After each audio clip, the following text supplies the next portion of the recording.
Now it's time to go local for your footy. This is EFL Saturday.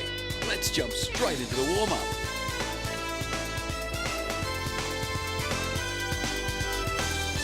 Yes, welcome to the Eastland's Match of the Day out here at Croydon Oval. Perfect conditions for this round 18 clash. It's Division 1, Croydon versus Montrose in a huge match which will have a lot of ramifications on the final ladder in Division 1 and in terms of who plays finals and who doesn't. The equation is pretty simple. Win today, you play finals, lose, and your fate will rest in the hands of Moolbach, who are also playing Montana South today. I'm Ryan Long here for the pre-game show, joined by Scott Hardy, Brett Beston on the boundary today. How are you boys doing?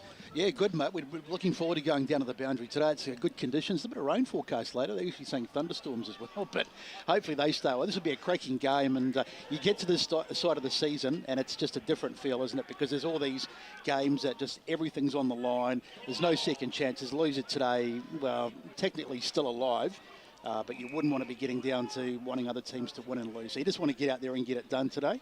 And I think it'll be a cracking game. Scott, we've picked a pretty good game here. It's so much on the line. Obviously, as we said, winner will play finals, loser, it could come down to percentage and depending on the other game in Moolbach, Montana South. How are you feeling? Do you have a feeling either way at the moment? Oh, look, it's great to be back at Croydon. It's sort of a full circle for me. This is where I debuted earlier in the season and ending in a great game, which last time we were here was Croydon Beaconsfield, and that was a ripping contest. Today, obviously Croydon and Montrose. It's going to be an enjoyable contest, and it'll be exciting to sort of see the scores through the day, and we'll obviously have those covered throughout our broadcast. Incredible how quickly this season has gone, and the man on my right needs no introduction. You've been waiting for this day all year. Your beloved Montrose are here. I've never seen anyone so nervous. A biggest game of the season. Mr. Blake Tonsils Tennant. How are we doing? Yes, very How's good. How's the nerves? Look, a little bit nervous because You're a nervous wreck. Yeah, as you touched on, it's win or go home kind of situation. So it's a big game. Beautiful conditions out here. You just can't pick a perfect day because this is perfect conditions, and I'm looking forward to the contest as well because I think Croydon have also listed one of their best sides to date. So I'm really looking forward to it, and I'm looking how Montrose can go at it and stamp their authority on the competition in Div 1 because they're better to win six. They should be able to win 6 games in a row. Absolutely right. And you were out here early today for the 19s. Parked at full forward, I think, but we will get into this game a lot later. But I want to start with Division 2 because we got it. Looking at the 5 divisions, Premier Division obviously have next week before the final series, but this is the final round for Division 1s to 4. And with Division 3 locked up, Division 2 seems to be the one that's really wide open along with Division 1. So we're going to start there. There's 3 really interesting games. We'll go with the first one here, Knox-Bronya. Looking at it, you would think Bronya are safe. They're in 4th position at the moment. But a loss here, and if the Basin also win, and then the winner of Heathmont-Templestowe, Bronya's season isn't safe yet. So it's a must-win game, Besto. Would you expect them to win? It is against Knox, but I'd have to say, their form's been flaky. And I actually like Bronya. I've always been on the Bronya bandwagon, but they're a side that have a history of losing really important games at the back end of the season. I can't remember what year it was. It was 2 or 3 years ago. And they needed to win their last game to get into finals, and they got rolled by someone below them. So they should win, but nothing's a guarantee. Scott, can you make a case for Knox? Oh, not at the moment. I think obviously Bronya have it more to play for, and that's shown in the ladder and what could be. They have to get this win just to cement it, make it comfortable. But yeah, I don't see Knox to win. And we just have to mention a couple of really important ins for them, Leggett and Lake. Well, Greaves returns for Knox, so it's a big in there. But with those ins, Mitch Mellis is the only one that seems to be out of this sort of full-strength side at the moment for Bronya, and I don't know if he will return come finals time. So it's is that right? So he could potentially miss the rest could of the potentially. season? He is out of his moon boot, I believe. I'm not 100% sure if he's going to be there next week. What's the injury? Is it just a? I don't know the civics, so I won't say without getting it wrong, but obviously he's quite important. But I think Jared Lake is probably the most important player for that side because you saw what happened with the Templestowe game. I think they win that game if you just have Jared Lake on there. He's really important, played really an important role in their premiership year a few years ago, alongside Leggett, who I think can just change a game in 2 or 3 minutes with being able to go forward while also dominating in the midfield. Okay, so we'll turn our attention now to the Basin Mulgrave, because if we're assuming Boronia will win, that leaves a 1 spot left. And looking at the ladder, the Basin currently sit 5th with 8 wins and a draw on 124%, while Heathmont in 6th, 8 and 9, 112%, and Templestowe 8 and 9 on 102. So again, like this game here for the Basin, Blake, all they've got to do is just win, and they'll play finals, expecting Boronia to win. They'll play Boronia next week, who they have a good record against. Can you know, their form's been so inconsistent at times. Do you believe in him to really get the job done here against Mulgrave? On paper, you'd think, you know, the Basin should take them on, but as you touched on, they've been really inconsistent and all that. And I'm really, like, this round, like, it's just been, like, this whole, like, the competition for this last home and away game. And, of course, Premier's got 1 game to go, of course. But there's a lot of games that can be determined with a win and go home situation. So it's really good. But for Basin's sake, you touched on before, they're just got to win. And, you know, they've got Mulgrave, but Mulgrave as well, don't get me wrong, they've played some really good footy at their home, like the new Wellington Reserve. They played some really good footy down there. So I wouldn't rule out Mulgrave, but I think Basin would have enough firepower in them.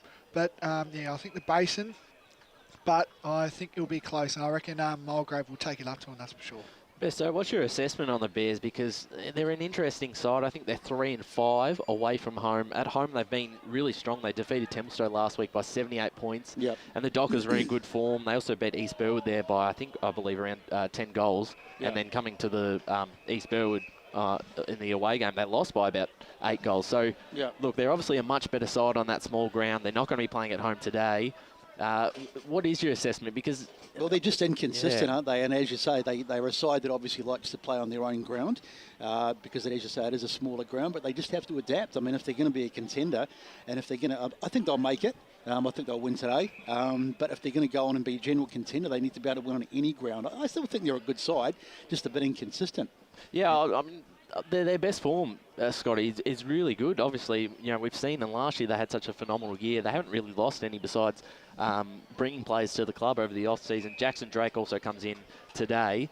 Do you think they can make an impact? If they can win today, they'll play the Boronia, who they haven't lost to this year. They had the draw and then they beat them. So, look, it's all set up. They can get on a run. They're definitely good enough on their day, but as Besto sort of spoke about, it's just that inconsistency, which is the same for sort of Mulgrave. And you sort of look, you know, roles reversed. If Mulgrave had one of those games that they probably should have won, that would have taken them to 8 wins. Basin are on 8, and all of a sudden, just because they're that one out, they're out. You know, they don't have any involvement in finals for Mulgrave. So that's what we were talking about off air as well, whether Mulgrave will decide to turn up, whether they want to sort of shake things up for that division, or the boys have sort of packed it in for the day it's looking, a good point looking you make, ahead. because when you get to this stage of the season, if you're a bit out, it's queue and the rack stuff, isn't it? You start to think about do you throw the towel on the rack, or do you play it out? You wouldn't think so. Like, and for me, you wouldn't, but some sides just do. They come out and the guys aren't quite switched on. They're thinking about, going to Bali or wherever they're going. They're off season, and it can happen. So. Yeah, and Scotty, I mean, obviously you have a bit of connection with Mulgrave playing there. Obviously the season's a big success, because I had them that bottom 2 with Oakley District. They played really well at patches. They've beaten South Belgrave twice, which is really impressive. Obviously it's a young side, so their form's going to be a little bit inconsistent. What's your feel about them? Yeah, look, I think you have to be happy to a degree. Obviously, not having their home ground, obviously under construction. They are a young side. I spoke to Ryan Webster obviously earlier when we covered the Heathmont game. I think he's pleased with what he's sort of seeing in that group, and like I said, they're a very young group, and I don't know how much longer sort of Boothie and Dean and the likes are going to sort of stick around sort of for. So they just sort of have to ride it as it is. They will be disappointed, like I said, that one win, and they're just out. And so I think they'll be ruining the chances that they've missed, but again, not totally disappointed, and they're still in there for next year. Well, with the way Boothie's going, Ryan Webster might sign him for another 5-year contract. Look, that form, he kicked 7 last week. So interesting. So that's Basin win, they're in. if they lose, it comes down to this game, Templestowe versus Heathmont. That's going to be the game. That's A one of the massive games of the day. It certainly is. And they'll have phones everywhere, you would think, around there. Oh, yeah, they might even have a reporter coming down from the game, so it'd be that's interesting. the thing. At half-time, they'll be able to reassess of where the Basin are and where they are in their own game. Interesting. Templestowe in really good form last week. A bit of an outlier. A real big loss to the Basin. Fogarty's out for them. But other than that, they've been pretty good for the second half of the season. They've had a few close losses again. That East Burwood one they'd like back. I think that was the last kick just before the siren. I think they have to go in favourites just on the way that they've been playing, Scotty. 100%. Like, they'll be so disappointed with that loss last week. It was just not like the Templestowe we had sort of seen over the last few weeks. They've been really consistent, playing some really good footy, and I sort of feel like they've both got it to play for, but I sort of feel the way their consistency is going, they've probably got the stick over Heathmont at the moment. Yeah, we talk about getting runs on at the back end of the season, and Templestowe, we sort of looked at them and thought, what is going on? Because they've made a couple of good signings with Max Yacht, and obviously he wasn't playing in the early stages, but they were really struggling early season. But they've hit the ground now, and they're flying. So, they've got that momentum going at the right time, haven't they? Yeah, and Blakey, we watched Heathmont. I think a couple of times we had a real poor performance against Baronia where they were belted, but they were out with a lot of outs that game, and then they beat Mulgrave quite comfortably. There's still a chance, and it's crazy to think because I think I've written them off, 2 or 3 times in the year, but they're still in it, and they beat Templestowe, by 50 points last time with 9 goals to 3 in the second half. So they've got to be a chance. Yeah, you'd think, but as we touch on the weekend forecast, we think it has been a disappointing year for Heathmont. Yes, they've had some key injuries and all that, but still, they're still in the hunt, which is really good to see. I think the other week they were 5th on the ladder, and then they dropped, and then they fly up again. Like, it's just snakes and ladders for them, that's for sure. It is, yeah, definitely. But yeah, they're still in a chance. But I don't think. I know Templestowe, to me, they've got a few key outs this week of Fogarty, and I can't remember the last name as well for that one, but he's out as well. But they've got a couple out, but so do Heathmont. So it's going to be interesting to see. But you'd think with the firepower, and Templestowe have been playing some good footy this whole year, you would think they could get this win and hopefully await results. So it'll be interesting. Interesting to be at 6 o'clock tonight to see if they'll be making the finals. I was going to say the other thing that sort of comes into the play for it's across all divisions really at this end of the season is you get these really important games, and you've got guys who are a bit beaten up.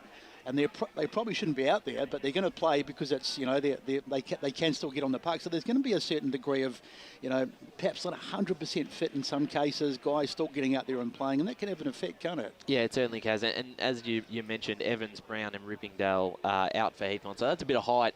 Yeah. Look, they're going to be undermanned again. It's just sort of been the tail of the season. You're right; it is a disappointing. In terms of where they were last year, I think almost everyone had them top 5. I didn't, actually. That's the one thing I think I've got right so far. But I had Templestowe there. So, look, it's going to be an interesting race. I think it's going to be interesting who plays on Cloak. If you do Robbie Savoury, that one-on-one, Cloak's just a massive... He's not going to run too far, but he's just either a one-on-one contest. You put it on top of his head, he's just going to be able to push aside of Savoury's probably the man because he's so experienced, isn't he? And he's got that nous and that game now, so it'd be the one I'd see. Yeah, so he played fantastic the time we watched against Mulgrave. Just before we move on to the other 2 games in Division 2, do we have a tip? Can you see the Basin losing? And if they do lose, can you see who do you think jumps in, Templestowe or Heathmont? I go Templestowe to beat Heathmont, but then I'd say that the Basin's going to beat Mulgrave. Best up? Yeah, I'm exactly the same. I'm definitely on Templestowe, and I think I can't really make a case for Mulgrave, to be honest. Yeah, couldn't agree with both of you guys. So, yeah, I think, Yep, I think you're spot on there. So the other 2 games in Division 2, not as important. South Belgrave take on Oakley District, while before they had the bye in the first week of the finals, while East Burwood and Ringwood play in a little bit of an interesting game. It's a bit of a preview for next week. They'll play each other in the finals.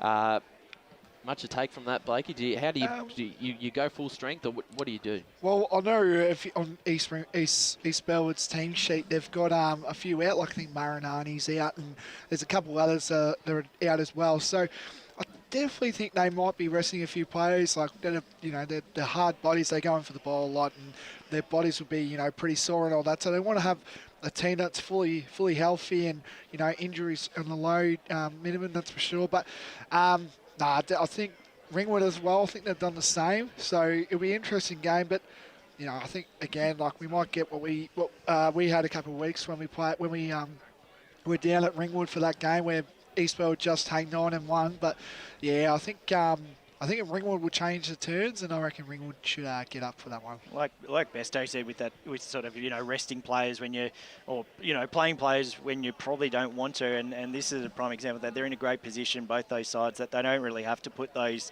bodies in to get the points they're in. They're going to play finals, and they can afford to rest them. So whether it's a contest that you sort of take much out of it, I don't know. You obviously wouldn't want it to be a smashing, but at the same time, it just means you just reset for next week or the week after. Yep, so the hypothetical final series seems to be locked in. If Ringwood and Eastfield will play next week on the Saturday, while Bronya, assuming they win, will play either the Basin, Tempe or Heathmont. So we're thinking a Bronya Basin final on that Sunday. We'll quickly jump into Division 3 here. This is one final series that is locked up. The top 4 is done. The Waverley Blues, who have been fantastic all year, will play Warrandyte, who are going to finish second. Like a lot of people did predict those two to be the top 2, and Warrandyte have got there in the end, while Coldstream will face Donvale. An impressive year for Coldstream, coming up the divisions. We didn't know what to expect, and they really have, and they play Donvale today. So similar to that Ringwood Eastfield game, both sides get a bit of a look at each other. Do we have a... I think with the Donvale game, the only thing that Donvale sort of can take out of it is they've had some very average losses over the last few weeks, and going into finals, you don't really want to have that form. You want to be at the other end, and I think they need to make this game competitive as much as they can. I think Coldstream will get the win. I just don't see sort of Donvale finding that form today against a side that was very good against Waverley the other week. Obviously, seeing them play there, and I'm hoping that we'll see Waverley and Coldstream at some stage, because it was a ripping contest. It was hard at the ball, and that wasn't even in finals. It was just a regular season. So and Donvale got cartelled up by the Waverley Blues, didn't they, last week? So, and they didn't just lose; they got flogged. So that's not ideal. It was a second half sort of thing. It was pretty close at half time, and they just put, I don't know if they. Waverley Blues just put the foot on the accelerator and took off. And the week before was, I think, the one I really look at was a really disappointing one. We know how good Fentry Gully have been in the second half of the season, but that was 10-70 at one stage during that game. They managed to make the margin a bit more respectable in the end. But, I mean, giving up 10 goals to 1 in that first half against a side who ultimately won't play finals, not a great look going into that final series. Their form, you're right, has been flaky, but I think if they get things connecting, Blake, they'll be at least a threat. Yeah, definitely for sure. Donvale and as well have been, on and off, you would say. Like, they played against Waverley last week, and, they kind of got, saying, they're playing against the best team in the comp, you would say. So, and as well, but yeah, I think Donvale can be a threat, but as well, don't rule out Coldstream as well. I think Coldstream, they've had a terrific year.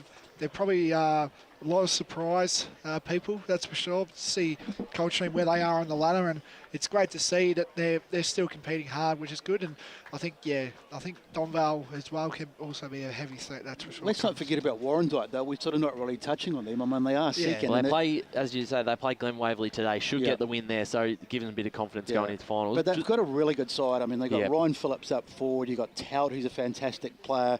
The likes of, one or two of the other guys. So they're still in very good form, aren't they? Yep, you're right. And we'll just quickly, before we go to the break, the big game we've got to talk about here quickly, Fair Park versus Scoresby. Winner will stay in Division 3, losers out. Amazing, incredible story here by Fair Park, especially if they get up today. Yep. I think no one thought they'd make out of that bottom 2 relegation battle. So big chance for them to go up, Besto. Yeah. Stay up, sorry. It'd be great, wouldn't it? I mean, they have surprised a lot of people. Can they win today? Where is it being played? Is it at Fair Park? At Fair Park, I believe, yep. Look, they might get it done. Yep. I mean, they're playing good footy, and it's great to see a side who were sort of written off doing so well. All right, so we're just going to take a short ad break, and after the break, we'll be joined by Montrose coach Gary Ayres. The warm-up continues right here on EFL Saturday.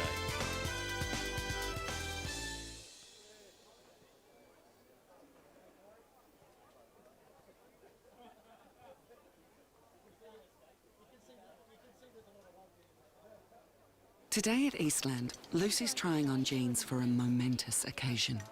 Coffee with the ex. She needs jeans she can move in because she's definitely moved on. Jeans that get a second look, but don't give any second chances. Jeans that say, why yes, I have spent the last 8 months in a post-breakup juice cleansing kickboxing personal training frenzy. And it looks as though she's just found the perfect pair. Bravo, Lucy. For all of life's little moments, there's Eastland. Eastland. Live real. Sprained your ankle, bursting through the banner? Broke a finger, high-fiving the ruckman? Or did you run into the goal post again? For bumps, breaks or bleeds, be seen sooner, close to home at Knox Private 24/7 Emergency Department. The preferred provider of emergency care to the Eastern Football Netball League, you'll generally experience shorter wait times. You don't need private health, but there is an out-of-pocket fee. Be seen sooner, close to home at Knox Private 24/7 Emergency Department, 262 Mountain Highway, Wantirna. Running and jumping can be really painful for girls, especially in contact sport. Boob Armour supports your breasts, minimises the bounce and guards against impact and injury. Feel confident, feel supported, available at boobarmour.com.au. At Yarra Valley Water, we know reducing your shower time, or show time, to 4 minutes can save you an average of $200 a year on water and energy bills. Shower shorter. Save water. Authorised by the Victorian Government, 1 Treasury Place, Melbourne. Do you feel good about your bank? Because there is a bank you can feel good about. They share their profits to fund big community projects, small community clubs and vital emergency services. They've given $250 million to help Australian communities thrive. They have all the products and tech you expect from a big bank, with service you don't. It's Bendigo Bank. Feel good about who you bank with. Try Bendigo. Search bendigobank.com.au or search Bendigo Bank near me. How would you like to be celebrated? I think I'd like to be celebrated with lots of music, dancing, a bit of a party. I'd like to be celebrated at the pub with a few frothies. Maybe some colourful balloons, my favourite flowers. How about some glitter? I'd like to be celebrated in space. Outdoors, having all my family and friends together. At Tobin Brothers Funerals, they know that every life is unique and they think that every celebration should be too. Find out more at tobinbrothers.com.au. Tobin Brothers Funerals, celebrating lives. Sprained your ankle, bursting through the banner? For bumps, breaks or bleeds, be seen sooner, close to home at Knox Private 24/7 Emergency Department. You'll generally experience shorter wait times. Knox Private 24/7 Emergency, 262 Mountain Highway, Wantirna. Running and jumping can be really painful for girls, especially in contact sport. Boob Armour supports your breasts, minimises the bounce and guards against impact and injury. Feel confident, feel supported, available at boobarmour.com.au. The warm-up continues right here on EFL Saturday. Yes, welcome back to the Eastland Match of the day out at Croydon Oval. It's Division 1, the last round of the home and away season, Croydon versus Montrose. And we're joined here by the Montrose coach, Gary Ayres, a man who needs no introduction, been at every level of football.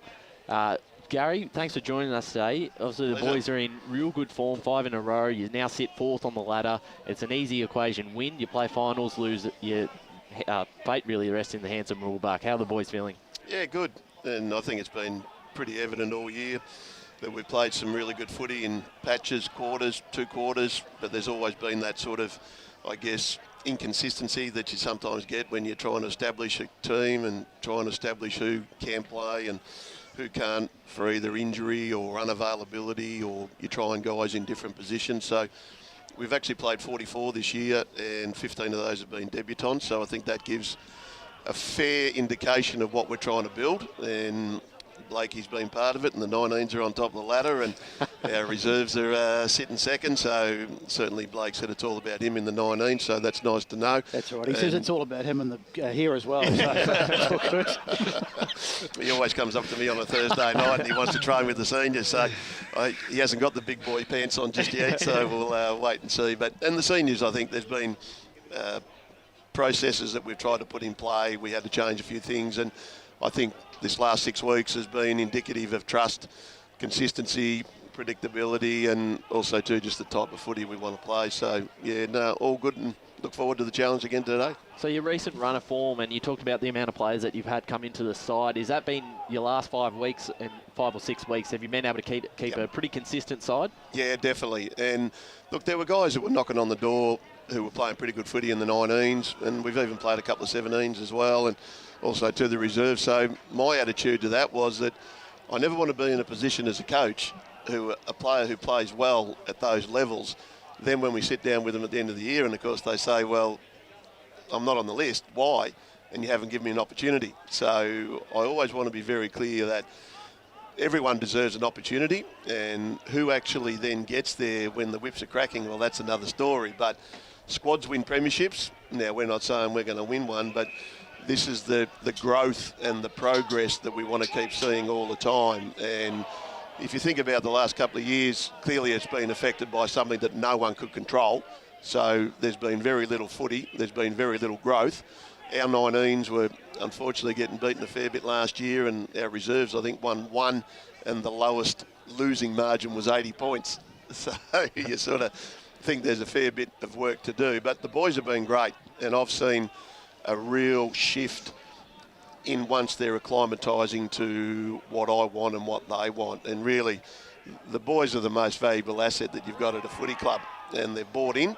It's taken a little while, but hopefully we're getting it right when we need it to be. Now, Gary, my question was going to be, do you actually know Blake? But it seems that you do. But my question is, how could you not? Yeah, my question, in all seriousness, he bleeds red and blue, I'm pretty sure, because his belief of what Montrose is and what they're doing, and he speaks of what the 19s are sort of going through. They're obviously sitting top of the table. That belief and that buy-in from that younger brigade must sort of, sit well with you in what's coming for the club ahead. Oh, definitely. And I've always felt that if you've got a good development program and a junior program, if you want to call it that, then that's what you can build sustainable success on, and that's the future. And it's clearly 1 point if they are playing senior footy, and also too from a monetary point of view, you're not having to go out and go outside probably what you think your culture is to a degree, even though you want those players to buy in, but they've got different reasons. And culture will wax and wane depending on the people that are there, but young guys like Blake, he's terrific. He gives me equations every single week about what we've got to do, and do I know this and do I know that, and of course I said, yeah, maybe, and I'll leave it up to him. But he's been giving me every week an update, and he has been looking forward to this day today because he's going to be on the big screen and stage, and he's got his A-grade game going, so he's done and dusted with the 19s game now, and then you boys are going to cut him loose later on. Absolutely. When you came to the club, how long did it take you to sort of get a feel for you talked about culture before, I'm a big culture man. Yep. How long did it take you to sort of get a feel for what it was like and make any sort of tweaks, changes that you wanted to make? Because obviously coming in from a much higher level, you would have had things that you wanted to implement. Yeah, most definitely. Look, it didn't take me very long at all to see that it was a really good club, and there's guys like Damien White, Nick Tennant, obviously Heath Beninga, Aaron Putty, these guys that were clearly invested in what you need to do from an off-field point of view. And what my role is obviously I'm wearing sort of two hats. The coach that obviously wants to get the group going as well as it can, but also too I've got a hat because I'm involved as senior coach, and these people like Aaron and like Heath and Damien and Nick, they put me in a position to make change. So for me, it was about understanding first and foremost what my list was really like. And I didn't have much of an idea. No. Because even though I sat down at the end of last year when I got the gig, and I actually watched the 11 games that we had played, and to try and get some idea, some personnel aren't here, some didn't play much, so my role was to try and say, well, all right, what's going to be the nucleus of your side? And I didn't even really know that. You got some sort of idea, and clearly you get given suggestions, but then I've got to see it for myself. I've always thought, well, the buck starts and stops with me, and if it doesn't work out, well, it's not those ones that give you those suggestions that are going to be having their head on the chopping block. But I back myself, and look, we've tweaked it a bit because the game style was totally different last year to this year. It was more down the line, take a contested mark, if there was an option, see it. But I've tried to give our boys an understanding of a more expansive sort of game of footy, and it's tried to be built around obviously the fact that it works in finals. So Whether we get there or not, well, that remains to be seen. We'll probably know by about 4:30 today. But there are some things that you want to tweak because you want to put your own stamp on it anyway. And talking about the game plan and looking at today's game, obviously Croydon have probably struggled a little bit to score, but they've got a very good defensive backline. Definitely. How do you sort of see getting through that defence to get the 4 points today? Yeah, first and foremost, you've got to take what the opposition give you. I think that's a given. And secondly, it's about us not straying off what we know is our mechanisms to produce a score. And if you think back to stats, you know, our average winning margin has been almost 50 points in the last 5 weeks. So there'll be moments in games where it may be a bit of the old arm wrestle and it's between the arcs. But then what you've got to be able to do is draw that sort of defensive element of Croydon in an area where they don't want to be. And if that's, you know, separation by forwards, if that's, you know, sort of hit-ups and the stuff that I'm sure everyone knows. But of course, then it's the element of execution that becomes the hard part, and obviously the decision making that then becomes with that too. So, but we'll stick to our game because it's showed that it's working. Now, what you can't do much about is what the opposition are going to do and what they're going to bring to the table to a degree. I thought they were very impressive against Mirrabah last week. Their pressure, they went offline with some of their ball movement at different stages, and they got it down to Clark, who played pretty well with goals clearly. So but we've adjusted, you know, some mids have gone forward. Billy Schilling was playing midfield in the first half and now he's gone forward, and which we know he's a natural forward, so he's added another element. Dan Chamberlain comes back in today after qualifying for the 19, so there is a little bit of difference about it. Timmy Jones is playing today. So last time we played Croydon, it was pretty close, except, you know, we just got the edge on the scoreboard, I thought, because, yeah, what we were able to do once we got the ball inside 50. Yeah, touching on about Billy, obviously, you know, we started the year, you put him in the midfield and all that. Are you really happy about how the change is with Billy, of course, being a natural forward, as you touched on before? And what was going through the coach's mind and your coaching group as well for that? Yeah, no, that's a good question, Blakey. We did that podcast way back when, mate, and you had some good questions that you wanted to try and get out of me. So Billy thinks he's a midfielder. So I've worked on the old adage, better to please a fool than tease one, mate. So we had to sort of see what he was going to be able to do.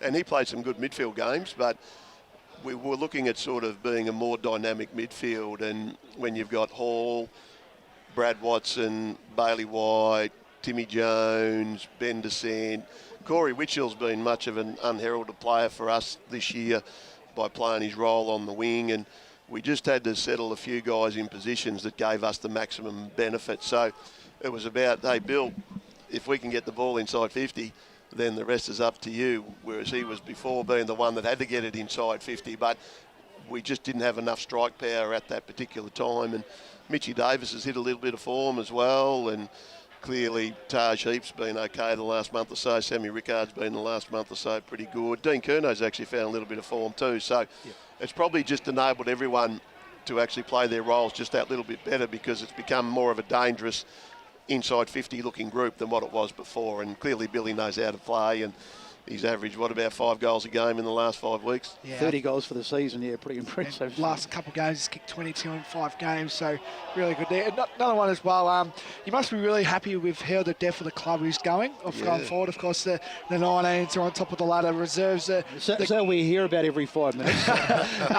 The reserves are also flying as well. They're sitting nicely in the top 2, top 3 as well, and also seniors. If they win today, of course, they make up the finals. So you must be really proud of also the depth as well for the club going forward in the next couple of years as well. Yeah, I am, Blake, and that's been a buy-in from everybody, obviously, because if you go back to just raw results last year, seniors won 6 games, the reserves only won 1, and clearly the 19s weren't going as well as we would like. And right now, it also says a little bit about if you can get things right at the base, then that gives you that foundation to then keep going forward. Where you go forward to, no one really knows, but the club itself has been working really diligently behind the scenes to get that right sort of personnel, that right sort of character to the footy club. And we've sort of had to do a few things where there's probably looked at being some sort of pain to certain individuals, but that's just the way footy is. And it's not that you've got anything against the player, but it's just that it doesn't suit what you're doing to go forward, and that's the reality. So we've just got to keep having those, I guess, green shoots to go forward. And I think right at this point in time, we are setting that in the right manner. That's all we can really do. And you touched on that game against Croydon last time earlier this season. It was pretty close until you broke away in that sort of second half. Yep.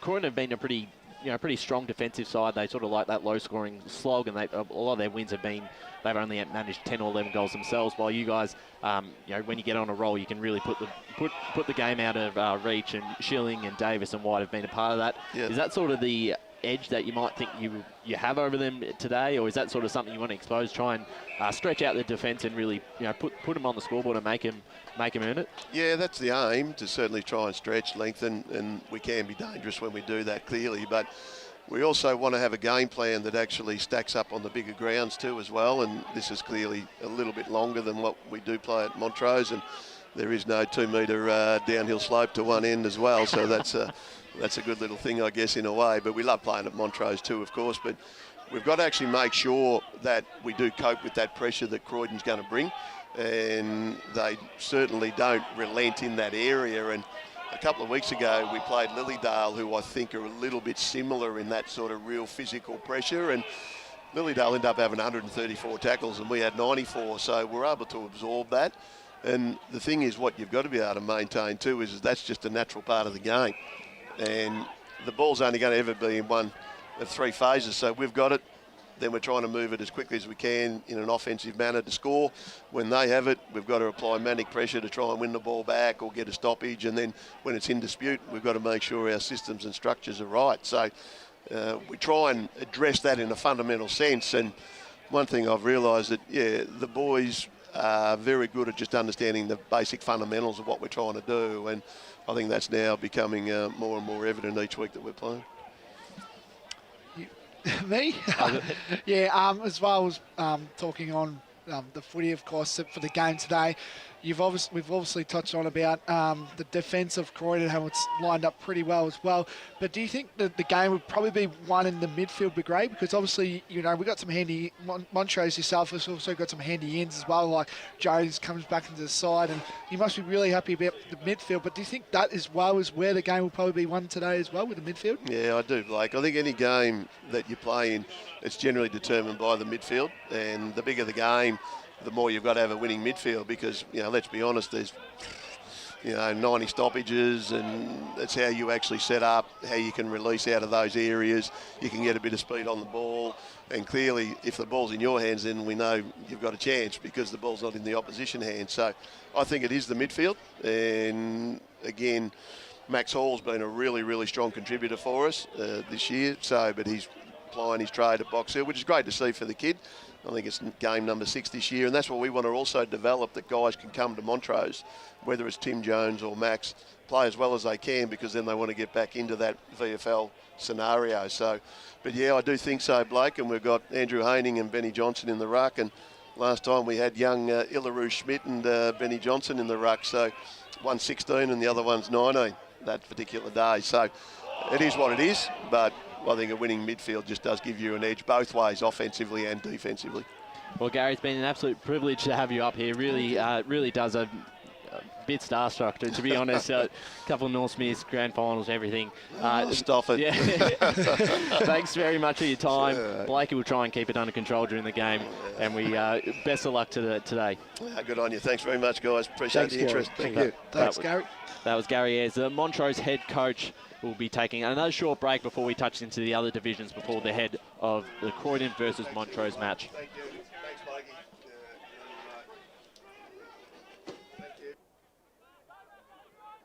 And Lucy's trying on jeans for a momentous occasion. Coffee with the ex. She needs jeans she can move in, because she's definitely moved on. Jeans that get a second look, but don't give any second chances. Jeans that say, "Why, yes, I have spent the last 8 months in a post-breakup juice cleansing, kickboxing, personal training frenzy." And it looks as though she's just found the perfect pair. Yeah, that's great. Bravo, Lucy. For all of life's little moments, there's Eastland. Eastland. Live real. Sprained your ankle, bursting through the banner? Broke a finger, high-fiving the ruckman? Or did you run into the goal post again? For bumps, breaks or bleeds, be seen sooner, close to home at Knox Private 24/7 Emergency Department. The preferred provider of emergency care to the Eastern Football Netball League, you'll generally experience shorter wait times. You don't need private health, but there is an out-of-pocket fee. Be seen sooner, close to home at Knox Private 24/7 Emergency Department, 262 Mountain Highway, Wanturna. At Yarra Valley Water, we know reducing your shower time or show time to 4 minutes can save you an average of $200 a year on water and energy bills. Shower shorter. Save water. Authorised by the Victorian Government, 1 Treasury Place, Melbourne. Running and jumping can be really painful for girls, especially in contact sport. Boob Armour supports your breasts, minimises the bounce and guards against impact and injury. Feel confident, feel supported, available at boobarmour.com.au. Do you feel good about your bank? Because there is a bank you can feel good about. They share their profits to fund big community projects, small community clubs and vital emergency services. They've given $250 million to help Australian communities thrive. They have all the products and tech you expect from a big bank, with service you don't. It's Bendigo Bank. Feel good about who you bank with. Try Bendigo. Search bendigobank.com.au or search Bendigo Bank near me. How would you like to be celebrated? I think I'd like to be celebrated with lots of music, dancing, a bit of a party. I'd like to be celebrated at the pub with a few frothies. Maybe some colourful balloons, my favourite flowers. How about some glitter? I'd like to be celebrated in space. Outdoors, having all my family and friends together. At Tobin Brothers Funerals, they know that every life is unique and they think that every celebration should be too. Find out more at tobinbrothers.com.au. Tobin Brothers Funerals, celebrating lives. Sprained your ankle, bursting through the banner? For bumps, breaks or bleeds, be seen sooner, close to home at Knox Private 24/7 Emergency Department. You'll generally experience shorter wait times. Knox Private 24/7 Emergency, 262 Mountain Highway, Wanturna. At Yarra Valley Water, we know reducing your shower time or show time to 4 minutes can save you an average of $200 a year on water and energy bills. Shower shorter. Save water. Authorised by the Victorian Government, 1 Treasury Place, Melbourne. The warm-up continues right here on EFL Saturday. Welcome back to Croydon Oval for the Eastlands match of the day between Croydon and Montrose Division 1. Before we get to that game, in the pre-game here, I'm Ryan Long, joined by Scott Hardy, Brett Beston and Blake Tennant. We're going to jump into Division 4 and look at this final round for the season for them. Big couple of games here. The final four looks to be locked in, but not quite. So right now the ladder currently sits on top of the ladder. Sylvan will play Surrey Park, unless Surrey Park lose by about 25 goals today, which I wouldn't count on. Yeah, I see that. And then Churnside Park with a bye will finish in third. But this is where it gets interesting. So Kilsyth currently in that fourth spot, 7 and 8 with a percentage of 94, while Forest Hill just outside fifth with 6 and 9 and a percentage of 84%. So look, it doesn't seem like Kilsyth can drop out, but Forest Hill will take on Nuttawanning today. Scott, it's an interesting game because it is a side, like, you don't want to say it, but it is a side that you might be able to get a real big run on. And look, we've done some, percentages and worked out the ladder predictions. I've got here, if they win by 150 points, say, and Kilsyth lose by a goal to Croydon North, they can jump them on percentage. So it is unlikely, but there are a chance. Well, it is, and the Oracles picked it that Nuttawanning will actually get the win, 51 there you go. We're going to have to talk about to that. 36. So I don't know about that. The Oracle's been drinking again, hasn't he? That's Kiss of Death Star. That's not the Oracle. That's last round sort of performance, just to try and get that tip to get back in. Look, I think. Yeah, I believe Forest Hill will get the win, but I don't think they'll do enough to close that percentage.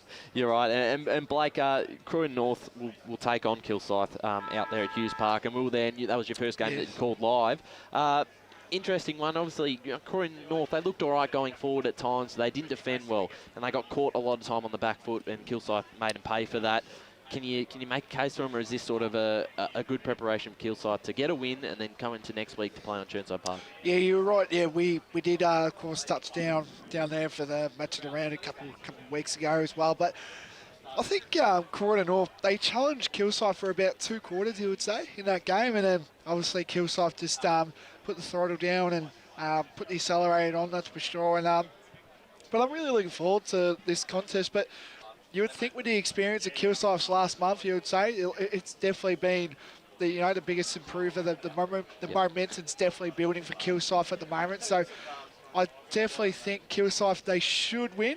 But as long as I just want Croydon North to finish their season on a high and challenge Kilsyth, because Kilsyth have probably been the informed team with the comp, that's for sure, other than Sylvan, of course. So, Kilsyth have to lose, don't they, for they have to lose. For Forest Hill to have any chance. So even if Forest Hill win, Kilsyth, if they don't win, if they win. Hang on, if they win, that's it. Yeah. So and Kilsyth, I think the way they're sort of playing, I think they've got probably a little bit more, a few more options up forward than Croydon do. We saw them score quite well. Sean Curry was, he's a great inclusion for that club, and is making sort of that real sort of change for their finals inclusion. Ryan Goodson as well. Like they've just got numbers sort of there to look for. So I think Kilsyth get it, and that sort of makes everything else. And it's an interesting one because that was probably Goodson's maybe his worst game for the season. He didn't really have much of an impact, but every other week he seems to pop up with 3 or 4. And he's not your general, he's very high in the goal kicking leaderboard in Division 4, and he's not a tall figure. He just seems to be able to find the right spots when the ball hits the ground. So very dangerous forward. But as Blake said, it's been a massive season for Kilsyth. So it's a big success for them. It's a big tick if they can make finals, and they probably should. And we've touched on Forest Hill, but they'll go into a lot of confidence. They'll play Chirnside Park next week, assuming they win today, and Forest Hill don't win by that amount of margin. But Blake, it's a bit of a free hit almost because Chirnside Park has a bit more pressure on them. Yeah, of course, but we've got to touch on as well Kilsyth. It's the first time they've made finals since 2015, so that's a massive up for Kilsyth, that's for sure, that they are playing finals footy, which is good to see. And obviously, that the pressure will now burn on Chirnside Park, because you would say their last fortnight, 3 weeks, maybe even a month, it just hasn't been up to scratch. They were top 2 a while ago. Now they've dropped down to 3rd. So I think their last month has just been disappointing, you would think, because the team that's going to be a contender for Sylvan, of course. But I definitely think the pressure will definitely be building on Chirnside, that's for sure. And that final game is Surrey Park versus Sylvan. Very interesting one. Surrey Park, the only side to knock off Sylvan, an interesting game earlier this season after their coach had pulled the pin, and they got the new intern coach in who's currently playing for the side. It's an interesting game. They got out of the blocks very early. I think they kicked the first 8 goals. Sylvan sort of cut the margin back, but didn't have enough time to get over the top. So you'd still expect Besto the Cats would be certainly the favourite, and especially if they beat the Surrey Park today, it would probably lock in that sort of that confidence. Without doubt. I mean, they've been the form side all season, so I mean, I think they'll get the job done against Surrey Park, and whoever they play in the grand final, I mean, I just can't see them losing, to be honest. Especially with Lee Kimpton up there kicking about 1 million goals every week. Yeah, and congrats to him. The other week, we obviously had it there, and 100 goal, amazing effort. And it takes the attention off Ficarelli. He's been fantastic. He's kicked, I think, almost about 60 goals or something like that, and it hasn't been mentioned at all because of Lee Kimpton's 100. But very interesting game. These two sides will play next week in the finals. So if Surrey Park, you don't even have to win this one. They've beaten once, so they do have a bit of confidence. But just if they can sort of get within, I reckon, that 5 to 6 goal margin, I think that's a bit of a tick for them, and then they'll go into next week with a bit of hope and belief that they can knock them off at a neutral venue. But definitely. We'll move on from Division 4 and jump into Premier Division. It's an interesting one there. We thought the top 6 was locked in, but still mathematically there's big chances for Norwood and maybe even Vermont, who currently sit 7th and 8th on the ladder. This division, obviously not the last round for the season. They've got one next week. But we'll touch on that Baldwin versus Vermont game. Look, we mentioned it before off air. Vermont, they're still not out mathematically as much as some people want them to be. There's still a chance. They're a very, very good side. I hope Brace isn't listening. Yeah. Besto, are they any chance today, or is this done? They've got Baldwin. Look, I don't think so, to be honest. I mean, it's been really tough this year because you keep thinking, but this is Vermont. This is Vermont. You keep, but they're not the Vermont of old. They're not the side that made all those grand finals and the juggernaut that we saw. And let's face it, Baldwin are in fantastic form. They are playing really well under Rodney Eden. I think they'll get the job done today. And I mean, yeah, you say Vermont can still make it. Sure, they can mathematically, but they lose today, and they're cooks. I think definitely. And I think they will. I think Baldwin will get the chocolates today. Well, that's the thing, Scott. If they do somehow pull off quite a bit of an upset today against Baldwin, they would play Blackburn in the last round. And if Blackburn lose, which we'll touch on in a second against Park Orchards, that's your decider. Yeah, it is, but I'm with Beto. Like, Baldwin's just playing some really, really good footer. You can't sort of knock them at the moment. You know, well, I mean, too many stars like Haley, Pendlebury. They're just brilliant right across the ground, aren't they? Yeah, they are, and I don't know. I haven't sort of seen Baldwin's team whether they're resting any or they're going into this sort of. Obviously, Eli Templeton, as we know, everyone knows what happened there last week. He's obviously out. Freeman and Charlie Haley. So a couple of big outs. But so Haley's not playing today? Yeah, Haley's not playing, but they do bring in Yarra Jaffa Williams. But the fact he's a super. That guy has the best name in football ever. It is good. I love their name. It's the thing with Baldwin. You take out a few of their big names. They've got players to come in, and they're just a real star side. So expect Baldwin to win. But the other side that we think probably are the only real genuine chance to knock out Blackburn is probably Norwood, who take on Doncaster East today, Blake. A bit of an interesting game. Obviously now the Lions, without Clark, who's suspended for the 2 weeks. You never know after what happened last week. They didn't get to finish the game. Bit of, maybe out of bit shaken up a little bit. You give Norwood a chance, and they're almost at full strength, you would say. Yeah, definitely. They've got a couple handy ins, that's for sure. And it's going to be really interesting as well to see how Norwood can challenge it up, because obviously they've got, if they knock off Donny East, the pressure will go heavily on Blackburn, that's for sure. So it'll be interesting, that's for sure. So, I'm looking forward to seeing how Norwood can take it up to Donny East, who are, obviously they've had a rough week, you would say. So, it'll be really interesting to see. And we've spoken briefly, just sorry to interrupt while we're talking, just the Oracle picks Norwood to win over Doncaster East, 106-72. So, an interesting game, but I still think Doncaster East are probably the better side on the day. You think so? Yeah. I'm actually going to tip the upset. I think Norwood could get up in this one. I'm with you, Besto, there. Look at some of the players that come in. They've come off a 71-point win against Park Orchards. And you don't know if Park Orchards has really put the foot off the pedal and just sort of, get called it a season almost. But that's a pretty impressive. Pearson kicked 7 back in the side. Jordan kicked 5. Tweedy and Maloney also played really well. So we saw that the game when we covered Norwood. Tweedy had a fantastic game, didn't he? So I just think they're, and they've got Marty Pask, obviously, as their coach. He's a shrewd operator, and I just think they might get up to it. I've got a sneaking suspicion. I'm with you there, Blake. What was your thoughts? Obviously, you were on the Friday show yesterday, and you would have had your tip there. But, is there a chance? Because if they do win, look, it's still tough. They'll have to play South Croydon in South Croydon, but there's still a chance. Yeah, definitely. I think this is the South Croydon game. Yes, that's what we're talking about, the South Croydon game. Yeah. Also, South Croydon, they in good form. They've had that string of run at Cheon Park, and the home ground has definitely played a part, that's for sure. Like, I think they've won about, other than the Roval game, they've pretty much won about 4, you would say, around there at Changon. So it's good to see as well. And I think South Croydon as well, if they win today and let's say Norwood knock off Doncaster East, they can actually go on the 4 or something like that. I think the win-loss ratio is like that, so it's all even as well. So it'll be interesting to see. And I think Doncaster, they've played a lot of good games. I think they knocked off Roval. I think they were the only team, I'm correct. I'm not 100% sure on that one. But it was really interesting as well for that. So, but the loss against North Ringwood last week was pretty disappointing, you would say. So, I don't really give Doncaster a chance, but South Croydon for me for that one. So the big game probably in terms of Blackburn's season here, they play Park Orchards. They had a very close game earlier this season, and they got over the line. But you'd expect the Sharks to put up a good contest. For Blackburn, disappointing loss last week. Got to win this. Just got to win and just you don't want to be coming down to that last game of the season and needing that win. Lock it up now. And you look at Park Orchard's result last week, and they're just not the scoring sort of power that we're expected to see for Park Orchard. So we're normally scoring over 100 points. My sort of feeling is that they've sort of put the cue in the rack, and that it's the season's done and dusted, which it is for them.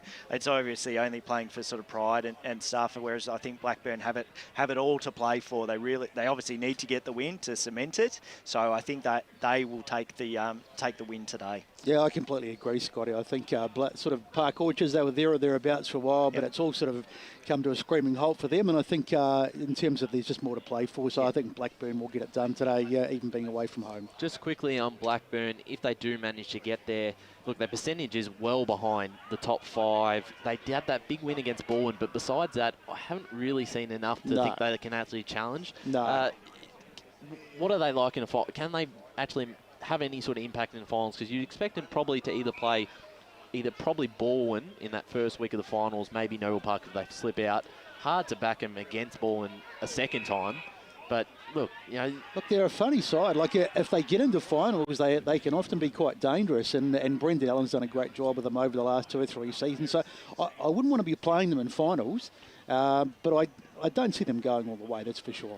Yeah, so look at that top 5. Roval obviously last week, fantastic win against Noble Park.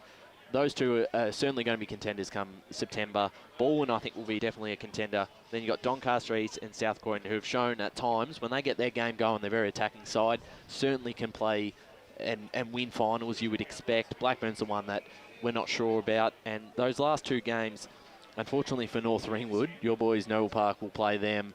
You'd expect a bit of a I think especially after what happened last week. I think the Bulls will hopefully bounce back today, and they should get a big win over North Ringwood. Having said that, of course, they haven't been terrible, North Ringwood. They got that win a couple of weeks ago, which would have been great for the camp. But I think last week too, they've won 2 of the last 3. They have too. Yeah, I forgot about that. But I think the Bulls will get the chocolates today, definitely. They were very unlucky. We were talking all this week. They win this, and they'll have that chance in that last round against Berwick to stay up, and then Berwick gets the job done. They've been very unlucky, and Berwick will go off to Seaback to play Roeville. Well, they're not going to win today. Not going to win either. I don't think, with due respects. Yep. So just before we go, we're about to leave this pre-game show.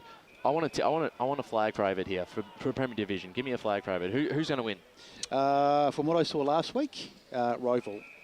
Yeah, you have to go Roeville, but I love South Croydon at the moment. I think they're playing some really good footy. They're certainly an interesting one when they get going. I still think Noble. I still think Noble definitely. They had brain fade obviously with what happened last week, but I still think they are my premiership favourite. They still with me. Sorry, Ray, if you're listening. He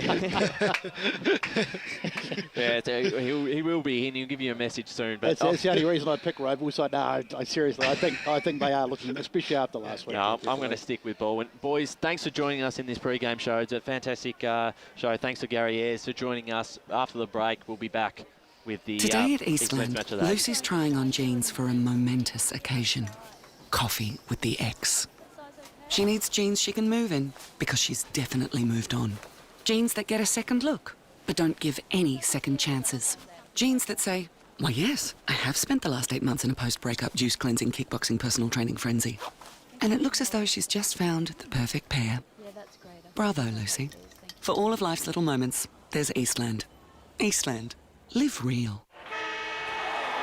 Sprained your ankle, bursting through the banner? Broke a finger, high-fiving the ruckman? Or did you run into the goal post again? For bumps, breaks or bleeds, be seen sooner, close to home at Knox Private 24/7 Emergency Department. The preferred provider of emergency care to the Eastern Football Netball League, you'll generally experience shorter wait times. You don't need private health, but there is an out-of-pocket fee. Be seen sooner, close to home at Knox Private 24/7 Emergency Department, 262 Mountain Highway, Wantirna.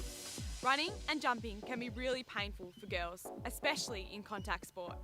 Boob Armour supports your breasts, minimises the bounce and guards against impact and injury. Feel confident, feel supported, available at boobarmour.com.au. At Yarra Valley Water, we know reducing your shower time, or show time, to 4 minutes can save you an average of $200 a year on water and energy bills. Shower shorter. Save water. Authorised by the Victorian Government, 1 Treasury Place, Melbourne. Do you feel good about your bank? Because there is a bank you can feel good about. They share their profits to fund big community projects, small community clubs, and vital emergency services. They've given $250 million to help Australian communities thrive. They have all the products and tech you expect from a big bank, with service you don't.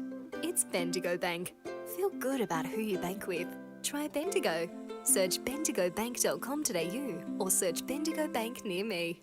How would you like to be celebrated? I think I'd like to be celebrated with lots of music, dancing, a bit of a party. I'd like to be celebrated at the pub with a few frothies. Maybe some colourful balloons, my favourite flowers. How about some glitter? I'd like to be celebrated in space. Outdoors, having all my family and friends together. At Tobin Brothers Funerals, they know that every life is unique and they think that every celebration should be too. Find out more at tobinbrothers.com.au. Tobin Brothers Funerals, celebrating lives. Sprained your ankle bursting through the banner? For bumps, breaks or bleeds, be seen sooner, close to home at Knox Private 24/7 Emergency Department. You'll generally experience shorter wait times. Knox Private 24/7 Emergency, 262 Mountain Highway, Wanturna. Running and jumping can be really painful for girls, especially in contact sport. Boob Armour supports your breasts, minimises the bounce and guards against impact and injury. Feel confident, feel supported, available at boobarmour.com.au. On EFL Saturday, it's time for the match of the round. Let's cross to our team and go local for your footy.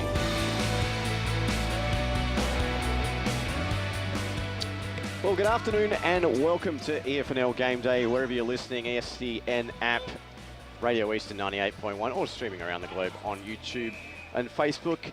It's the match of the round, the regular season coming to a close in Division 1 as Croydon take on Montrose, basically as for a spot in the finals. However, other games may also determine where both or one of these clubs finishes up at about 4:45 this afternoon. My name's Steve White. Thanks for tuning in this afternoon. 23 games on offer this afternoon across the Eastern Football Netball League as you go local for your football. Divisions 1 through 4, it is the final round of the regular season, with the final series for the 2022 season getting underway next weekend on the 20th and 21st of August. Can't believe the season has absolutely flown by. Premier Division with one round left to play after this weekend, next weekend, and they'll get going the following weekend on the 27th and 28th. But today it's all about Croydon and the Troes. And the number one season ticket holder of the Montrose Football Club will be calling the game with me, Shotgun. Good afternoon to Blake Tennant. G'day, good evening. Sorry, good afternoon, listeners.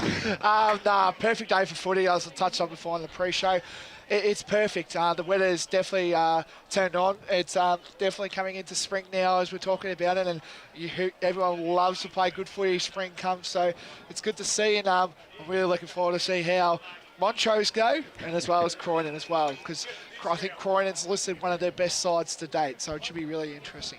Indeed, and you heard him on pre-game as the host and one of the front runners, I believe, for the Clinton Gribus Media Award.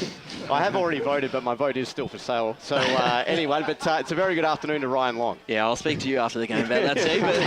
But, look, very excited for this. Obviously, I love the final round of a season. There's so many stories in each division, Division 1 especially. Big game, as we said. Winner is into the final, so it's everything to play for. The loser was going to be really sweating on that Moolbark and Wanturna South result. So big game. Very excited to see Blake how he goes with controlling himself in a Montrose game, especially if it is a close finish. But looking forward to it. I'll be progressively shortening the leash as the game goes on. But another one who's had a great season on special this year, Will Faulkner. Good afternoon. Thank you for having me, boys. Really looking forward to seeing a very high-intensity game heading into finals. This is basically going to be a final in itself, as we've discussed already a lot. So, perfect day for it, as Blake said, heading into spring, and can't wait to get underway. So we may as well chew the fat on this one, as we didn't sort of discuss it too much on pre-game. I'll get your thoughts, starting with you, Ryan. How do you see this one unfolding this afternoon, and what do you think about this in the context of particularly Wanturna South and Moolbark? Yeah, well, look, I feel like with the way Montrose have been going, they've 5 in a row wins. They're in really good form. They're starting to hit their strides. And we spoke to Gary Ayres in the pre-game show, and he said that their consistency in terms of who's playing each week has sort of changed, has been pretty consistent compared to the start of the season, where they had a lot of changes. And when you have a new coach, even a great one like an AFL premiership player and an AFL coach, it's still going to take time to get things going with a new group of with a group of players, and it did take a bit of time, and Blake should be able to probably able to touch on that a lot better than I would, but they've really hit their straps now. They beat Mitcham a couple of weeks ago. I think that's a really impressive win because Mitcham have really impressed me.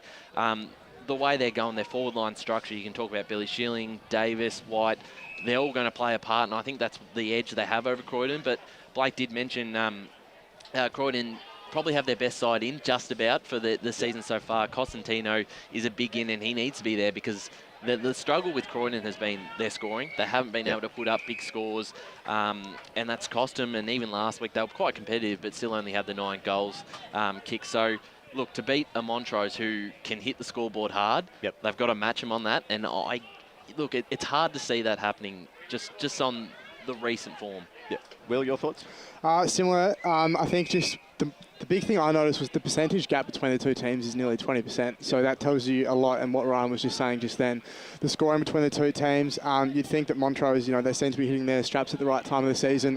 We'll touch on him, I'm sure, a lot today. But Billy Schilling has kicked a lot of goals in the last 5 weeks. He seems to be a man in red-hot form at the right time of year.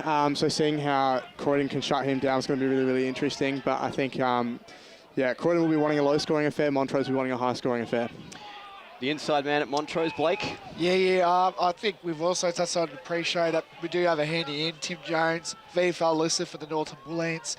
Very good player. Best and fairest winner at Montrose in 2019. So if you want to see him with the ball, he's the man you want. So really good footballer as well. And the club is just, when they found out, of course, at the match of the round, it was just a buzz walking in today, and everyone's talking about how big the game is and all that. So it's great to see, and I'm looking forward to seeing, who's going to step up, because obviously it's win or go home situations at the moment.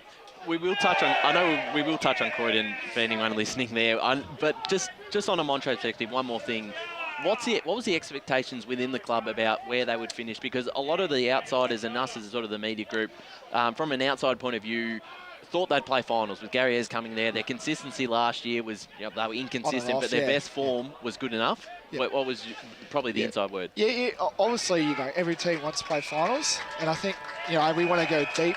Can't say we, but Montrose would want to go deep into finals, and I think a lot of you guys would have predicted Montrose finished 3rd, 4th, 5th around there, and I think that's where they are now, is the expectation that the club Montrose are going for. So it'd be really interesting to see if we can build that expectation and keep going. So you would say it simply that without finals, it's probably been a missed opportunity this season? Yeah, 100%. Yeah, 100%. Yeah. We've got new coach. We've obviously got Billy Schilling inside as well, and Tim Jones is staying around as well. So that's a lot of firepower, you'd think, as well. And also team of the year last year, Mitch Davis, is still going around. So that's a lot of experience right there that we have.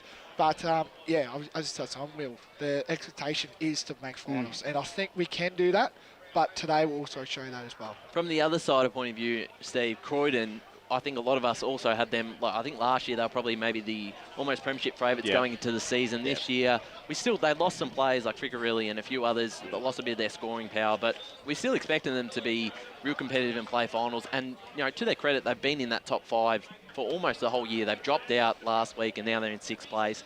Have everything to play for today. Is this a fail if they don't make finals? I don't know. I don't want to be too much of a fence sitter. I actually sort of parallel them with Wanty South's predicament last year as well. They were very competitive and they've sort of dropped off the boil a little bit as well this year. So they're both sitting on 36 points. They've sort of had similar fortunes. Their fates are kind of intertwined today, which I find interesting. I don't deem it as a fail.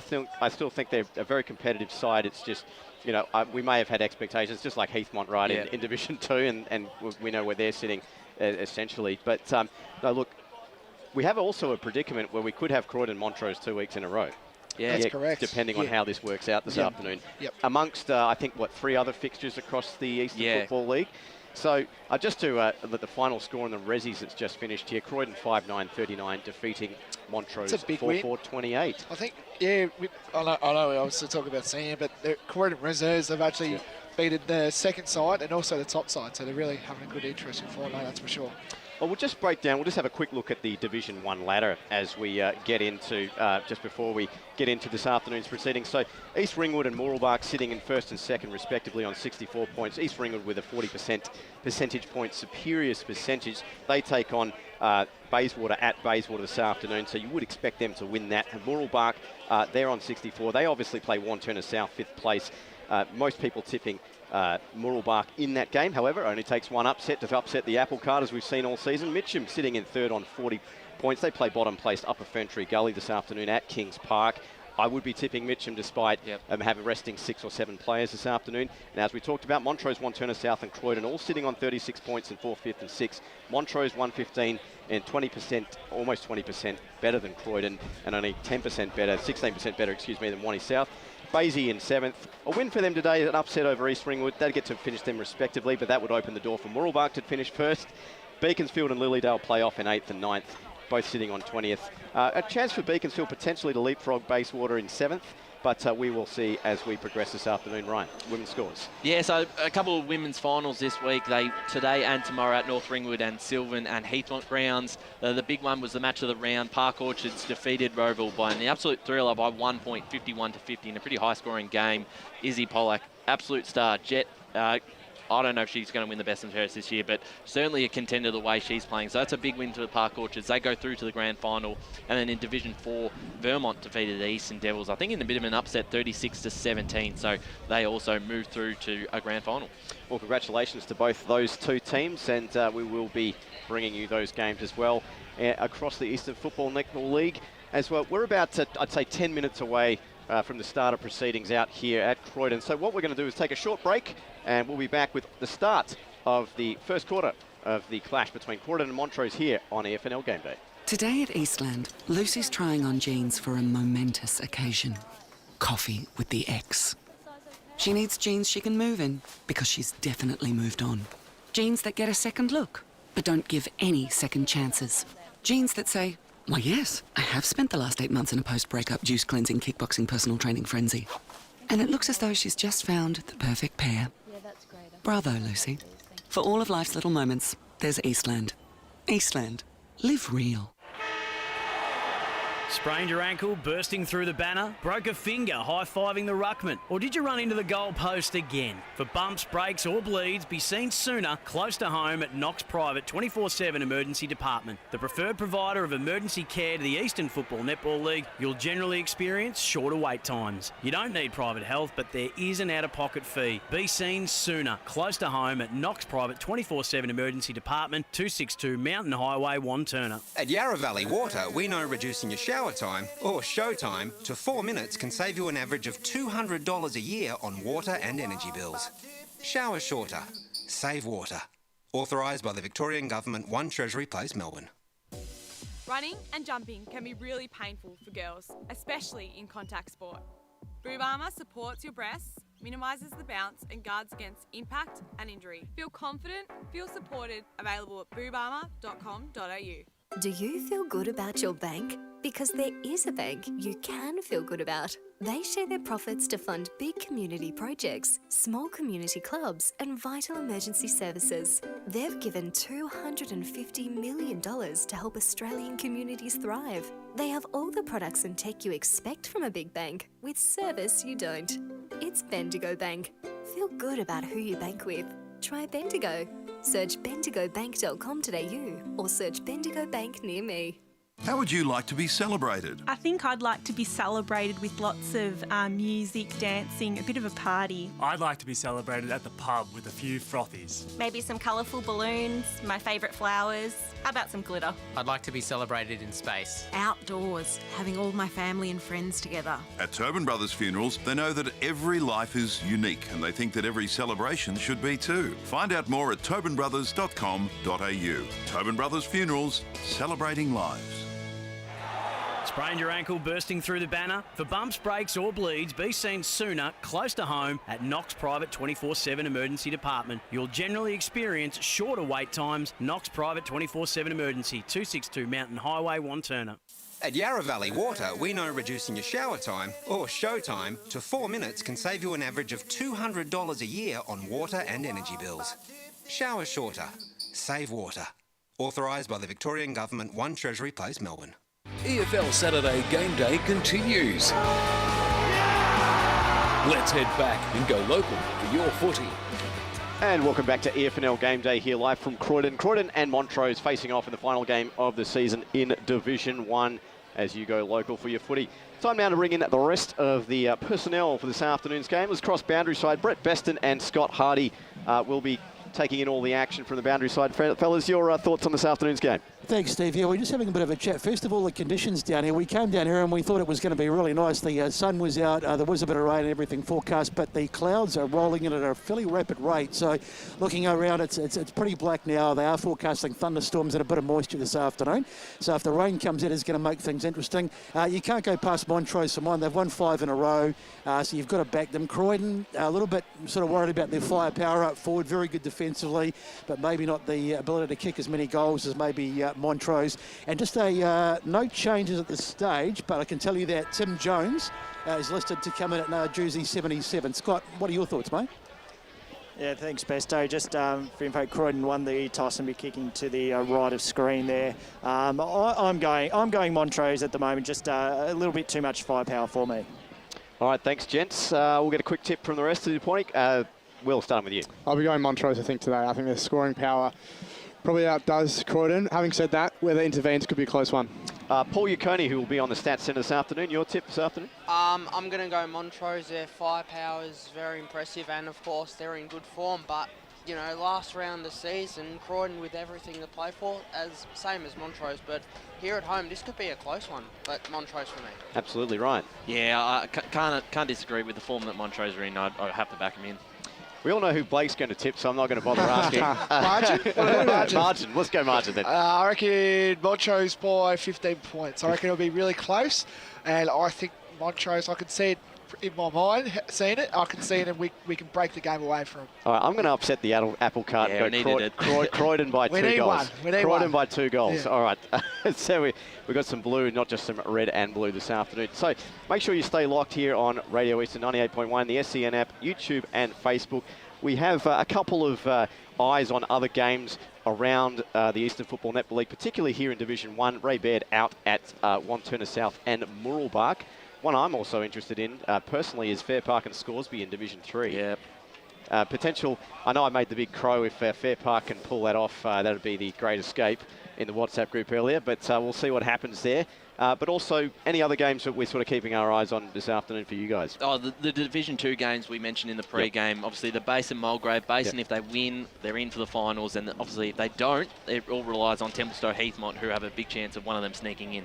Absolutely. The purple haze might be the story this afternoon, or will the blue and yellow of Heathmont, or the red and green of the Basin? Well, we shall see as we approach about 4:45 this afternoon. So we're about set for proceedings here at Croydon. Croydon will be kicking to your right of screen, as Scott Hardy mentioned earlier.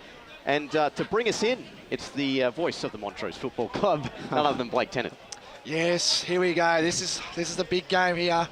Two sides, win or go home. Situation is simple, and here we go. We got no other than Chandler Medal in 2014. Chandler medalist Andrew Haney going up in the ruck against number 7 Joel Koga. This is going to be an interesting battle all day. Two heavyweights going at each other, and I'm also looking forward to see who's going to go to Schilling, because we all know Schilling is very dangerous as well.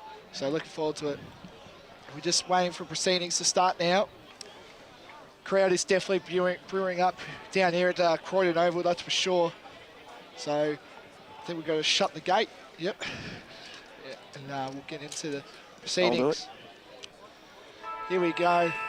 Umpire balls it up. Haney and Koga going at it. Eastland Match of the round between Croydon and Montrose. In there was big tackle there. And the umpire throw it up right in the middle of the cricket pitch. I think that was Jones then, wearing the number 77 there. So Haney and Koga going up there. Big hit out there by Koga. Jones gets it out, gives it to meant to play to Langdon. Langdon deep inside Montrose 450. Davis hands it off, looking dangerous as always. Hambles and gets tackled there. Was Rickard trying to get it off there. To you. So 30 seconds in, we've got a first inside, we'll call it 45, I think, out here at Croydon, a generous 45. In comes the Rucks again to go at it. Haining wins that tap down, looking for Rickard. Haining almost won his own clearance, gets the handball out, almost thrown there by the opposition. Ficker really dives in there, applies a strong tackle to Bailey White. In there is also Seister there for Croydon. Good strong tackle there from Jones there on Potter. And we'll have another ball up just about in the same place. Just under a minute played here out at Croydon. Ball up again, Haining and Koga during the ruck. Haining just muscles that one out, wins the hit out. Congested half-forward line, looking for the handball out was Seister. Pretty solidly met, not much territory on offer early in this game. And we'll have another ball up, third one in about 90 seconds. Here we go again, Haining. I'll give that one to Koga, swinging this one out now. Croydon eye up and under, went higher than it did further. Looking for it, there was Ficker, really lost his footing, ends up on the bottom of the pack, and it's a tight defensive affair to start proceedings. And we'll have yet another ball up. Here we go. Another ball up inside Montrose 450. Haining and Koga again going at it. It gets it off Croydon there. That was Mackenzie. Mackenzie kicks it off, and I think that's Riley Hams. We're in the number 34 today. Hands, plays on, kicks it deep inside Montrose 450. Crunching there, going down the ball here. Croydon have got the numbers back here. They get it out, and eventually the ball will go out of bounds. Again, inside Montrose 450. Montrose doing really well to keep it inside their 450, that's for sure. Looks like Jai Mortimer has the job on Billy Schilling up forward. It's big there, that's interesting as well. Haining gets it off, good hit out there. Croydon again, got the numbers, that was Smith. Smith kicks it on the boot. Who's going to fly there? No one knows, but eventually he does. The ball gets on the ground, kicks it down. Jones again, he's been everywhere this week. Gives it off to Tennant. Tennant dodges one, kicks it deep inside the 450 of Montrose. Who's going to fly? Croydon get the spoil there, that's for sure. And eventually the ball gets tackled again. Meant to play, gets it on his boot. Who will fly? Will we head to holding? Yeah. And it's going to, it looks like Croydon. Is it Croydon? Croydon free. Yeah, yep, Croydon free. Yep. Interesting call. And I think that's going to go on. I think it's Jimmy Smith's going to take it. Yeah, Jimmy Smith. Montrose's pressure's been really good early, so it's going to be interesting if Croydon can weather that storm. They've got to stay in it. Yeah, kicks a short one down there inside the pocket of the Croydon. And good kick straight down. That's a great kick to lower the eyes there. Kicks it down. Croydon now. This is a better ball movement, you would say, if they can try get it off here. That gives it off to Frickery really. Eventually the ball knocks down and he's got to play there. He's got to play if he wants it there. Kicks it down the line. Great follow-up vision there. Unfortunately, both players couldn't get it, and the umpire will call a free kick, and it's going to go to meant to play. So free kick going, and we're going to cross boundary side. One of the more interesting matchups this afternoon. Croydon, of course, have got Riley Britton, who's kicked 27 goals, and on him today, none other than Bo Tennant. Gets it off to Britton again. Britton now plays on, kicks it inside the corridor vision. Great use of ball there. Croydon now, this is better by them. Kicks it down deep. They've got to play it on his own, but then eventually White gets a great mark taken there. I think that was Dixon. Dixon kicks the ball inside Croydon's 450. Now the players, who's going to get the ball? Who wants it more? Good hard tackle there by Croydon again. The tackling has definitely been up for sure. The umpire will ball it up eventually. And it is now, it's the first time we'll go into Croydon's 450 as we go to the stat centre with Paul. Well, both sides have brought the tackling pressure early, 3 tackles apiece, and Montrose have certainly been bringing their forward pressure early. They've had 3 inside 50s to 1, Montrose. So Hams takes the possession out of the back line, short spearing pass in there, finds a teammate in Rickard, gets the handball over the top now here to Tennant, and there away are the Troes down to centre wing. A tight bounce there, well roved in the end there by Seister. Tries to get a hand pass out now to a teammate in Christie, hugging the boundary line. Boundary throw in on the far side of the ground. Dead centre wing area just to the right of the scoreboard. And with about 5 minutes played, still scoreless out here at Croydon if you're just tuning in. Koga and Haining to continue their duel in the ruck. Here comes the boundary throw. Haining with the front spot, just muscles it down. Trying to burst through the pack there is Dixon. Lost the footy in the end. Picked up here by Lynch. Gets a hand pass out over the top to a teammate there in Christie. Dodges 1, dodges 2, puts it onto the right boot in towards the forward line now here for the Blues. Blues footy bouncing, taken well on the back there by White. His kick in towards the forward line. Having the front spot there was Garthwaite, and he's going to get the free as he was muscled out there by Jared Clark, who was the intended target. And Montrose will begin out of their back line here. Kick out from Jaden Potter, goes in short. A real mongrel of a kick back there. They're going to lose possession there. Descent should have taken that one. Here's a handball out of the top. The Blues with an opportunity. Quick handball out of the light boot, and they put it through. Croydon get the first goal of the game, and I believe that was Riley Britton. That's his 28th of the year. Quick snap off the right. That's better from the Blues. They open the account. It's 1 straight 6. Montrose yet to score. We played 6 minutes here on the Bendigo Bank scoreboard. Yeah, perfect start for Croydon. They really needed the start the game off with a bit of intensity. They backed it up well, and good forward pressure, just be able to force Montrose to turn it over and end up in a goal. Britton, who's had a great start. Yeah, absolutely. Montrose had the really good start for the first 3 or 4 minutes, and then Croydon have slowly worked it forward, had a couple inside 50s, and were able to force Montrose to turn it over in their back 50. Okay, we're going to go into the score centre with Matt Frodier. Anyway, gets it out. Croydon now deep inside their 450. You expect here, Bannon Leach, great mark. Playing down back as well, coming across from Coldstream. Gets it off, good kick, but smothered the ball early, but there. Good handball there for Croydon. And then eventually Mackenzie kicks the ball inside, but Montrose have the numbers, and I think that was Potter who marks that. Potter now. He's looking around trying to find numbers, but eventually Langdon, I'm pretty sure, it was a Tennant, kicks it off to Descent. We expect to name his name a lot today. Kicks it short to Garthwaite, another name that we should be able to say a lot about as well. He's had a tremendous year, the best a lot this year. Coming across from Powelltown, kicks it down deep inside, and eventually great mark there, taken. And yep, the umpire will reward it. So Croydon now trying to get the ball back inside their 450. They kick it short one, but eventually it's cut off again by Descent again. It's been everywhere in the last couple minutes. Kicks it down deep inside the 450. Big fly by White, that was. Great mark taken there. Perfect mark. And White will now relocate, look to where to kick to, find the target. White kicks it down deep to the Davis direction. Eventually couldn't mark there. Eventually now Chamberlain putting on some good hard pressure there, that's for sure. Handballs up at Croydon again. We've got the numbers eventually here. A lot of panic stations early, and it'll be a ball up. We're going to go in the score centre again with Matt Frodier.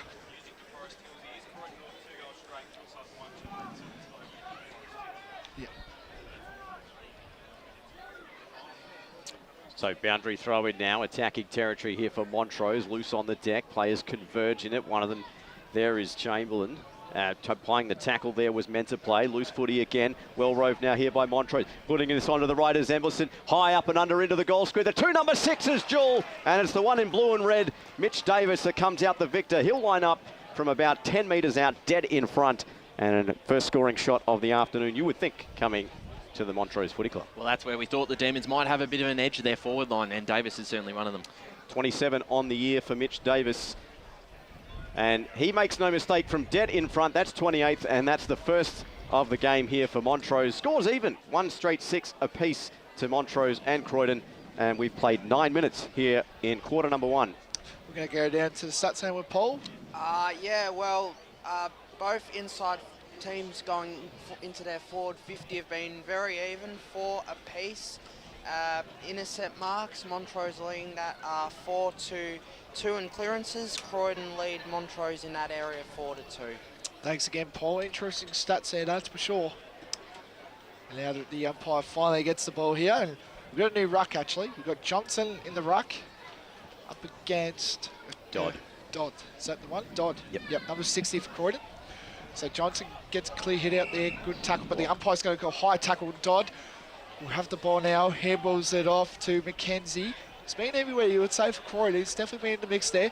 Bannon Leach has got the ball. He's going to go for a run. He's going to take some grass, takes it down inside the full 50 line. Great mark taken there by Rickard. Rickard gives it off straight to, great take there. Good smart vision there by Croydon there. Kicks it down deep to Britton. He's been everywhere as well for Croydon. He's going to slow it down a bit. Eventually plays on, kicks it down deep. And eventually, no, couldn't get there was Clark. Good handball there by Tennant, finds Hams. Hams has got the ball, kicks it down deep. Meant to play, he's got the ball now. Handballs it off. Disappointing there. Hams gets the ball, gets it back. Watson there. Gets it to Buttonleash again. He's been everywhere this last couple of minutes as well. And eventually the ball goes out. The Descent going at it with Britton. Britton eventually does a great tackle there. That's a good tackle. Great tackle. And the umpire's going to pin him here. Yeah. Holding the ball. Umpire was going to pin him. You can have a look at his eyes there and you can definitely tell. So Britton puts it onto the right boot, kick out wide. Finds a teammate out here in Chapel. Just surveys the scene in front of him. All players pretty tightly marked, so he decides to go long in towards the forward line. 2v1, almost the one coming out the victor there in Koga, who was the taller of the three, and it ends up on the deck underneath Aiden Thompson. Will get a ball up. Good target to have down there when he's not in the ruck. Certainly makes a presence.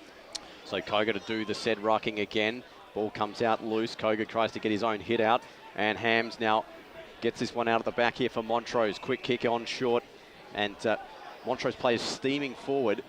One of them target they're looking was Haining, but not much on offer. So going in short now. Oh, that was a poor kick. It's chopped off there by Matt McKenzie from Croydon, urging him to play on quickly. Koga the target in the forward line. Plenty of players, 3v2. Couldn't take it cleanly, could Clark. Ball on the deck gets played there as Thompson goes in for it again for Croydon, and that's going to be another ball up. And Montrose defence doing a good job of swarming the Croydon forwards in the last two passages of play. We played 12 minutes.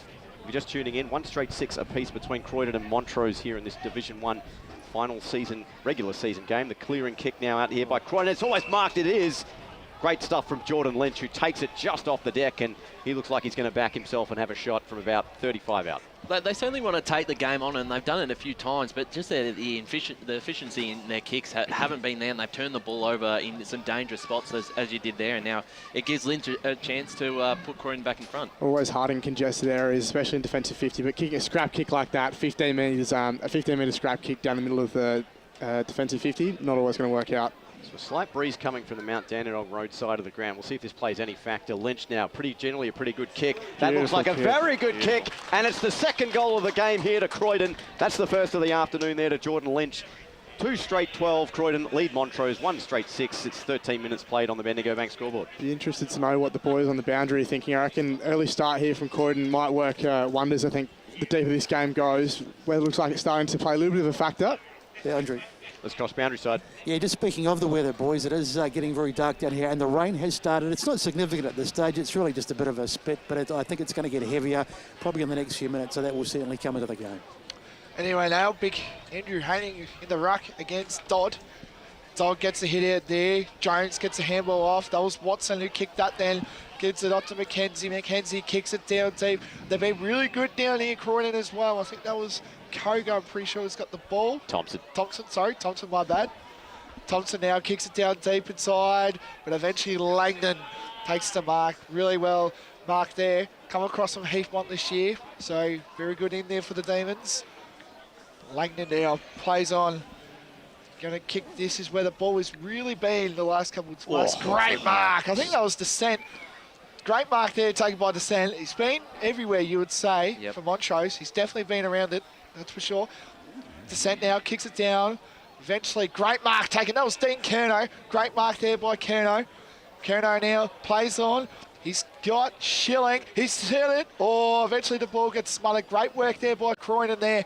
They got the numbers yet again, and eventually the ball goes out. That was great work there by the Croydon defender there. Really well pitched there. Looks like Jai Mortimer's got the job now on Schilling. Really well defensive work there, that's for sure. Couple of really good contested marks down the line just then from Montrose as well. Yep. Umpire throws it in again. Haining and Dodd going at it. Watson gets the handball. I think that was Heap. Heap kicks the ball. Won't be 15 though. Eventually gets the ball. Croydon again got the numbers again, which is really good at this stage of the game. Kicks it down. Eventually finds... We don't have the number for that, but anyway, White takes the mark. If one of our boundary reporters can find number 3 for Croydon, because we don't have the number. Anyway, now White from about... He's on an angle at the moment, that's for sure. This will be on track for goal of the day if he can get this, that's for sure. So White now going through his usual routine. Comes in. The ball is looking good. It's going to drift to the right. Yeah, left, sorry, the left of the screen. So 1- score there to Montrose, and that moves the score to 1-1-7 to Croydon, 2 straight 12. So first behind of the afternoon. Still some we'll keep an eye on some scores coming in from around the Eastern Football League. As we mentioned, last round of the season for Division 1 through to 4. Plenty of finals and relegation battles going on across the league. Always a fan of a good relegation battle. Anyway, here's the kick out towards centre wing. Uncontested mark here for Croydon. Handballed off now here to Hotker. It's got to be his hot. Great tackle from Jones. He wins himself a free kick, dispossessing the football. Boundary. It's cross boundary side. Yeah, the update, number 3 is Nick Barrett. Normally wears 35, but in number 3 today. Thanks, boys. As we've got a free kick downfield, and I think this is going the way of, it's going to go to Mitch Davis. I didn't see what that was for, but the offender on that occasion, Matt McKenzie. Yellow card. Oh, we got a yellow card, really? Looks like Bailey Hotker. So that must have been off the. Well, there was one downfield and there was one up here. So 2 separate incidents. Might have been descent. 2 people coming to the boundary now. Okay, yeah, one 3. of them is. Well, there's, let's see. Well, Sands won, so. I reckon it's Britain. I reckon it was Britain. Okay. Yep. Well, we'll get some. We might get some boundary riders to clarify what that was all for. But in the meantime, Mitch Davis is going to line up dead in front, from right on the edge of the circle, and looking for the second major of the afternoon here for Montrose. His second too. Yep. This could be that yellow card could come into play later on in the game. Here's Davis now onto the right boot. It's got the length. Has it got the accuracy? No, it doesn't. Just a little to the left, and that's the second minor of the afternoon here. 1-2-8. Montrose trailing Croydon 2 straight 12. We played nearly 17 minutes on the Bendigo Bank scoreboard. Croydon now get the kick in. Played some really good momentum footy at the moment. They're kicking down. This is where the ball has been, down on that other side of the wing now. Well done there, what a strength for Garthwaite there. And eventually the ball is going to get thrown up. And the umpire says, my footy. So this is where the ball has really been, down the far end. If you're watching on the screens of YouTube of Eastern Footy League. Hayden now gets the hit out as well. Good handball there as well, but eventually Jones, he's been everywhere as well. Gets it on the boot as well, kicks it down deep. Heap going at it. Couldn't mark that one. Croydon again have got the numbers, but inside. But the umpire will say his footy yet again. You can definitely tell the ball has definitely been on the other side of the wing. Not the broadcast that you can see when you're here, but the ball has definitely been on the other side of the ground, that's for sure. Hayden going in against Koga. You expect them to go at it all the time. You expect. Gets it out deep. Jones now, he's been everywhere. Kicks it down deep first. Look at Schilling. Couldn't get there, but eventually gets spoiled. And now Menziplay got the kick there again. Schilling gets the ball, gets it to Taj Heap there. Eventually the ball gets handballed. Great tackle there. The pressure's been up, that's for sure. They're going to try lock it in now. Descent now. Handballs to Jones. Jones again kicks it down. This is 2 against 1 here. Schilling almost. No, he couldn't. And eventually the ball goes out of bounds. And it's nearly at Montrose end. Brilliant pressure there by Montrose, and the Ricard tackled. Wasn't paid, but it was just that sort of effort to keep it going and end up in Montrose's hands. Absolutely. Montrose turning the pressure up at the moment. Here's Haining v Koga in the ruck. Give that tap to Haining. One further there from Haag. And that's going to go over the boundary line, and we'll have a boundary throw in about 5 metres to the right of the previous position as the rain starts to get a little bit heavier. Glad I bought the jacket. Elected to do so before I got in the car. As that's going to come into play later this afternoon. Here's the boundary throw in again. Koga v Haining. Haining just muscles his man out. The tap now. Looking there for Jones, roving for the back. Seister's in there. Lost the footy. Heap now trying to do some burrowing on the bottom of the pack. It spills out now. Couple of hairless heads there. One of them is that was smothered. That was Emberson looking there for the tackle. It's back now here to Davis. Onto the right boot. And he's put it through. Second goal of the afternoon there for Davis. That's the third. We've got a bit of... They want to touch. Touched it. Yeah. No, I went the early crow and paid the price for it. That's just a minor score. So Montrose, that would have been a contender for Tobin Brothers' goal of the day there from Mitch Davis. Just the minor score. 1-3-9 Montrose trail Croydon 2 straight 12 as we approach time on in the first quarter. Yes, indeed. That was Smith there. Smith kicks the ball down deep to Koga direction. Eventually Galbraith there. Coming on for the Eastern Rangers list there, Galbraith there. Handballs it off. Great hard tackle again where the pressure's been on, that's for sure. And now, I think Galbraith, I think that's it. Or there. No, it wasn't Galbraith. Ball gets thrown up here, hanging in. Koga going at it. Jones gets the kick away. Another clearance to him. Finds Dean Curnow there. Couldn't get the ball there, but eventually Croydon get the numbers around. They look around, trying to get open here, but eventually gets tackled, and the umpire will say his footy. And it's about, you would say, at Montrose end there, where the ball has usually been the last couple of minutes, that's for sure. Yeah, you'd have to say the conditions would probably suit Croydon, considering Montrose is such a high pace, fast attacking side and can hit the scoreboard. This might bring it to a bit of a low scoring scrap, which is exactly what the Blues will want. Anyway, now thrown up by the umpire. Haining now gets the ball, kicks down deep inside, handball across. This is good here by both sides here anyway. Kicks it down deep inside the 450 to the Kerno direction. Eventually Smith there, that was taken down there. Handballs the ball boundary down deep, and we're going to go boundary side. Yeah, just confirming, boys, sorry to take a little bit of time, but Bailey Hodker it was who got the yellow card, number 9 for Croydon. Yeah, so he'll be out for 15 minutes, expecting to see him in the second quarter. Umpire now throws it in. Haining and Koga wrestling, you can tell, that's for sure. Big heavyweight duo there, but the ball is still moving around inside the 450, and eventually the umpire will throw it up. So just 3 points to the margin as we've played a minute and a half here in time on in the first quarter. Croydon 2 straight 12, leading Montrose 1-3-9 if you're just tuning in on the SEN App or Radio Eastern 98.1. Haining, who's had the better of the ruck, gets the better of that one as well. Trying to get the hand pass out now to Dixon. Dixon in hot pursuit of the footy, puts it onto the left. One-on-one contest. Good job there from Montrose to lock the ball in. Hand pass there looking for Descent. Tried to get it out there to his teammate there in Davis. He's on the bottom of a pretty strong tackle there from Sparks, and we'll have a little bit of Sparks flying there on the boundary line, and we'll have a boundary throw in. So the rain now starting to get a little heavier across the ground. Croydon are sans one player due to that yellow card to Bailey Hodker. Give that one to Kroger on the hit out, stock it off the ground. And the mark taken just on the edge of the centre square there from Mitch Chappell. And he waits through his charges to get downfield, so he's got some options or two. Puts it onto the left, a little awkward kick, and he's paid the price. He might be a natural right footer, I think.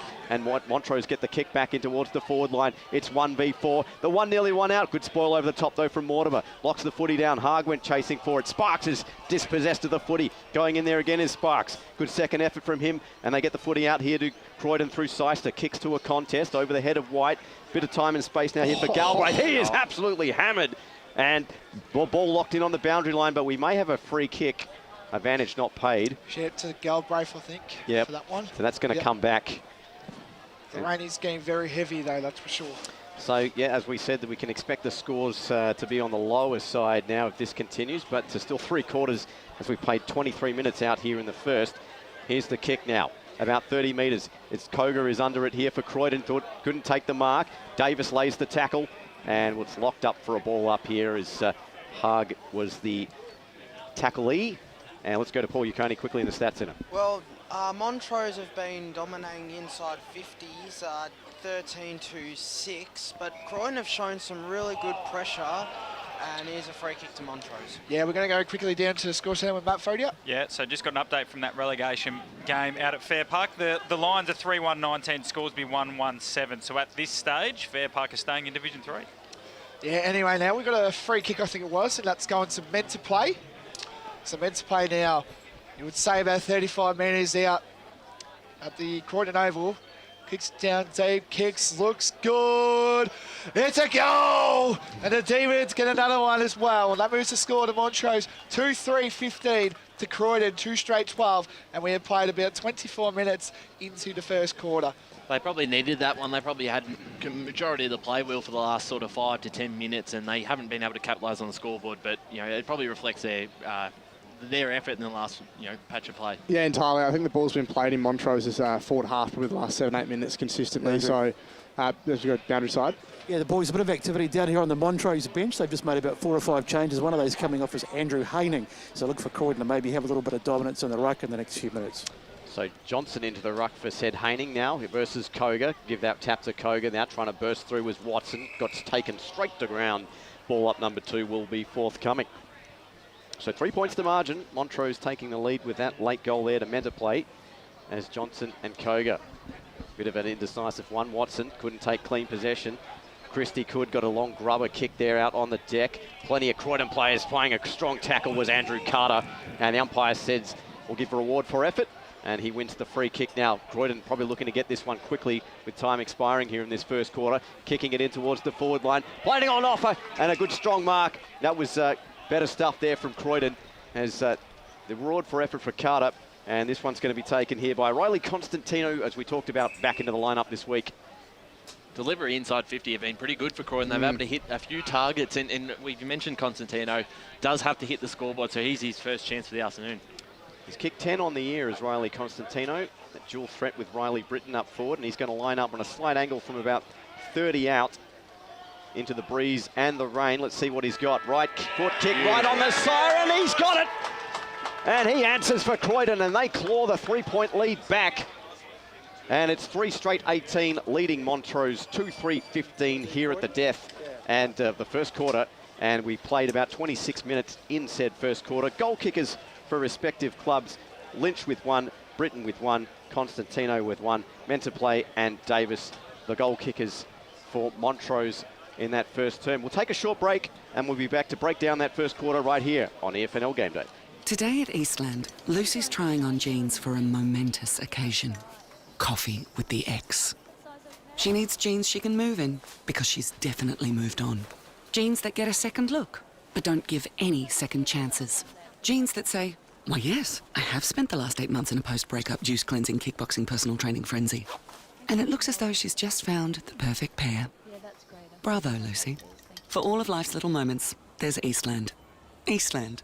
Live real. Sprained your ankle, bursting through the banner? Broke a finger, high-fiving the ruckman? Or did you run into the goal post again? For bumps, breaks or bleeds, be seen sooner, close to home at Knox Private 24/7 Emergency Department. The preferred provider of emergency care to the Eastern Football Netball League, you'll generally experience shorter wait times. You don't need private health, but there is an out-of-pocket fee. Be seen sooner, close to home at Knox Private 24/7 Emergency Department, 262 Mountain Highway, Wantirna. Running and jumping can be really painful for girls, especially in contact sport. Boob Armour supports your breasts, minimises the bounce and guards against impact and injury. Feel confident, feel supported, available at boobarmour.com.au. At Yarra Valley Water, we know reducing your shower time, or show time, to 4 minutes can save you an average of $200 a year on water and energy bills. Shower shorter. Save water. Authorised by the Victorian Government, 1 Treasury Place, Melbourne. Do you feel good about your bank? Because there is a bank you can feel good about. They share their profits to fund big community projects, small community clubs and vital emergency services. They've given $250 million to help Australian communities thrive. They have all the products and tech you expect from a big bank, with service you don't. It's Bendigo Bank. Feel good about who you bank with. Try Bendigo. Search bendigobank.com.au or search Bendigo Bank near me. How would you like to be celebrated? I think I'd like to be celebrated with lots of music, dancing, a bit of a party. I'd like to be celebrated at the pub with a few frothies. Maybe some colourful balloons, my favourite flowers. How about some glitter? I'd like to be celebrated in space. Outdoors, having all my family and friends together. At Tobin Brothers Funerals, they know that every life is unique and they think that every celebration should be too. Find out more at tobinbrothers.com.au. Tobin Brothers Funerals, celebrating lives. Sprained your ankle, bursting through the banner? For bumps, breaks or bleeds, be seen sooner, close to home at Knox Private 24/7 Emergency Department. You'll generally experience shorter wait times. Knox Private 24/7 Emergency, 262 Mountain Highway, Wantirna. Running and jumping can be really painful for girls, especially in contact sport. Boob Armour supports your breasts, minimises the bounce and guards against impact and injury. Feel confident, feel supported, available at boobarmour.com.au. EFL Saturday Game Day continues. Let's head back and go local for your footy. And welcome back to EFNL Game Day here out at Croydon, where it's Croydon 3 straight 18, leading Montrose 2-3-15. Repeat of the goal kickers, Croydon, Lynch, Britton and Constantino with singles, and Menterplay and Davis singles for Montrose. Boys, we'll break this first quarter down quickly. Your thoughts? Yeah, interesting game so far. I thought Montrose probably had majority of the play for the first quarter, but probably didn't make the most of their opportunities. Their forward pressure has been really good. They've been able to force Croydon to turn over quite a bit in their forward 50, but on reverse, coming out of the back line, they've turned it over themselves, and that's led to a couple of Croydon set shots, and they've made the most of opportunities, as the scoreboard says, 3 straight.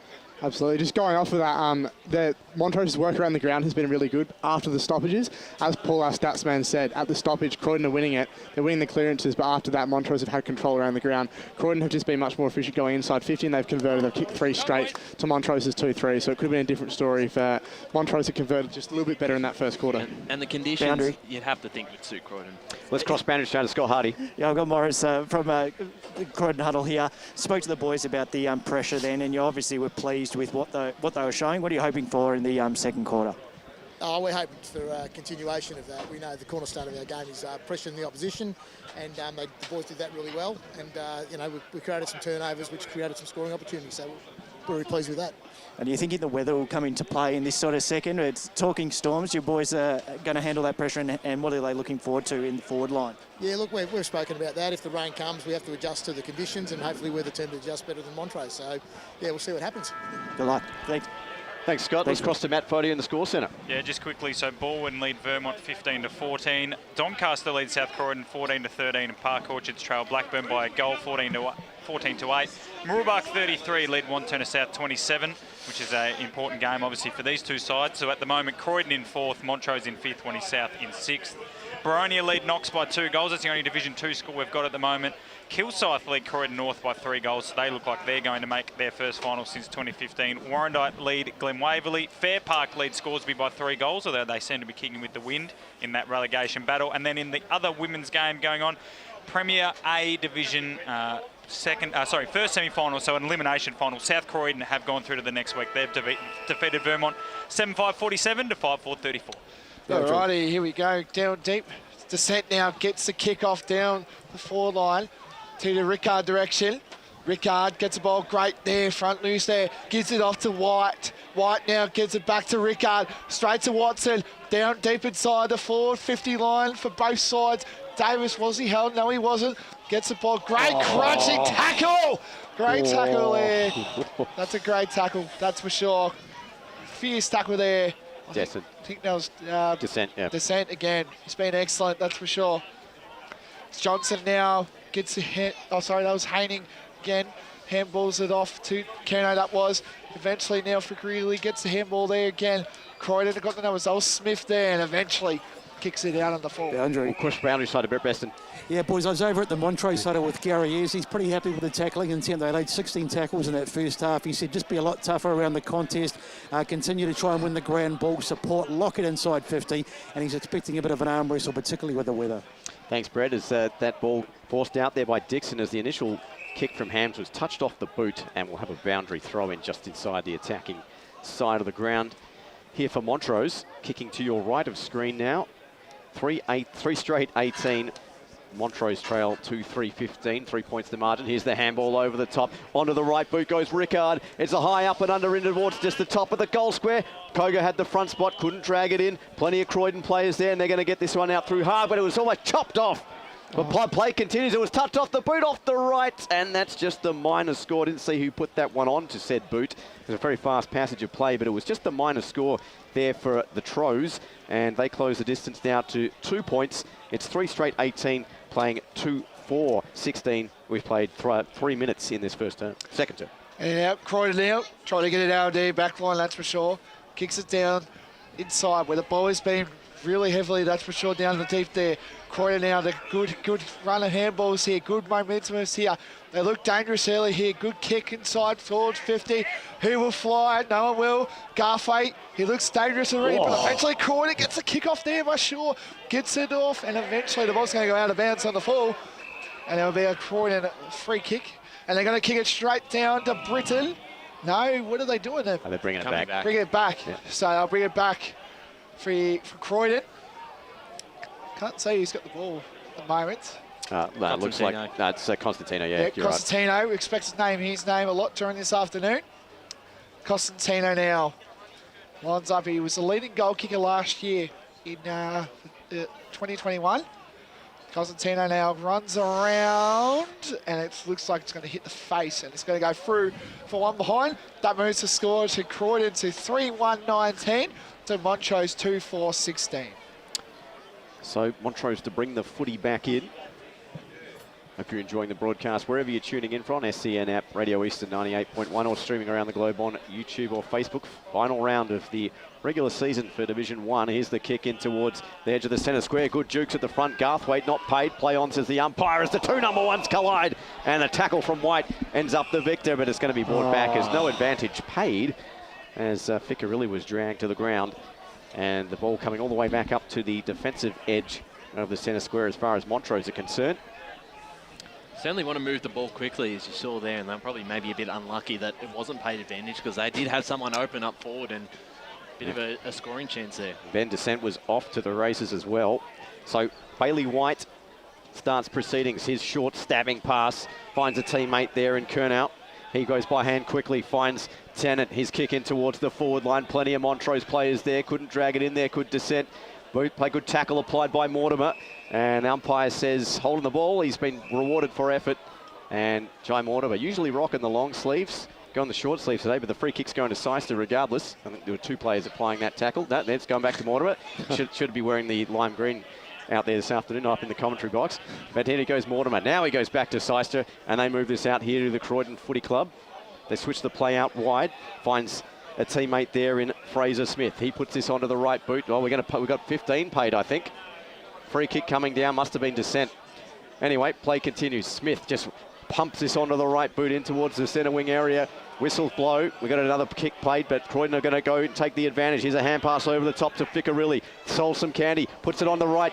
Kick was smothered partially, though. It falls fortuitously here for Montrose. Great bump in the process. Ficcarelli can't get a second effort. Players dive on the footy. Trying to take it here is Carter. Carter goes the handball over the top to Britton. Britton puts it onto the right boot, and he's kicked it! Riley Britton's second of the afternoon. That's Croydon's fourth, and they extend their lead 4-1-25. They lead Montrose 3-1-19, and we played, 7 minutes on the Bendigo Bank scoreboard. The big positive here for the Blues so far is that their big targets are starting to get a bit of ball up forward. Obviously, Britton's kicked the two now. Constantino's kicked one. He's looked lively. So some of these players that we knew had to play well to get the win today are performing pretty well in this first quarter and a bit. Britton's positioning this whole game so far has been exceptional. Just finding himself in the right place, right time. That's why he's got 2 goals. He's had some crucial disposals outside of that as well. Anyway, now umpire throws it up. Johnson and Koga, 2 heavyweights again. Descent now gets the clearance out already. Mentapay looking dangerous. Kicks the ball. Eventually dropped there again. That was Watson going in for the ball. Good hard tackle there, that's for sure. Eventually Jones gets the ball. Handballs it off. Rickard gets it off to Heap. Oh, dropped it in the last second. And eventually the umpire will throw it in about in Montrose 450. So deep inside, just across the 450 line now for Montrose, inside their 450. Umpire throws it up. Johnson now. Eventually no one goes for the ball, and eventually Johnson kicks it off. It's crossed quickly to Matt Foddy in the score centre. Yep. Yeah, so a few updates to those live ladders. So Norwood lead Doncaster East at quarter time, but Blackburn are also in front of Park Orchard, so still 6th and 7th there in favour of Blackburn. In Division 1, as we mentioned, Croydon currently in 4th, Montrose still in the finals. Templestowe and Heathmont, Templestowe in front, so they're in 6th though. The Basin and Mulgrave all tied up at 9 apiece, so should Mulgrave get in front, Templestowe will jump into the 5. Anyway, now get a little push there, but it's holding. Oh, it's going to be a hold there. And I think that's Schilling by the looks of it. Yep. So Schilling now, this is the first we've really seen Schilling at the moment, that's for sure. So Schilling now on an angle now. He can go back. You would hope he can kick this. Add his tally on. This will be his 31st goal of the year. Been incredible the last 5 weeks. He has 22 goals in 5 games. Billy Schilling come across the North England this year. Comes in, does his usual routine, goes back and kicks the goal. One on there by Schilling there, that's his first of the day. And Montrose get the margin back on their terms, you would say. Croydon 4-1-25 to Montrose 3-4-22. I was going to say, we haven't seen much of Schilling so far, and that means that Mortimer's probably been doing a pretty good job on him. He hasn't been going off his man, intercepting and making bold plays, but just doing a good hard lockdown job on Schilling up until then. So 3 points to margin as we approach the 8-minute mark here in this second term out at Croydon. The rain has sort of cleared up for us just a moment. I can't see Bailey Hotka back on the ground, so to see when that yellow card expires, as Croydon were down a man thanks to that said yellow card. Johnson back into the ruck there for Montrose. Trying to pick it up there was Watson. Bailey White drags it back in underneath him, and he gets wrapped up in a strong tackle from Billy Dixon, and we'll have a ball up on the edge of the centre square, commentary side of the ground. Johnson, Dodd into the ruck now here for Croydon as Koga taking a rest. Dodd wins the tap, looking for it there was McKenzie on the edge of the pack, just socketed off the ground, going to get a second bite. Watson might beat him to it. Johnson couldn't take it cleanly, but taking it cleanly finally there is Hotko, who is back on the ground, and we've clarified that straight away. Good strong tackle applied there by Descent, and he's going to get a free kick on the edge of the centre square. He plays quickly now here to White. White puts a short stabbing pass there in the direction they're looking for a sorry, that's a Descent. Excuse me, Rickard goes back by hand, finds a teammate there, putting it back onto the right, and it's an ugly kick, and that's going to go out of bounds, and this will be a boundary throw-in on the forward pocket side of the ground for Montrose. Descent been very dangerous early, one of Montrose's best so far. The pressure's been good, he's getting plenty of the ball, just one of the Montrose stars. Umpire throws it in, Johnson gets a hit out early, and eventually the ball will play on, but eventually now the ball is still rolling around. Croydon now get the kick off. Good looking kick, Garfight, good spoil there, that's for sure. Expect to see him playing lockdown defender duties as always. Button Lynch gets the kick there. Eventually finds, I think that was Chamberlain. Is that a free to Chamberlain? Yeah. I think that was Chamberlain. Is that Chamberlain? Oh no, Rickard, excuse me. So Rickard can go back. He looks like it eventually. And the umpire's called 25. Jeez. I don't know what for, but it was 25-man free kick, and that's going to go to Sammy Rickard. Team of the week a couple of weeks ago. Go back and hopefully kick this and put Montrose back in the lead. We've seen Ben Descent around the ground a lot. We've also seen a lot of dissent from the players. I was waiting for that one to come out. For that one. 4 or 5 25s given so far today. I could see it written on Blake's run sheet there. Here we go. Lines up. Rickard, the experience. Lines it up, and it's through for a minor score. That moves to Montrose 3-5-23 to Croydon 4-1-25. So 2 points the margin out here at Croydon as the rain sort of on and off again. There's a little bit of a drizzle coming across the ground. We've played 10.5 minutes here in this second term in this Division 1 clash as Croydon now bringing the footy out. Here's the kick out towards the near side of the ground, one-on-one, and Hams couldn't take that one as a strong spoil over the top from Fraser Smith. We'll have a boundary throw in. We'll get some scores shortly from around the grounds, particularly keeping one eye on let's go to Matt Fodie in the score centre. Yeah, so an update on that relegation game. Fair Park, it's still the the quarter time score is the update we've got. So still Fair Park in front by 3 goals, although we might have just had an update from Davis. No, we haven't. Just some other scores in that division. Whitehorse 4-2-26 lead Ferntree Gully 3-4-22 in the playoff for 5th. And as we mentioned, Warrandyte are cruising against Glen Waverley ahead of their qualifying final matchup next week with Warrandyte. They lead 6-4-40 to 1-2-8. Thanks, Matty. We've just had a free kick in the back line here. Sparks to take the kick. He plays this one out wide and finds a teammate there in Fraser Smith. His kick up towards centre wing, one-on-one contest. Winning that one out is Hams, who's covered probably 2/3 of the ground in the last 30 seconds. Swings around, puts it back onto the right boot, in towards the forward line. Front spot, though, with Smith. Couldn't take it cleanly. And we've got a free kick paid. Let's go back to Matty quickly in the score centre. Yeah, Division 4 update. So Kilsyth still in the finals. They lead by 25 points over Croydon North, but they can't afford the Kangaroos to come back because Forest Hill lead 42-0 over Nunawading, and Surrey Park 3-5-23 lead Sylvan 1-2-8. So this could be 2 times in a row knocking off the Cats. Anyway, now ball's still inside the 450, pushing it back surely. Yeah. And it'll be against White for that one. Now Croydon now will try and look. The ball's been to Montrose 450. Kicks it off to Lynch. He kicked a goal early in the first quarter. Lynch now goes back. And he's quarter 25. I'm pretty sure that was against the runner. I think because the umpire looked at the runner then. Not 100% sure if it was, or Watson there. But anyway, he looked at the runner. He actually looked at the runner. Anyway now. Can hear it through the effects, Mike. Lynch now kicks it straight down. Great mark there by Frickarelli. Now trying to settle down here, Croydon. Trying to look around here. Eventually kicks it short. Oh, risky kick, but the umpire says it's a mark. Jeez, interesting there. That was again Lynch. So Lynch has got the mark now. And eventually he's played on. Lynch kicks it down deep inside. Garthwaite flies, but eventually the ball will go out of bounds and the umpire will throw it up. So we nearly got to Croydon score 51, that's for sure. Umpire now is about to throw it in. As we reach, we've had about the last 12 minutes gone. Haney now gets the kick to Jones. Jones kicks it down deep to the Chamberlain direction. Couldn't get knocked there. Davis couldn't get it, but eventually gets held, but no free kick. Rickard gets it around. Eventually now the ball will go out of bounds. And we'll take the opportunity to go to the score centre. Yeah, update from Division 1. Murubak 6-3-39, Wanturna South 6-4-40. So at the moment, Montrose are out of the finals and Mitcham are leading Upper Gully 31-2. So some tantalising early scores coming in, but we've still got plenty of footy, obviously, to come this afternoon. As reportedly, Aaron Mullett has 4 of the 6 kicked by Murubak. Well, there you go. He's in the side. There was questions, I think, about him being in the side this afternoon. Division 2, while we're at it, South Belgrave looking to rue my call of them not having the greatest percentage. They're up 53-1 at quarter time over Oakley District. Ringwood lead 20-19 over East Burwood. Baronia looks safe in the finals, as I mentioned. They're up by 20 points over Knox. Templestowe by 2 goals over Heathmont, and all tied up at Mulgrave 1-3-9 apiece. The plot thickens as that kick is almost chopped off there. Montrose trying to hem it in their own forward line. Good tackle applied there by Kernell on his man in Fraser Smith, and he's dragged to the ground, and the umpire will ball it up. Trying to lock this in the forward line. Let's go to Paul Yaconi quickly in the score stat centre.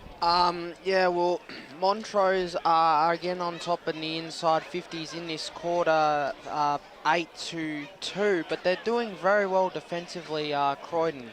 As the ball comes back into the defence. Oh, mark! Dragged in, Schilling. Oh, he's not going to be paid, or is he? Oh, it's going back the other way. Oh, okay. Well, it was worth the pay if we have a look on the replay. Schilling over the top, one-handed. And anyway, the ball's come back the other way. And it's currently in the hands here of Croydon. Smith puts the kick in towards the forward line. Just went over the top there of Broussard. He was pushed out, according to the umpire.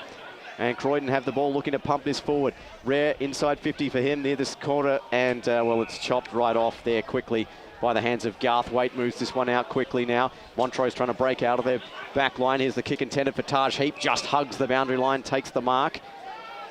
And he goes in short, finds a teammate. And Montrose come out of their own back end. Here's the kick in towards the edge of the centre square. Toll did well to take that one on one bout, did Hug. And he's dragged to the ground. We'll have a ball up on the centre wing commentary side of the ground. So that free kick in the goal square was against Davis, so he's cost his teammate there. Let's quickly go to the score centre. Good news, Blakey. Murubak have hit the front, 46-40, so Montrose back in the 5. Thank you for that one, Matt. That's what we need to see. Anyway, now Jones fighting for the ball. Good tackle there. And eventually good tackle there by Descent. And the umpire will throw it up. Geez, the tackling pressure's been lifted. I want to know if Paul can get some stats for the tackle count, because I think it's pretty high at the moment. Yeah, well, the tackle count is in the whole game, it's been 11-10, 4 each this quarter. Geez, very nice there, definitely for sure. So, we're going to go boundary side now. You can definitely hear the pressure in the tackles. They're hitting hard, and they've increased it both sides in the second quarter. Anyway, now Descent gives it off to Langdon. Langdon gets a handball to White. White gets it down deep. Here we go, inside to the Schilling direction. Takes the mark. Great mark there by Schilling. It looks dangerous. Everywhere that ball gets inside that 450. Great mark there. Look at the body work there, just to be able to push aside his opponent, who's a pretty strong opponent himself, and just to be able to hold his ground and take the mark. He's your perfect forward. I know he likes to play midfield, but it's a good move by Gary Ayres in the second half of the season to have him there. Anyway, now Schilling can go back, get the lead from Montrose. Inside the second quarter, 17 minutes gone. Schilling goes inside. Kick is on the way. It's going to drift to the right though. And it's through behind. That moves the score to Montrose 3-6-24 to Croydon 4-1-25. So 1 point the margin. We edge closer to time on. 17 minutes played here in this second term on the Bendigo Bank scoreboard. Division 1 clash, Croydon and Montrose as the EFNL finals picture starts to get clearer. Here's the kick, the curling kick. Well, 2 Croydon players collided, and this opens the door now here for Montrose, but the umpire said it went over the boundary line, and we'll have a boundary throw in far side of the ground. Big tick for Croydon if they can stay in front at half time, just with the amount of ball that's been in Montrose half this quarter. Looks like Montrose kicking with the wind as well. Indeed is Johnson into the ruck. Koga back into the ruck for Croydon. Both men missed the tap. Davis goes in hard. Ball eludes him and his opposing player. Ball now trickles out. Trying to drag this one in now was Seister. Applies the tackle as his opposite number, Sam Rickard, ends up underneath him. Will have a ball up. So opportunity here for Montrose, potentially. They only trail by 1. You want to lock this one in and try and get on the board again. As a pack forms, the kick just out, and well, Ficcarelli, well, not played, but I think that was only about 5 metres in the end. And so that was a high and a half. It was a bulldog in the end. And well, looks like Taj Heap is on the end of it, and we're going to have 25 out of result. It's been reversed. It's gone back the other way.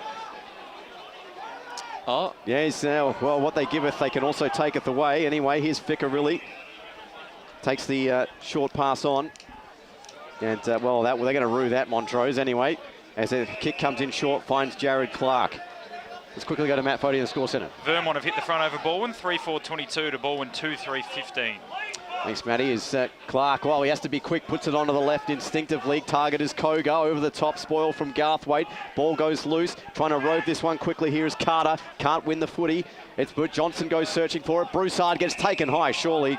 There's a high tackle from Baton Leach. They play on quickly, advantage paid, and, well, Britton, can Britton save the... I didn't see that, thanks to the lighting post. And let's go to Paul Yaconi back in the score centre. Yeah, well, there has been a lot of undisciplined in this second.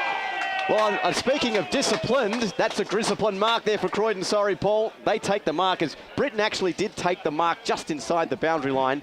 And they're going to line up for a shot at goal. 20 metres. You could see that centering pass. Beautiful play. Great mark. And Croydon will get a chance here from dead in front. I think that's that Dodd over the far side. Jared Clark? Jared Clark, it is indeed. Number 5. Sorry, we'll go back to Paul in a second. But Clark now looking for Croydon's 5th of the afternoon. Steadies the ship, and he's put it right across the face of goal, and you would expect better. But that's extends the lead to 2 points. Croydon 4-2-26, Montrose 3-6-24. We're into time on. Let's go to Paul Yaconi. Yeah, well, there's been 11 free kicks in this second quarter between the two sides, 7-2 Croydon and 4-2 Montrose. I want to also point out, in this second quarter, Croydon have only had 3 inside 50s, but they've kicked 1 goal, 2 from it. So they've scored every time they've been in their forward 50. Anyway, now, umpire's going to ball it up to Johnson and Koga going at it. A lot of names have been called out. Koga gets a good hit out there, but eventually Galbraith gets it out. Handball there to meant to play to Langdon. Here they come to Montrose. Gets it down deep inside, finds Rickard. Rickard now plays on immediately. Kicks it towards the Shelley direction again. And it's a mark. Again, he looks very dangerous.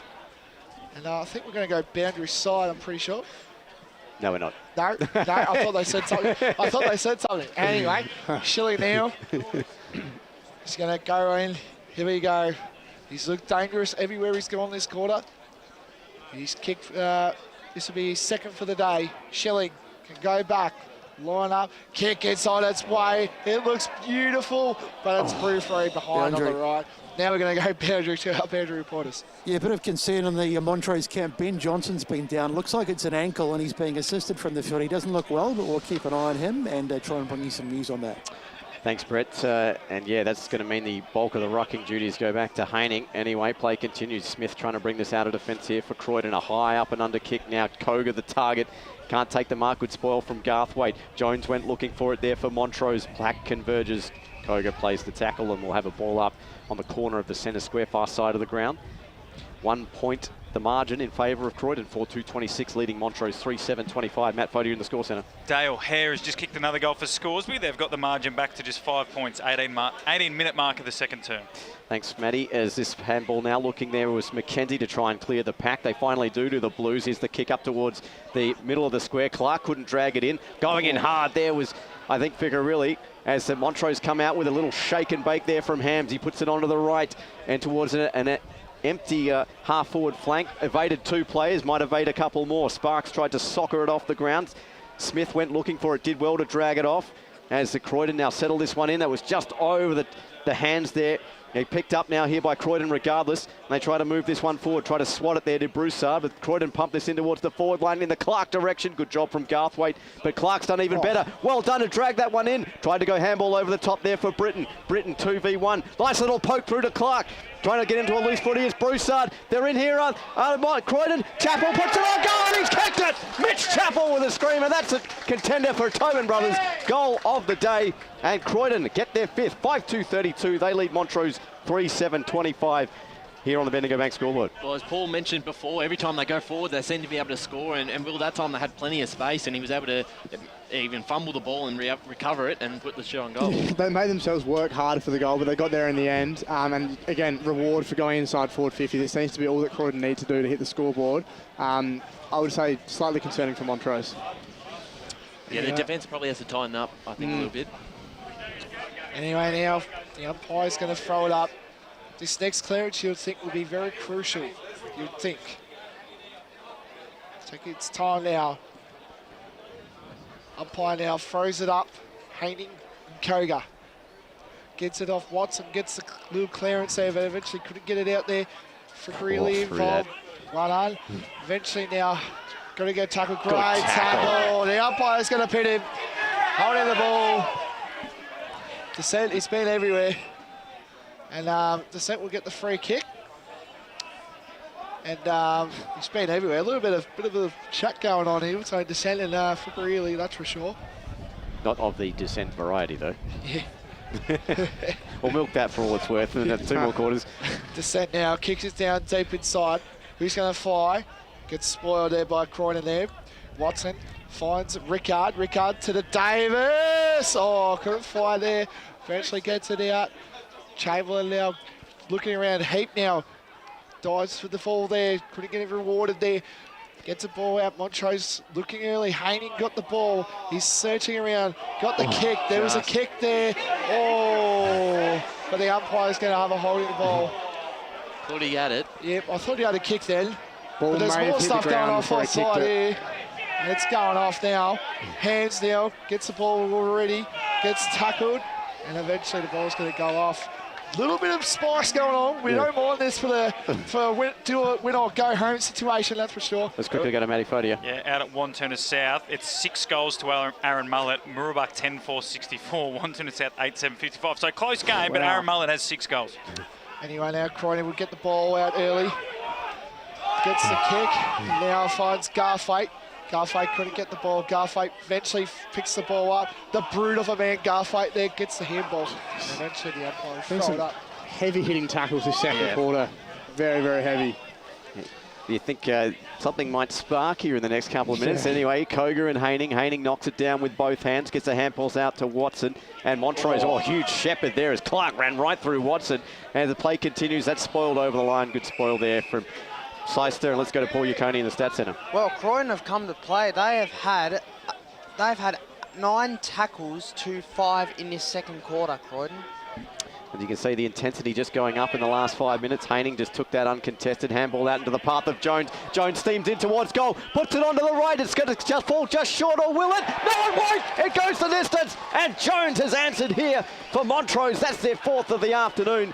4-7-31. They are within 1. Croydon 5-2-32. Contender for Tobin Brothers, goal of the day. And the Trows clawing their way back into this one. Nice little bit of shepherding from Billy Shilley on the goal line there too. That fell probably 2 or 3 metres short, but he did his work to make sure it went through. That was really crucial too, because Croydon made the most of their opportunities. Montrose haven't. Bring it back to 1 point is just really crucial to come in the second half. You have to mention also, with the amount of 25s are given, the free kicks off the ball, just got to be careful not to be, too aggressive when you haven't got it. Anyway, now umpire gets thrown up here. Watson now in the middle of mix. The umpire again will throw it up just inside as we go to the score sound with Matt Fodia. Yeah, this game's pretty irrelevant because they'll be playing each other next week. But Don Vale lead Coldstream 34-14, and that Fair Park scores big game. It's Fair Park by 10 points, 2 minutes into time on in the second quarter. Anyway, Smith now gets the ball, looking dangerous already there. Eventually gets the handball back to Smith. Smith now finds a player down deep inside. Great tackle. That's a great tackle there by Heap. And Heap gets the free kick. He deserves that. Great tackle. And eventually gets it now. Heap now, kicks it inside, deep inside the fourth. It's Schilling! Oh, almost took that great mark there. Taken away, and eventually the umpire will throw it up. That was a big fly there by Schilling. That was a massive, yep. He's key. If he can kick a couple, get a couple of marks, he's the key for Montrose to win this game. Anyway, now the umpire throws it up. Davis in the ruck now. Gets it off around the ball. Here we go. Jones spins once, spins twice. Don't tell me. Oh! And eventually hits the post. And that moves the score to 4-8-32.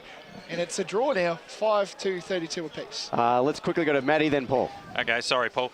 Berwick have hit the front over Rowville, 26-22. So at the moment, Rowville's still not confirmed as minor premiers. Over to you now, Paul.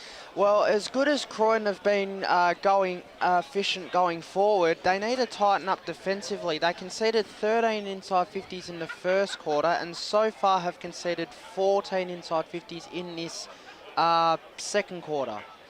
Thanks, Paul. As Smith puts the kick onto the right boot. A contest, about 6 players converged. Couldn't drag it down there. Could meant to play. Tried to get a handball. That's got a second effort, though. Meant to play. Put it onto the right. In towards the forward line. Schilling's underneath it. Couldn't take it. Mortimer was about a metre or two behind him.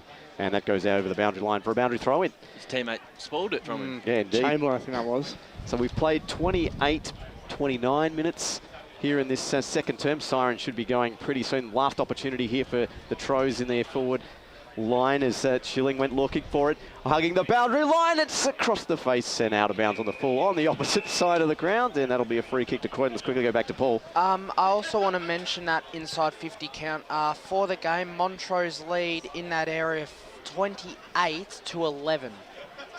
Anyway, now Croydon going to try and recover the... There's been a lot of Montrose 450, that's for sure. Kicks it down deep inside. Montrose bench. Good mark. Great mark. Wow. Great mark taken there by Koga. Just over 3 blokes, and that will do it. And that is half-time down here at Croydon Oval. The scores are all level, all tied up. 5-2-32 to Montrose 4-8-32. And we're going to go, Steve, there and talk through the goal kickers. Well, yeah, couldn't ask for a better setup coming into half-time. Goal kickers for respective clubs. A pair to Riley Britton, Chappell, Constantino and Lynch for Croydon. And for the Troes, Billy Schilling, Davis, meant to play, and Tim Jones with singles apiece. It's all locked up here at half-time out at Croydon. Croydon 5-2-32, Montrose 4-8-32. We'll be back to break down the first half of footy right after this on EFNL Game Day. Today at Eastland, Lucy's trying on jeans for a momentous occasion. Coffee with the ex. She needs jeans she can move in because she's definitely moved on. Jeans that get a second look, but don't give any second chances. Jeans that say, why yes, I have spent the last 8 months in a post-breakup juice cleansing, kickboxing, personal training frenzy. And it looks as though she's just found the perfect pair. Yeah, that's great. Bravo, Lucy. For all of life's little moments, there's Eastland. Eastland. Live real. Sprained your ankle, bursting through the banner? Broke a finger, high-fiving the ruckman? Or did you run into the goal post again? For bumps, breaks or bleeds, be seen sooner, close to home at Knox Private 24/7 Emergency Department. The preferred provider of emergency care to the Eastern Football Netball League, you'll generally experience shorter wait times. You don't need private health, but there is an out-of-pocket fee. Be seen sooner, close to home at Knox Private 24/7 Emergency Department, 262 Mountain Highway, Wanturna. At Yarra Valley Water, we know reducing your shower time or show time to 4 minutes can save you an average of $200 a year on water and energy bills. Shower shorter. Save water. Authorised by the Victorian Government, 1 Treasury Place, Melbourne.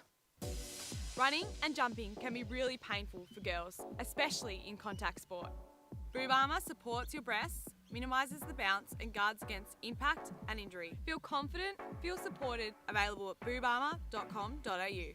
Do you feel good about your bank? Because there is a bank you can feel good about. They share their profits to fund big community projects, small community clubs and vital emergency services. They've given $250 million to help Australian communities thrive. They have all the products and tech you expect from a big bank, with service you don't. It's Bendigo Bank. Feel good about who you bank with. Try Bendigo. Search bendigobank.com.au or search Bendigo Bank near me. How would you like to be celebrated? I think I'd like to be celebrated with lots of music, dancing, a bit of a party. I'd like to be celebrated at the pub with a few frothies. Maybe some colourful balloons, my favourite flowers. How about some glitter? I'd like to be celebrated in space. Outdoors, having all my family and friends together. At Tobin Brothers Funerals, they know that every life is unique and they think that every celebration should be too. Find out more at tobinbrothers.com.au. Tobin Brothers Funerals, celebrating lives. Sprained your ankle bursting through the banner? For bumps, breaks or bleeds, be seen sooner, close to home at Knox Private 24/7 Emergency Department. You'll generally experience shorter wait times. Knox Private 24/7 Emergency, 262 Mountain Highway, Wanturna. At Yarra Valley Water, we know reducing your shower time, or show time, to 4 minutes can save you an average of $200 a year on water and energy bills. Shower shorter. Save water. Authorised by the Victorian Government, 1 Treasury Place, Melbourne. EFL Saturday Game Day continues. Let's head back and go local for your footy. So welcome back to Game Day, and I'll tell you what, we've got a cracking contest in our hands here. It is all locked up at half-time, of course, and it's all to play for in the second half, 32 apiece. 5-2-32 plays 4-8-32. Paul Uconi and, of course... excuse me, Paul, what's caught your eye in the stats department in that first half? Well, the tackles have been very even, 16-12 Croydon. Montrose are dominating the inside 50s, 28-11. Gosh. But Croydon defensively have been very impressive, but pretty much every time they've been inside 50, they have scored. So the efficiency is, the reason why they're in this game. Definitely. Scotty, what have you made of the first half? I mean, it's been pretty seesaw.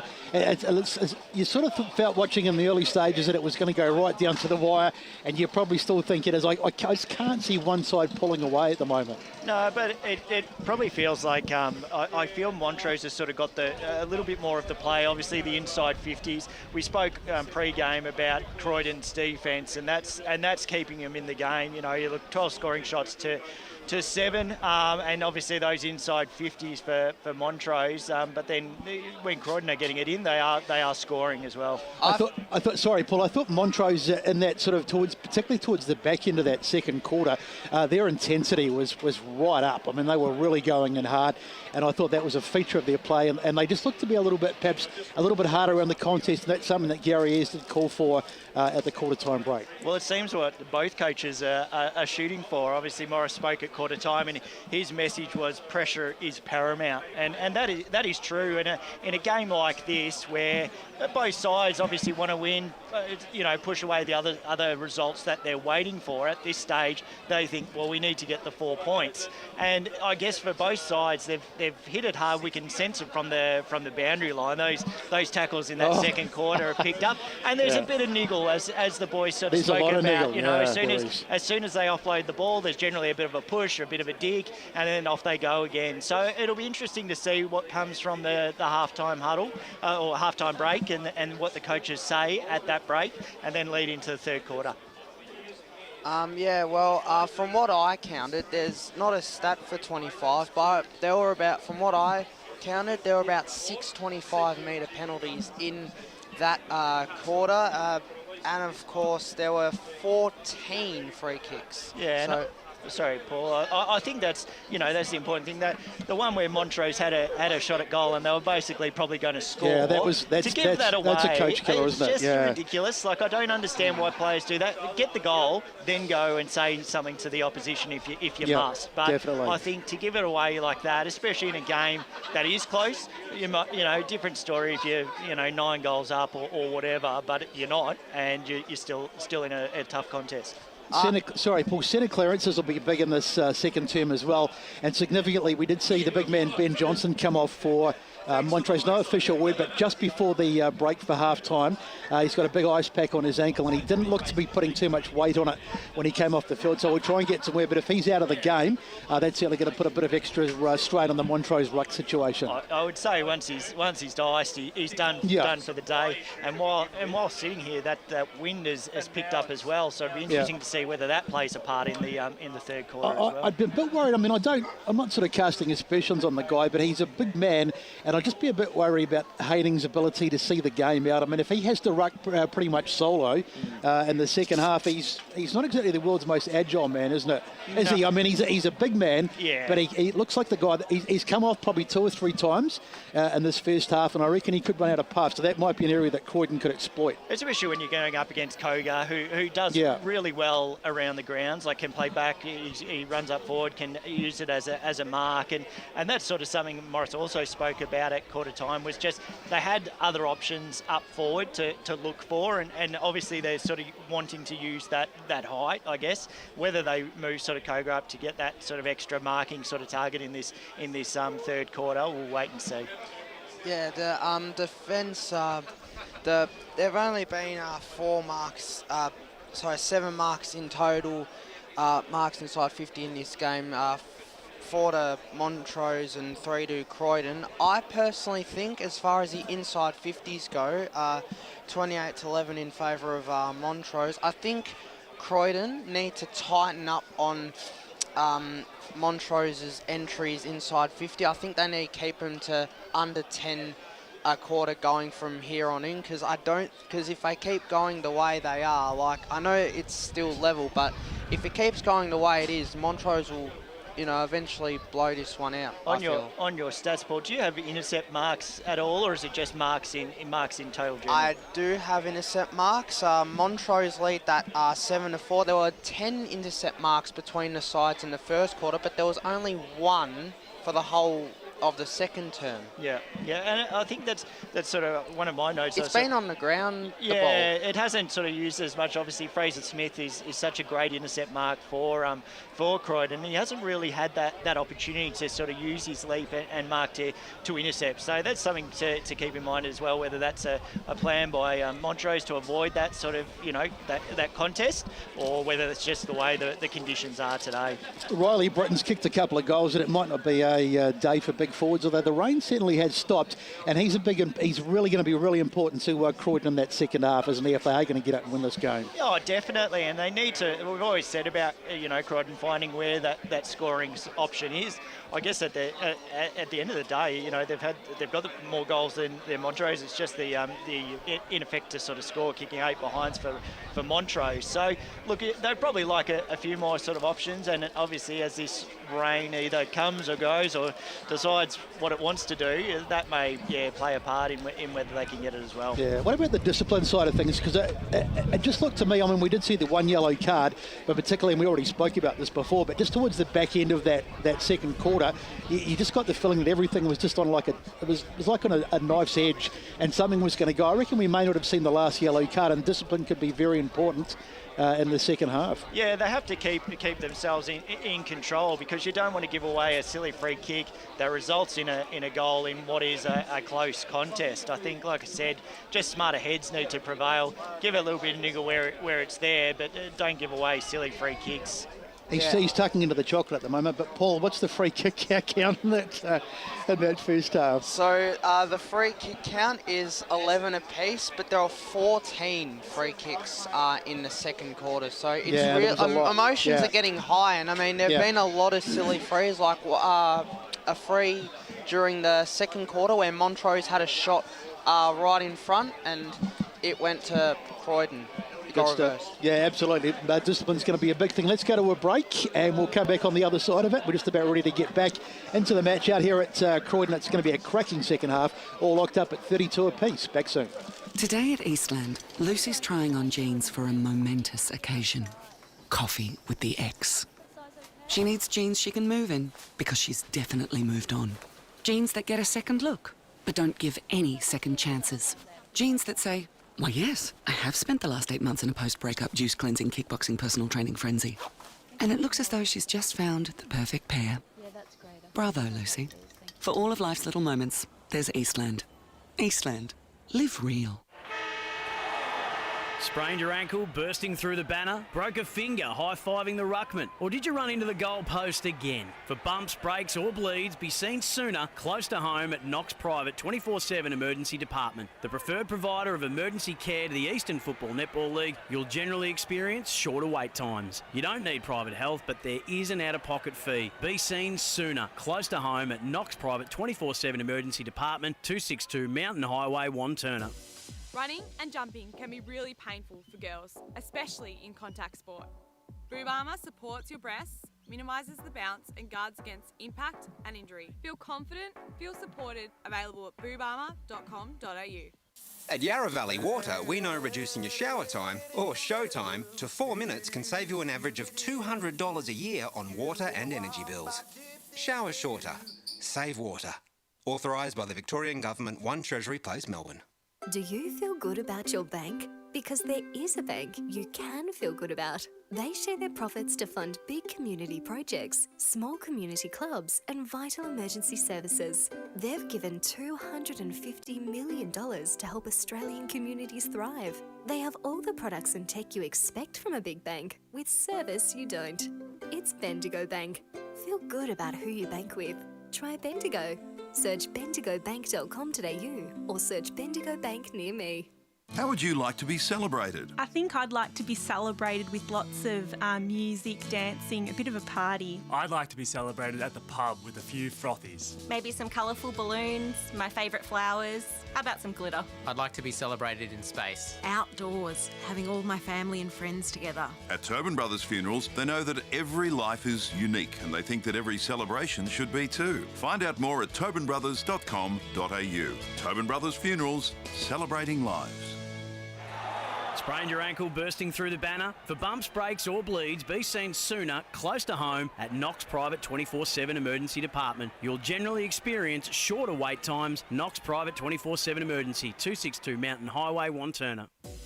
Running and jumping can be really painful for girls, especially in contact sport. Boob Armour supports your breasts, minimises the bounce and guards against impact and injury. Feel confident, feel supported, available at boobarmour.com.au. EFL Saturday Game Day continues. Let's head back and go local for your footy. And welcome back to EFNL Game Day. Half-time here, Croydon 5-2-32, tied up with Montrose 4-8-32. We're shortly away from the start of proceedings. Let's quickly go to Matt Foddy in the Score Centre. So a big round of EFNL action, obviously, this week with permutations at both the bottom and top end of each ladder. So let's start in Premier Division. Baldwin lead Vermont by 2 points. We haven't got a North Ringwood score, so at the moment, assuming that game hasn't got underway, Baldwin are second on the ladder. South Croydon lead Doncaster 40-18. Blackburn safe in 6th at the moment, lead Park Orchards 31-12, but they need to stay on top of things because Norwood lead Doncaster East by 6 points, 36-30, and Rowville at the moment are clear on top of the ladder again, lead Berwick by 2 points, 28-26. Obviously, this game we're at here, scores are level at 32 apiece. Boundary. But around the ground, sorry, Best, I've got to get these scores done. Around the grounds, East Ringwood lead Bayswater 52-4. Beaconsfield lead Lewdale 46-2. Mitcham lead Upper Gully 51-3. And Mooroolbark, importantly, lead Wanturna South 66-55. We'll go to Besto now, if he's got someone. Yeah, sorry, my headphones just cut out, boys. I got Gary Ayres on the Montrose bench. Gary, you had a great first half, a really interesting first half, nice and tight. But what have you got to do in the second half? Yeah, I think we've actually let them score some pretty easy goals from probably our turnovers and what our forward line hasn't been able to do as far as lock it in. And then, of course, it's gone coast to coast a few times. So they've got to be patient. I think that's obviously something that we try and do in every game, that when the heat of the game and that moment, or that 5 or 10 minute spell, if we're actually able to absorb that pressure, then of course we can then hopefully, when the game opens up a little bit, we can get our game going. But it's a pretty tight game. Croydon's playing pretty well and both sides have brought a lot of heat. And just a quick word on Ben Johnson. I understand he's out of the game. It looks like it, yeah. So got to cut you off somehow. there. Sorry. I'm not sure exactly. Anyway, ball is in the line now for Croydon now.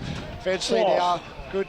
Yeah, and a high tackle there for Croydon. Goes quickly to Matt Frady in the Score Centre. Yeah, so that the big important game in Division 3 at the moment. Scores be 5-5, lead Fair Park 5-2. So the Magpies are live at the moment by half a kick. Anyway, mark is taken by Croydon now. It's on the angle there. Croydon kick it inside, deep inside the 450, he will fly, and eventually the ball will go out of bounds, and it'll be a throw in, deep inside Croydon's 450. So we got a boundary throw in.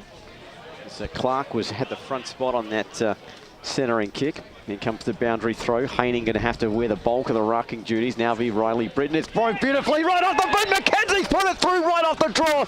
And the Blues are on the board less than a minute into this third and final term. Matt McKenzie makes the score 6-2-38. Montrose 4-8-32. We played a minute and 20 seconds in this second term on the Bendigo Bank scoreboard. Their coach Keel is just a crucial error. Can't have a midfielder just run into an open goal like that in a clearance in such a dangerous area of the ground. We're going to go score sound about for you. Yeah, so Division 2, South Belgrave 102-9 over Oakley. That's not the story. Tim Smith kicked 10 goals 5 to half-time. Ringwood 8-goal quarter have jumped out to a 35-point lead over East Burwood 72-37. Baronia holding on by 8 points over Knox. They still sit in 4th, but the Basin are 10-point leaders over Mulgrave 31-21. And the Tempe Heathmont game at the moment is on hold for hail and lightning out at Templestowe. Jeez. Anyway, Langdon kicks the ball. Onside, finds, I think that was Rickard again. Eventually now the ball gets knocked down about. Rickard eventually picks up the ball, handballs it off to Mentor Play kicks it, and it's going to get cut off there by Croydon. Now tries looking around, trying to get open, trying to find it. Eventually finds Dixon. Dixon takes a good mark. Dixon now plays on immediately, kicks it straight down, and that was Seister. Seister kicks the ball to Croydon out. They're trying to figure out, they're trying to locate now as they kick. That's a good kick to Carter. Carter now, he's looking around, trying to find open. Eventually, he gets turned back. You get turned back here by the umpire. So Carter now kicks it short. Croydon liking the short ball movement at the moment.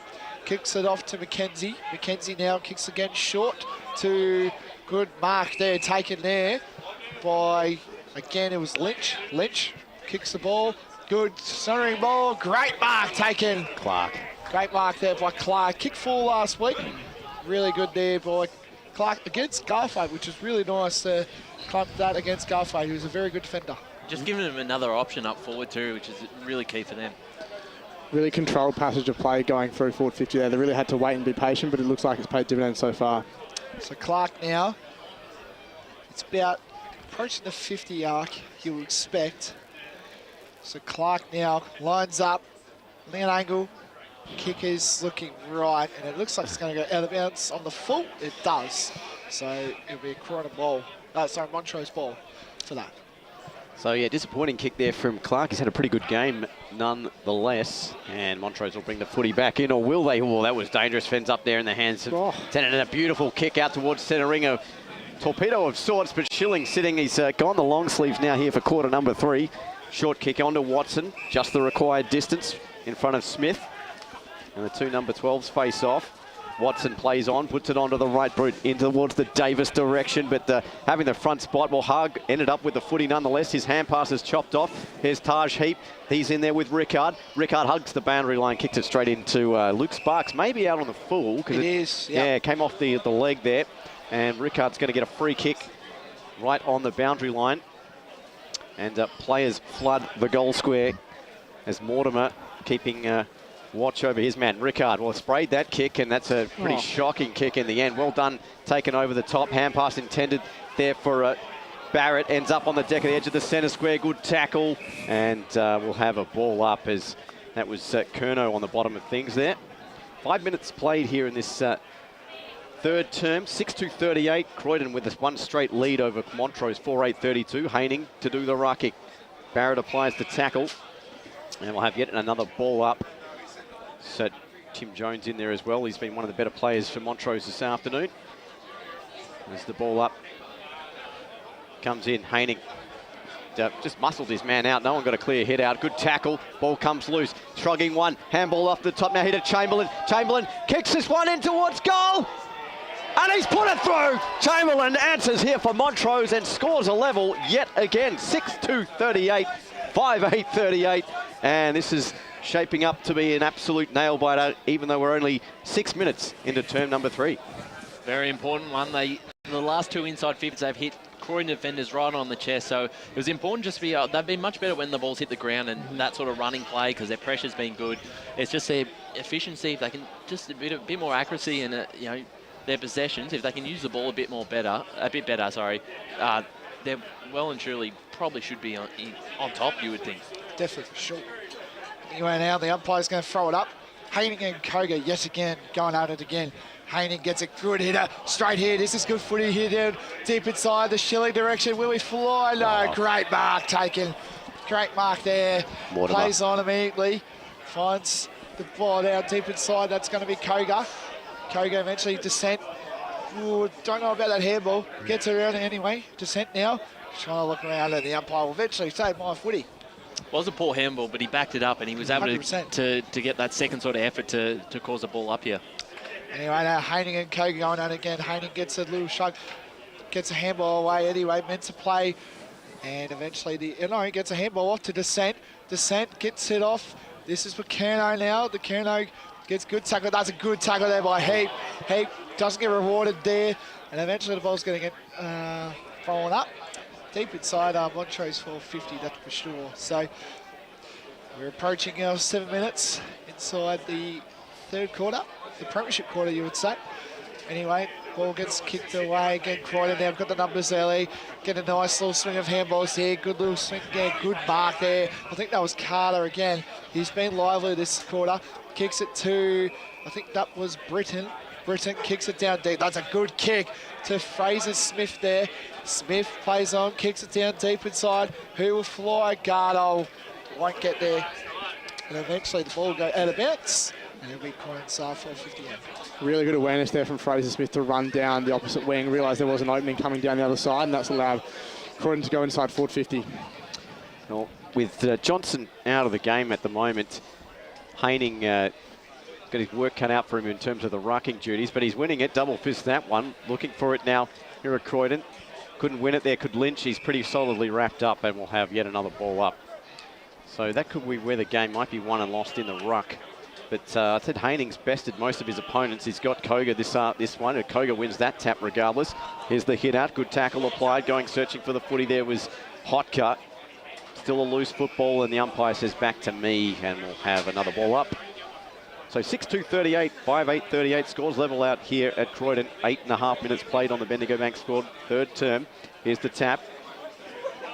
As the hand pass comes over the top, Vicker really shakes one, manages to get a kick away, but it's all Montrose underneath the footy. And they'll look to break it out of their back line. There's pretty much nothing on offer, so Galbraith with the footy has to survey the scene, puts it onto the right boot. Contest out on the back line and pretty strong jukes at the back there as Croydon get the ball back and they spear it in quickly. And, well, that was a pretty sloppy piece of play, I think, there from Montrose. They turned it over and Andrew Carter has just got it outside the edge of the circle. It looks like he's just going to pump it in. He might back himself. There isn't much of a breeze at the moment to speak of. It's died down from the second term, but looks like he's just going to back himself and go long regardless. There's also an injury news as well. I think that's Bannon Leach has gone down. Looks like an angle. If we could get the boundary reporters to give us a little bit more insight to the injury, they reckon. Well, here's the kick to the top of the goal square. Players fly. Britton at the back, couldn't drag it in. Haining's in there as well. Rushed through by Hams for the minor score. And Croydon just inch in front, 6-3-39. Montrose 5-8-38. We played 9.5 here on the Bendigo Bank scoreboard. Boundary. Let's go boundary side. Let's go boundary. I'm not a doctor, boys, but Baton Leach is in a fair bit of trouble. He's come off, he can't put any weight on that ankle, and he looks to be in a fair bit of strife. So we'll keep an eye on that, and we'll get back to you. As we go to the score centre with Matt Frazier. Yeah, it looks like despite Forest Hill's impressive first half, where they lead 101-2 over Nuttawading, Kilsyth will be making Division 4 finals. They are 48-point leaders over Croydon North, 72-24. Anyway, now thanks for that, Matt. Kicks it down deep to the Shilling direction again. It's been lively. Gets a guard hold to Tennant. Tennant to wide. Good chain of handballs there, that's for sure. Chamberlain now trying to get it meant to play. Gets it to Heap. Heap does a short looking kick. And eventually, it's going to keep in. Rickard, very smart football there. Kicks a snapping ball. Eventually there for Kerno. Kerno to Heap. Heap! Oh. He misses that one. That's through from one behind. And that moves the score or piece yet again. 5-9-39 to Croydon. 6-3-39. And we're going to go score sound with Matt Frodia. Update from Mooroolbark and Wanturna South. Mooroolbark 11-6-72, Wanturna South 10-9-69. So as it sits, Montrose are in 4th spot on 38 points. Sorry, we've just had an update. Wanturna South have hit the front. So as it stands, Wanturna South in 4th on 40, Montrose and Croydon 5th and 6th. But obviously at this stage, if Wanty South win, the loser is out here. Well, tense scenes out there and here at the moment. So here's Ficarilli's kick out towards the wing area. Target there was Dodd. Couldn't drag it in. Might take it on the bounce. Couldn't do so. Good hands there from Thompson. Got it back. Croydon going backwards to go forwards. Britton had the back spot. He couldn't take the mark either, but got it off the deck. Solar dummy. Goes again, looking in short there. Target there is Lynch, and it's on now here for the Blues. Lynch through centre. Puts it out, but it's 2v1. Clark the target, and he's not going to win out. A good job there from Garthwaite to win that battle. It was all Montrose at the back, and he swings this one out now looking for Gardol. And they'll just slow the play down here, will Montrose. They're down to 2 on the bench, so that might prove a factor as the game goes on. Jones, been one of Montrose's better players this afternoon. He runs off, puts a short stabbing pass out wide. And this is Potter. Potter now. Hand pass. Finds a teammate there in Hams. Has to be quick. Goes back to Potter. Loose 40. Goes to Jones. Did well to take that one and get a hand pass out. Montrose there under pressure here at the back. Tennant puts this onto the right in towards the half-forward line, but it's all Croydon. Good mark there to Fraser Smith, who's having a good game this afternoon across the half-back line here for the Blues, and he plays on quickly. Just an update quickly from that Division 3 relegation clash. Fair Park 5-4-34, Scoresby 5-6-36, 10 minutes gone, 3rd quarter. Thanks, Matty, and I'm keeping 1.5 eyes on that game. As this one now turned to Bailey Hotka. Oh, shocking kick, but at least teammate has an opportunity to steady the ship in Seister. He puts it onto the left in towards the half-forward line. 1v1 contest. Clark got bested, and that will be out over the boundary line. Let's go to Paul Yukoni in the Stats Centre. In this 3rd quarter, Croydon have evened up the well, not for the whole game, but they're not making sure Montrose getting the easy inside 50s. It's 6 inside 50s apiece. Anyway, now ball was thrown in, but eventually the ball now is going to get blown up by the umpire. Just waiting for one side to see if they can sort of break it open with a couple back-to-back goals. It's sort of been goal for goal at the moment. Pretty much. Like a goal kickoff, really. Division 4, Sylvan 7-7-49 leads Surrey Park 5-8-38. Jeez, they've come back, Sylvan. Anyway, gets it off Langdon. Kicks a shot. Oh, sorry, Langdon there. Sorry about that one. Excuse me. Langdon kicks it down deep to Davis, but Davis will fly, gets the spoil there. Well done there. Eventually, Croydon again. Got the numbers early, hitting around. Eventually, now the ball is still moving around. Kicks the ball to Croydon. Good kick there, but eventually couldn't get there. Again, that was Bartlett. Bartlett does really well there. That was again by Christie there. And a great mark taken by Clark there. Well done, Jordan Lynch. Fair Park have kicked. He sprayed that. He made a meal of that. Joe, that was Clark. He made an absolute meal. Sorry about that, Blakey. Fair Park have kicked the goal. They're in front. 6-4-40 to 5-6-36. 15 minutes gone, 3rd quarter. That's out on the full as well. Foul the full. So it's all happening down here. It's basically being kick to kick, but out of the full. Tim Smith has kicked his 12th goal as well. Jeez. Anyway, now Ficarilli. It looks like it's going to play on, but eventually kicks the ball to Britton, who's been everywhere. One arm descent there, one arm there, gets to Tennant. Tennant kicks the ball, and it's going to go out of bounds on the full. I'm sure I'll mention that to him up in broadcast. Anyway, it's going to be a Croydon kick. We're just going to wait for the ball. Eventually, and it gets thrown in. So lights are on here, I should also mention. Yes, the lights are on. Can you believe it? We've got a twilight game 2 weeks in a row. We're going to go to Bedrew as well. Yeah, boys, bad news from the Montrose bench. Mitchell Batten Leach is officially out of the game. Sorry, that's Brad. Brad and Leach there.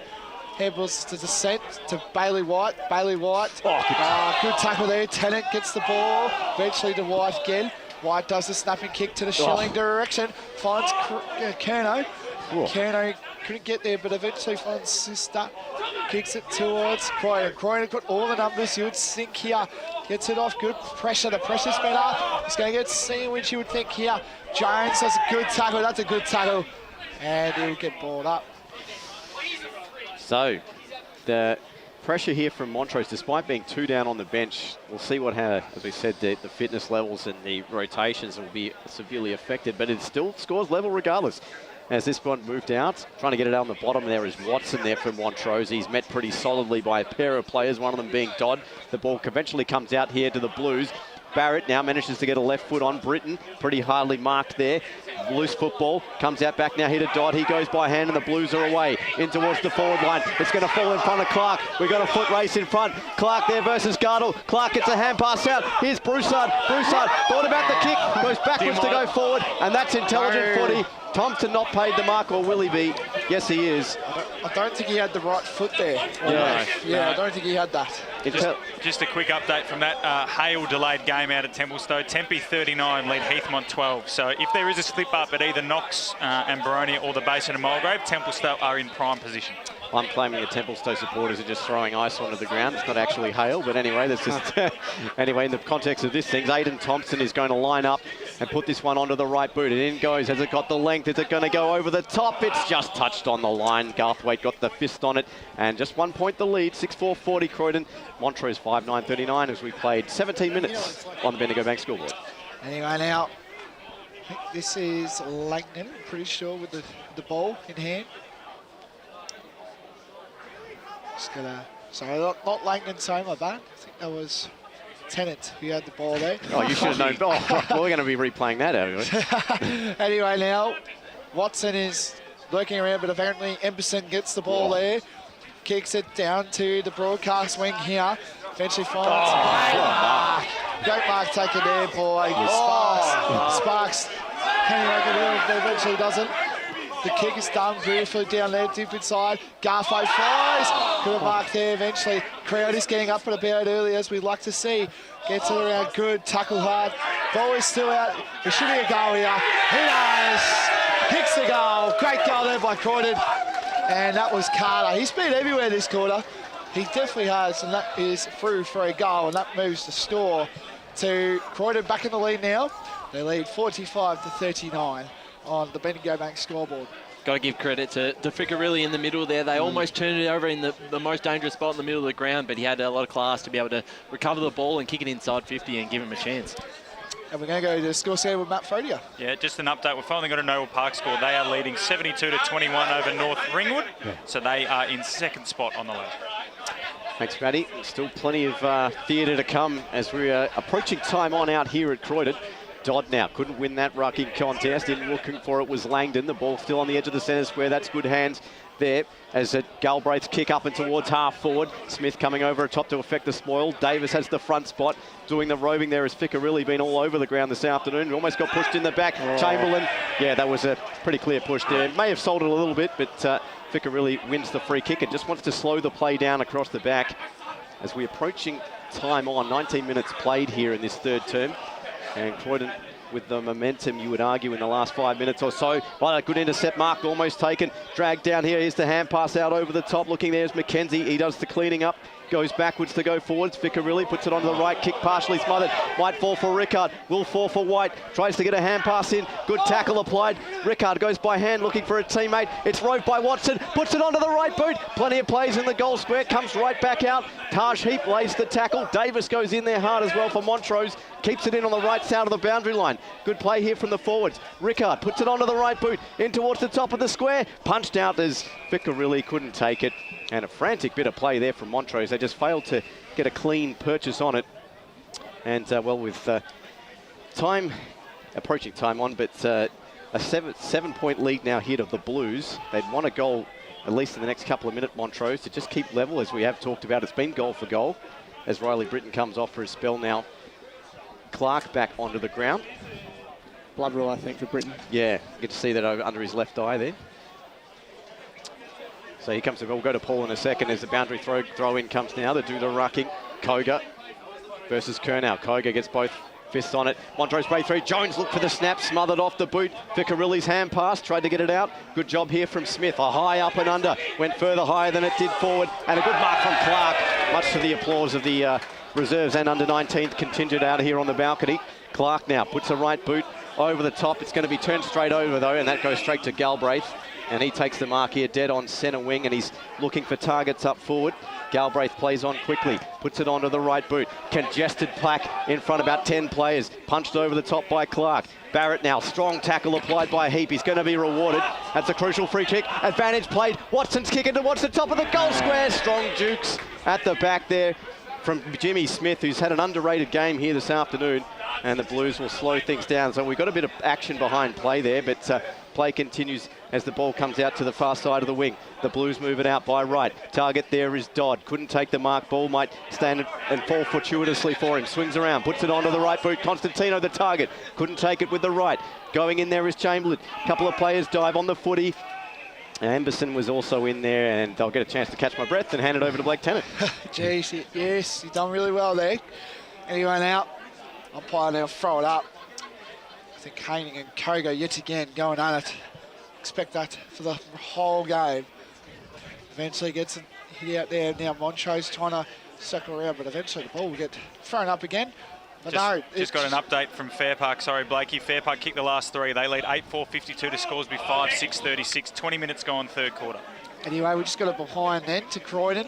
The Mainzer score to Croydon 7-5-47 to Montrose 5-9-39. Let's go to Paul, the stats now. The tackles in this quarter, 5-3 in favour of Croydon. The inside 50s are even, which Croydon will be very happy with. 9 apiece, so they're not giving Montrose any easy inside 50s, and the free kicks are only 2-1 this quarter, only 3, so players have been a lot more disciplined.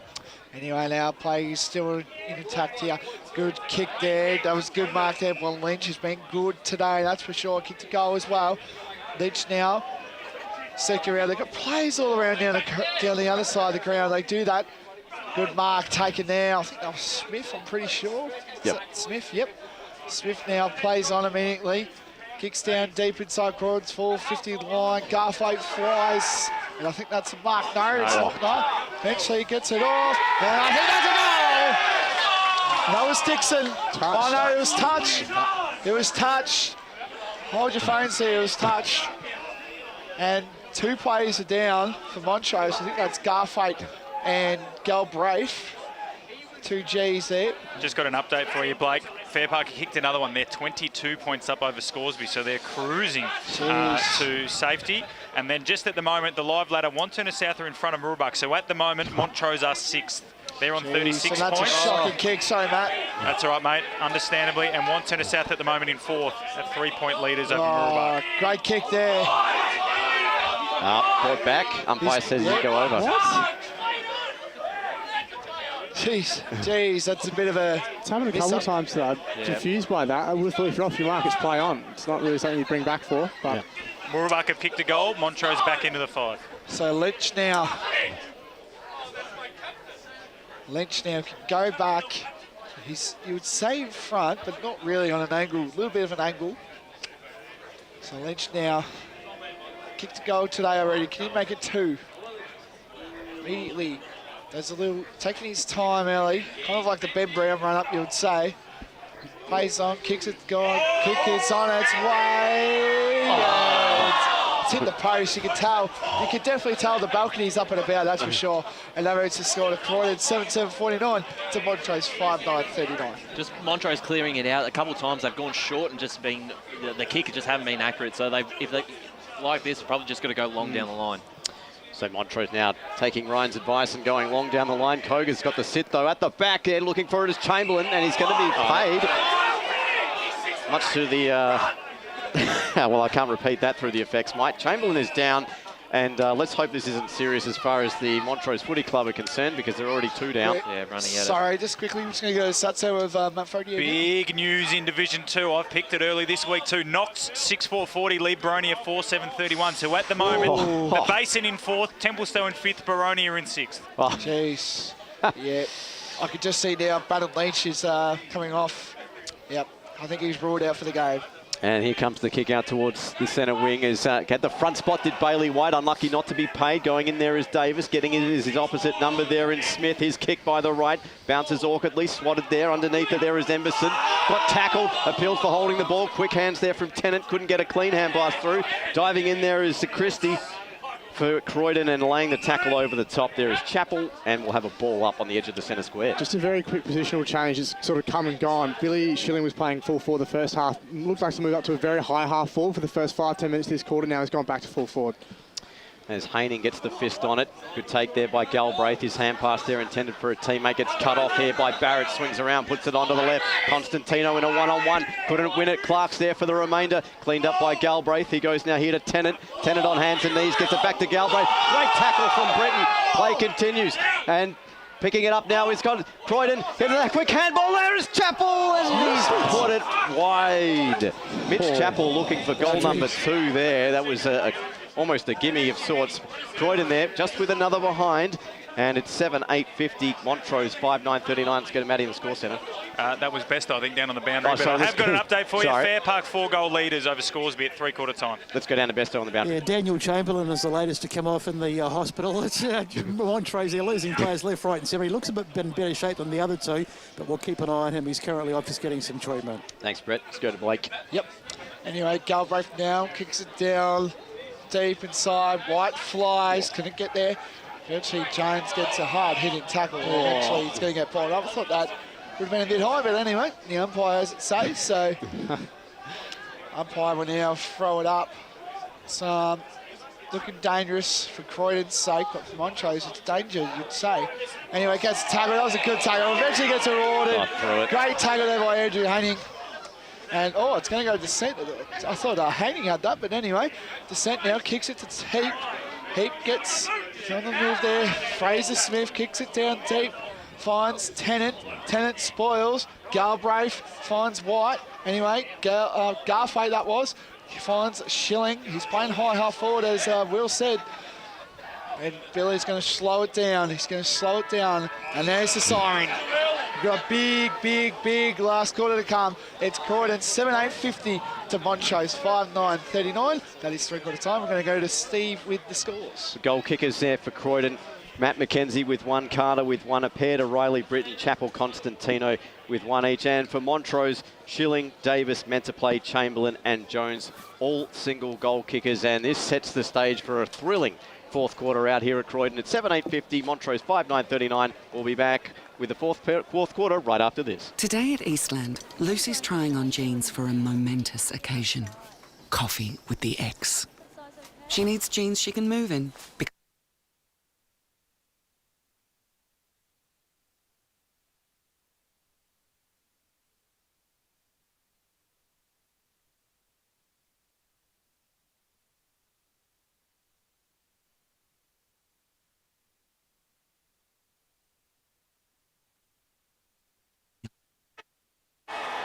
Sprained your ankle, bursting through the banner? Broke a finger, high-fiving the ruckman? Or did you run into the goal post again? For bumps, breaks or bleeds, be seen sooner, close to home at Knox Private 24/7 Emergency Department. The preferred provider of emergency care to the Eastern Football Netball League, you'll generally experience shorter wait times. You don't need private health, but there is an out-of-pocket fee. Be seen sooner, close to home at Knox Private 24/7 Emergency Department, 262 Mountain Highway, Wanturna. At Yarra Valley Water, we know reducing your shower time or show time to 4 minutes can save you an average of $200 a year on water and energy bills.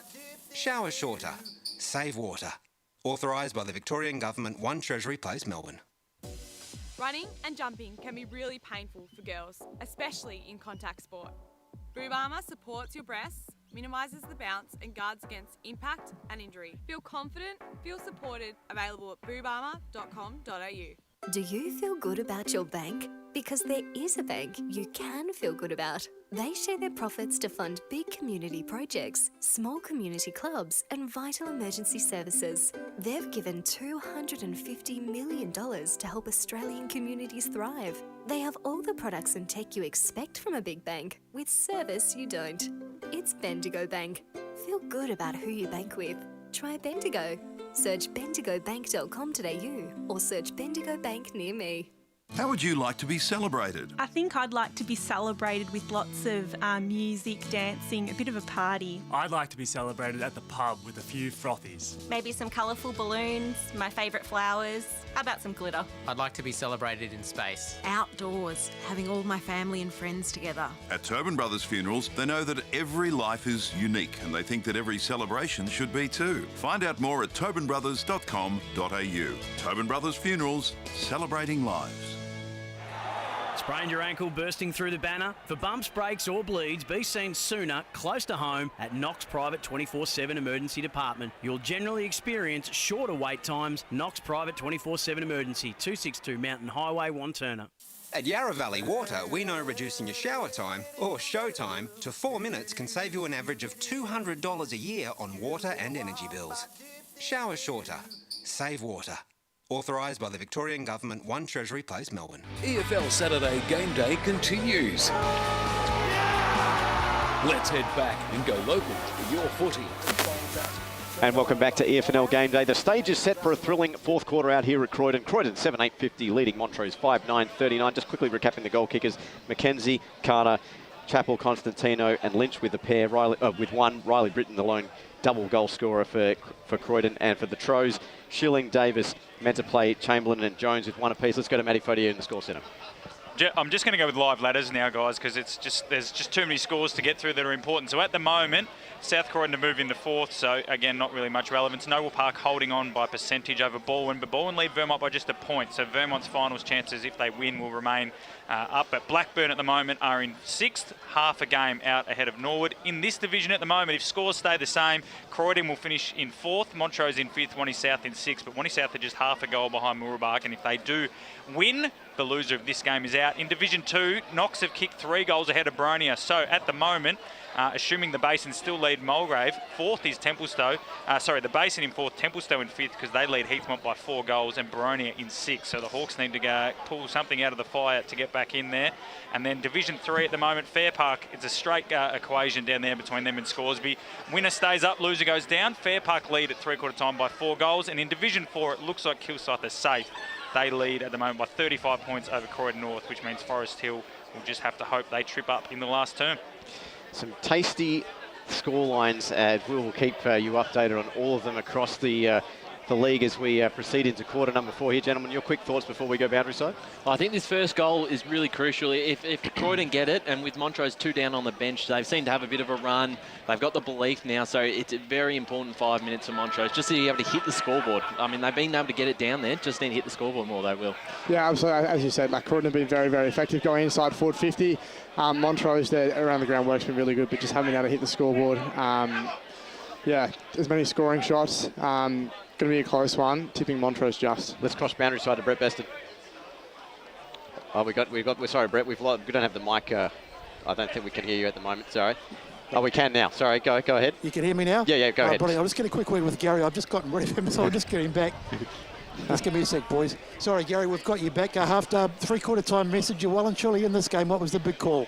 Yeah, it's just about keep working on the process, and I thought they probably got a bit of domination off half-back, and of course then that creates very quick entries inside their forward half. I thought we probably didn't have the contest or actually even be able to really win the contest, to be honest, but you know, again, the break at three-quarter time probably came at a good time. They've missed a few, so have we, and now of course it's wide open, so we just got to trust our method. And a couple down as well.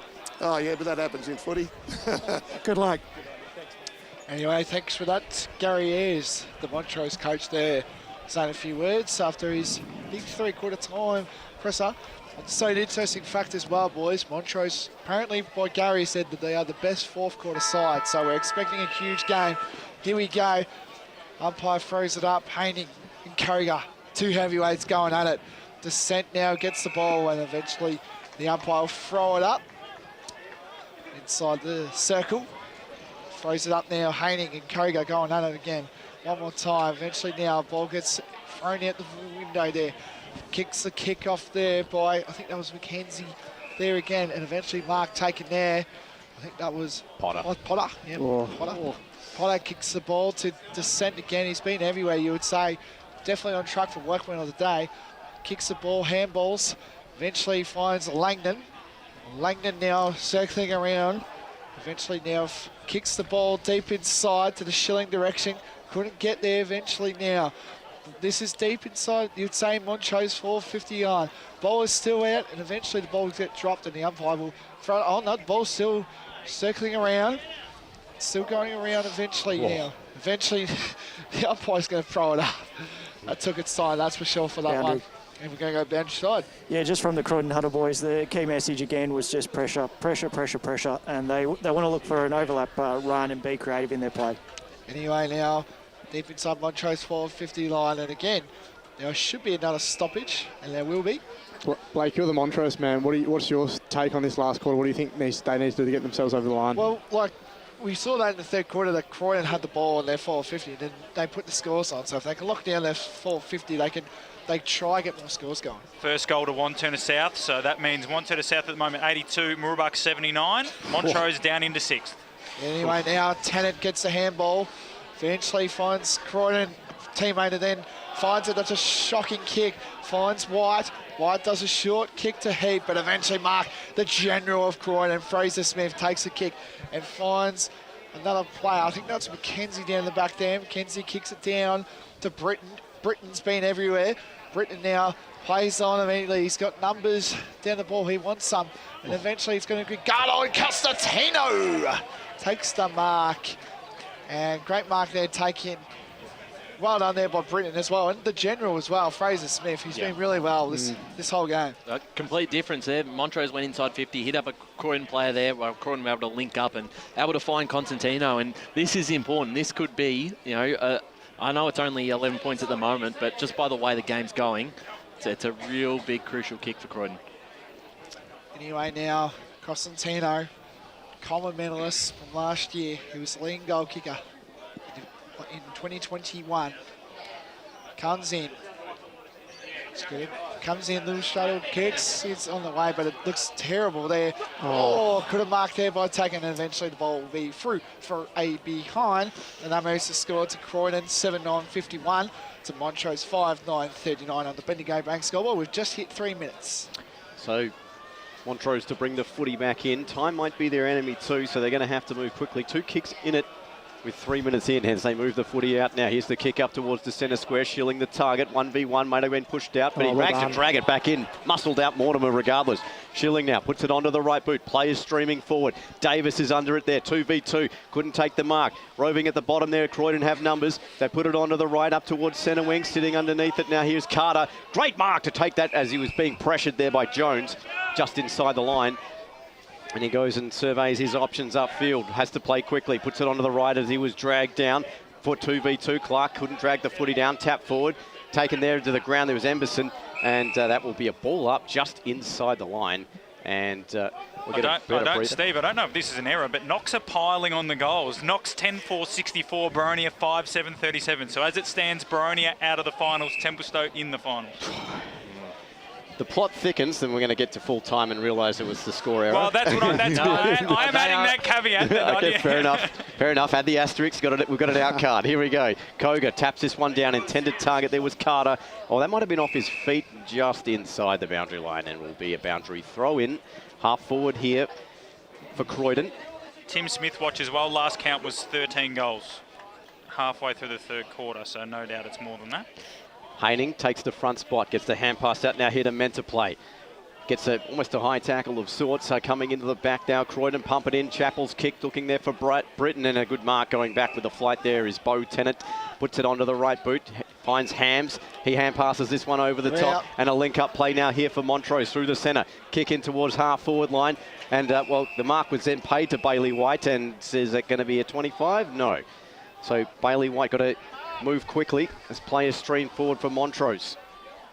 Schilling calling for it. He goes in towards the Schilling direction. Great read there from the Croydon defence from Smith, affecting the spoil. Loose football. Getting a hand pass out now. Back to White. Puts it onto the left. Swings it back in towards the goal, and it's just a minor score. And Montrose Opportunity missed, but it's a vital point nonetheless. It's 11 points the margin now. Croydon 7-9-51. Montrose 5-10-40. Let's go to Matic Fodio. Stephen, I've got an update on that Fair Park game. Scoresby get the first of the last quarter. 5 minutes in, Scoresby 6-6-42. Fair Park 9-4-58 in that relegation playoff. And it is confirmed, we've got confirmation that Knox score is correct. So at the moment, it looks like it's a very long way off Baronia making the finals. An incredible drop-off, been in the top 5 all season. Anyway, Hands takes a ripping mark there. Hands now plays on, kicks it. Great kick. Good spot up. Great kick. Great vision there, wasn't it? That was just great vision. And Hams has been impressive all afternoon, and that's exactly what they need, just to be able to look a bit closer, drop the eyes and hit up targets. And now the second part is finishing it off. Anyway, now Bailey White. This is for his 23rd goal of the season. Of course, moving into the wing this year for Montrose has been one of the changes that Gary Ayres has moved his magnets around. Bailey White now, about to kick, is about 35, you would say. Directly in front almost. White now can go back, and he can go, and he can kick the goal! And that moves the margin to 5 points now. Croydon 7-9-51 to Montrose 6-10-46. Bailey White, you star, and we're going to go to Matt Fodia. Well, Montrose definitely need to win this one. Wanturna South have kicked another goal, so they lead Mooroolbark by 9 points. Wanturna South now into 4th spot, Croydon in 5th, and Montrose in 6th. But obviously, another goal here, Blakey, and you'll be back up into 4th. Yes. Do we have an East Ringwood score? They were leading 52-4 at halftime, so East Ringwood are definitely going to win the minor premiership regardless. Okay, so as we said, we tick down towards the end of this one. Haining did well to win that and get it a hand pass over the top to Mender. Play his right foot kick back in towards the Schilling direction. 1v1. Has he taken it? No, he hasn't. Play continues. Here's the hand pass. Chamberlain puts it onto the right boot. It's going to go out of bounds on the full. And that was almost 2 off the draw there for Montrose. They have the momentum. Steve, you mentioned Mender play off air at 3/4 time. He's been very impressive, and just then the centre clearance, exactly what they needed. Absolutely. Very nearly got the major off straight out of the restart, since we got waiting for the footy comeback. Yes, we are. The plague of suburban football across the country. Anyway, Croydon to bring the football back in. Short passes on. Well, that's almost a dangerous one, but a steady pair of hands there from Seister against his opposite number there in Rickard. As streaming forward there is Lynch calling for the footy. Elects to go in short to Barrett. Croydon content to slow the play down. Only 5 points the margin. Here's a short pass on as well. Oh, that went through the hands of Christie. Well done there by Galbraith to read that. He gets a right foot kick in towards Schilling. Collides into his man. Play continues. We're trying to rove the footy now here at Montrose. Rickard takes the hand pass. Puts it up around the body. It's a high up and under. Plenty of plays at top of the goal square. What a mark! The Troys have taken it right in front of the top of the goal square. I believe that was Watson. Maybe, no, it's not Watson. It's Dean Curnow. Dean Curnow. Yep. Strong jukes. And we've got a player down. Yeah, Schilling. He's all right. Let's cross boundary side. Yeah, he waved off the trainers there, so he'll be right. Tis but a scratch, says Schilling. Curnow now lining up for potentially his 10th goal of the season. None more important than that. The Troys have hit the front by 1. 7-9-51 to 7-10-52. 7 minutes played here in this 4th and final term. Giving a light applause there, Blake, on the piece of paper, getting nervous, mate. Got a real gutsy effort in this 4th quarter to come back. With 2 on the bench, maybe 3 could be out for the rest of the game. It's really impressive. They fought hard, and now the momentum's with them. They've just got to keep going. You go, Blake. Yeah, I've said it all year. I said momentum is the number 1 key in footy right now. So massive ups to Montrose at the moment. Back to you. I was just going to say that the vision, and they've had a couple of kicks that have taken on the play a little bit more this last quarter, and it looks like it's reaping rewards. Taking the game on's paying off. Anyway, now this is a huge clearance, you would think, now between Haining and Koga. Haining now goes a good little front centre there to Watson. Maryland gets the ball out now. Meant to play, looking around. Watson as well, being dangerous. Here they come, the Troys. Kicks it down to Chamberlain. Chamberlain now goes back immediately to finds a great mark there. I think that was Rickard. Oh, and it's 25. Oh. It's 25. Oh, it's a bit stiff. The experience of Rickard can go back and kick this. Blake, how about Hanning in the middle? Just been able to get his the kick forward. He's been able to win those ruck contests. This will be a massive goal for Montrose to keep their season alive. Rickard can go back and kick this and put Montrose into the finals right now as we speak. Rickard goes back, little slap, and he's kicked it. He's kicked the goal. And Montrose take the lead. 8-10-58 to Croydon, 7-9-51. We're going to go to the score centre with Matt Fodia. Okay, so in Division 1 at the moment, the live ladder now has, with Wantirna South kicking away to a 16-point lead. They lead 95-79 over Mooroolbark. Wanty South in 5th, Montrose in 4th, Croydon in 6th, and then down in Division 3, Fair Park 9-4-58, 10 minutes gone, lead Scoresby 6-7-43, and in Division 2, the Basin are in front of Mulgrave, so at this stage, the ladder in Division 2 has the Basin in 4th, Templestowe in 5th. Knox look to be ruining Baronia's season at the last hurdle. Well, we've still got at least 15 minutes to play out here, so plenty of twists and turns left. Surely 7 points to the margin. Win out there by Koga, trying to look there for Mentor play. Got his kick smothered by Koga, and we'll have a ball up number 2 in the centre of the ground. Well, the challenge being thrown to them, Croydon. They've got to respond now, and it starts right here in the middle because they're being killed in the clearances. Spot on as that kick there. Hotka couldn't drag it out, and that's going back for ball number 3. Montrose closing the gaps everywhere on the pitch. And we'll have Haining to duel Koga yet again in the centre of the ground. Haining's been huge for them this afternoon, as with the loss of Johnston and Baton Leach, who have both spread their time in the ruck. And we'll have yet another ball up as Montrose are looking to slow the game down a little bit. But Norwood 51, leave Doncaster East 38, so they keep their finals hopes alive, the Wooders, at this stage. As the ball spills out, Watson went over his man. Croydon now trying to respond. A kick around the left, looking there in the direction of Barrett. He's dragged over, potentially without the footy, but not in the eyes of the umpire. We'll have a boundary throw it. Sorry, Steve, as well. I'll just cut you off there. Don't be afraid that Kerno might be chucked in the ruck. He's been rucking around a bit just to help Haining have a chop out in the ruck. Absolutely. Here's the boundary throw in. Haining v Koga yet again. Haining, well, great position. Took that one-handed, shook a tackle, got a handball out. Montrose trying to clear this one. High up and under. Ficker really got muscled out of the contest. Bursting through is his opposite number, White. Maybe got one in the back. And the umpire says, no, Steve, it'll be a ball up instead. And with 12 and a half played, it's now becoming a territorial battle here in the last 2 or 3 minutes. Haining puts the fist on. Hotka drags it in. And, just got the kick away as the whistle was blown. How good is White been this quarter? I think he's been really instrumental for this quarter. So, massive ups there.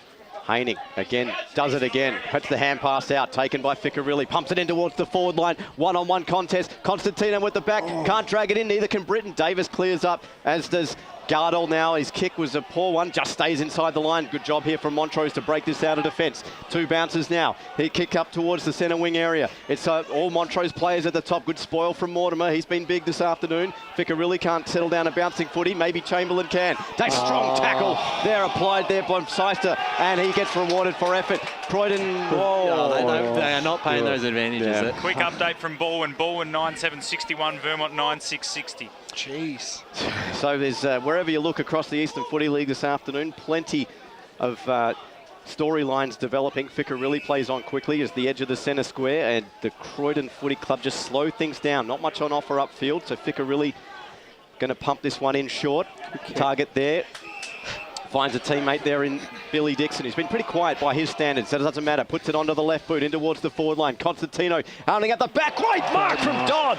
Trent Dodd has taken a key mark here for Croydon, and he's going to go back and fancy himself, and this is going to be a big one. He needs to put this one to keep pace because the momentum has all been with the blue and red. There's definitely been a pattern when Croydon have slowed down the passage. We've said it time and time again. When they are slowing it down, going inside 50, that's where they seem to hit up their targets the best and have these set shots on goals that they should be converting. So Dodd, 9 on the year, hasn't got one this afternoon. He's looking to pull them within 1. Dodd onto the right boot. The kick looks very good. The Blues are back within 1.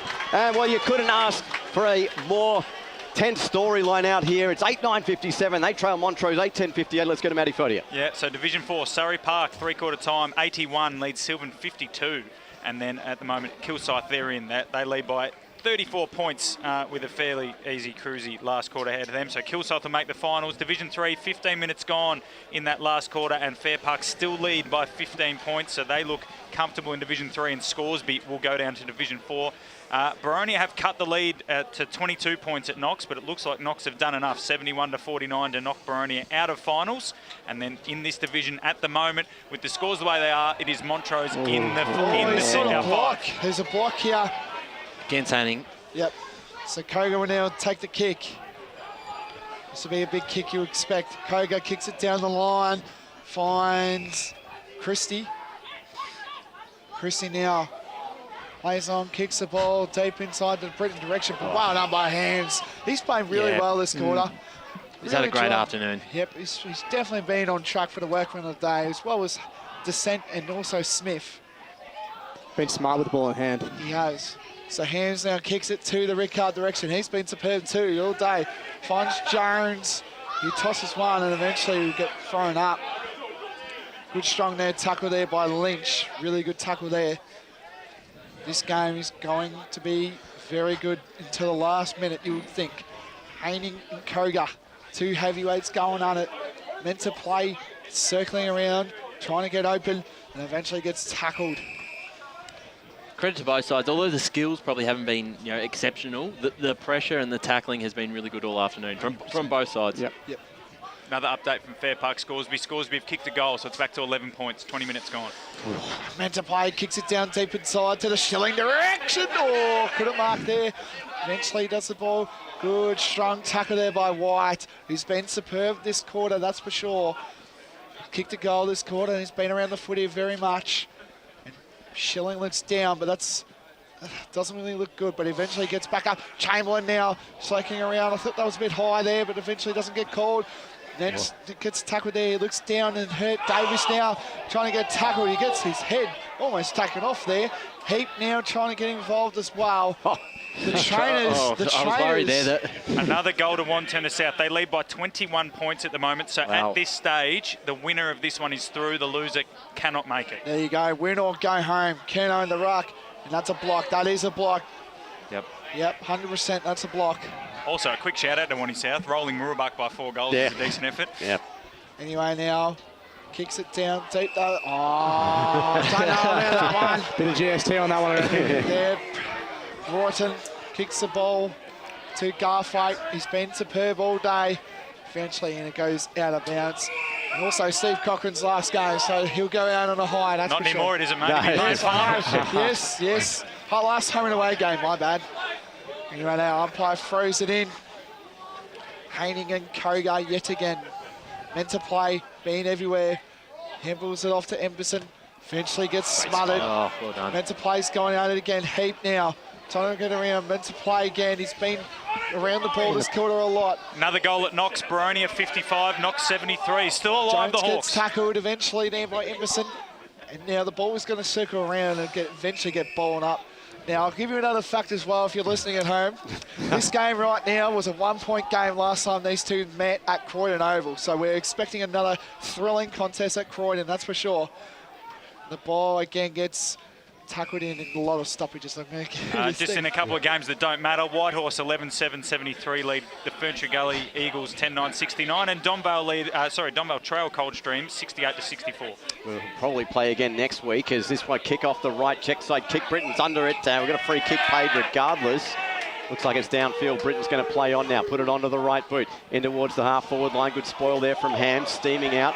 It's packing it now here to Britton. Looks like he's seen Aurora Borealis. Here's a kick now here from Britton off the right boot. To Crossbay, looking bouncing footy there for White. Tap down there for Langdon. Back to White, and this is good from Montrose. They link up. Kick onto the right boot and towards the Shilling direction. Took a good strong mark, even though he's only got one leg at the moment. Shilling puts it onto the right boot. Target there is Chamberlain under it. Davis on the back!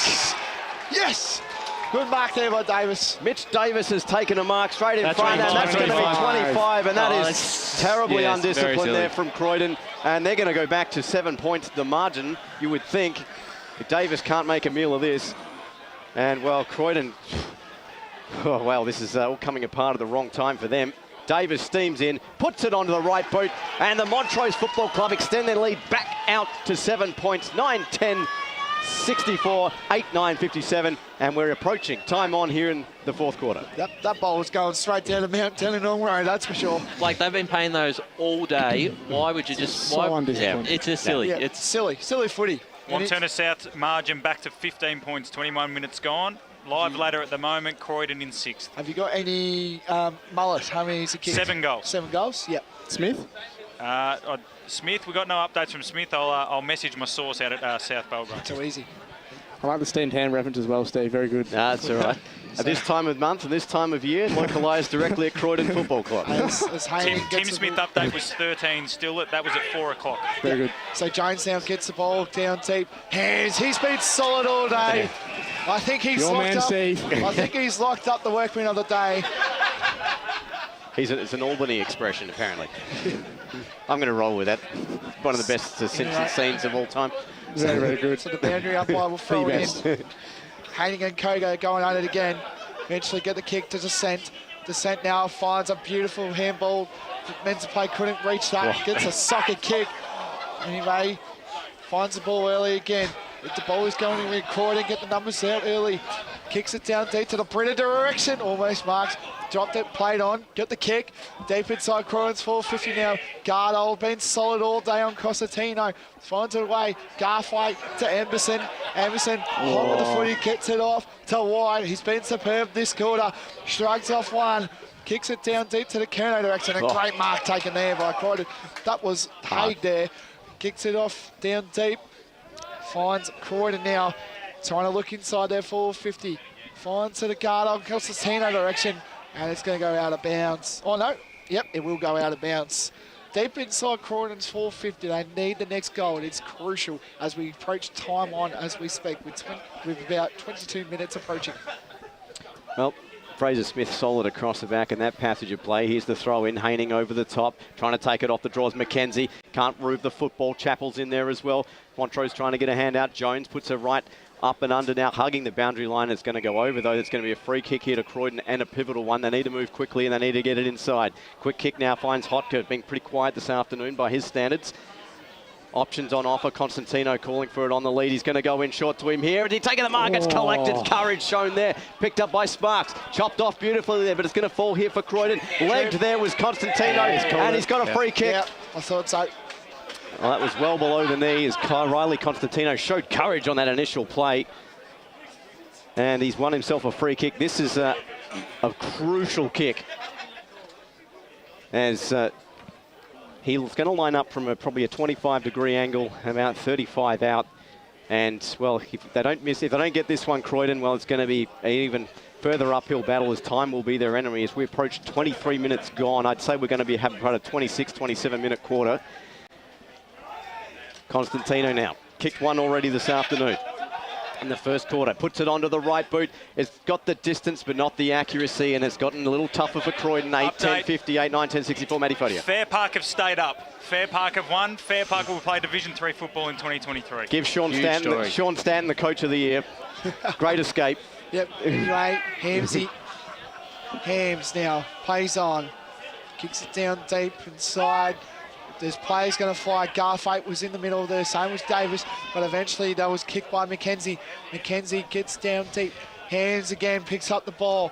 This is going to Billy Schilling. Schilling handballs. Decano, what a handball that was. This could be goal. He kicks it down deep. Who's going to run? It's going to be a chase. It's going to bounce. It's going to go through from behind. And it's caught behind. Handy point. Handy point. Handy point. They didn't want to give that up. No. Yeah. Anyway, now, Croydon will now recover this. How good was that handball, though, by Billy Schilling, though? Elite stuff there. Probably could have taken one more bounce. Yes. Yeah. Anyway, now, Croydon kicks it down deep to Davis and Koga, and eventually Britton. He's been solid all day. Britton now kicks it down to Descent, but also Garthwaite was in there as well. Gets the handball around there. Eventually gets tackled by Menta play. Good tackle there. Jones in the middle of it. Good bump. Really good. And he's called a danger. He's called in danger to the umpire. And it'll be no advantage. Got to move. They're trying to move quickly. This is danger times here for Croydon. Finds Britton. Britton now. He's been solid all day. Kicks it down to the Garthwaite direction. Couldn't. Oh, great spoil there. Ball's still in. Still in. No, bounce off it. I thought that was in. Just too slow then, and then they kicked it to a 1-on-2. It's just, poor choices.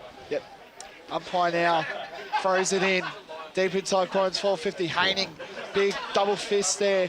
Gets it off to Carter, and Carter kicks that, and it will be a throw in by the looks of things. And Steve will take the free. So 26 minutes played already. We'll see how much time is going to be the enemy here of Croydon. Haining muscles his man out of the front spot. Might fall for Britton here. Britton hugging the boundary line. Got a hand pass out. Chopped off now here by Watson. His kick up the line. Great mark.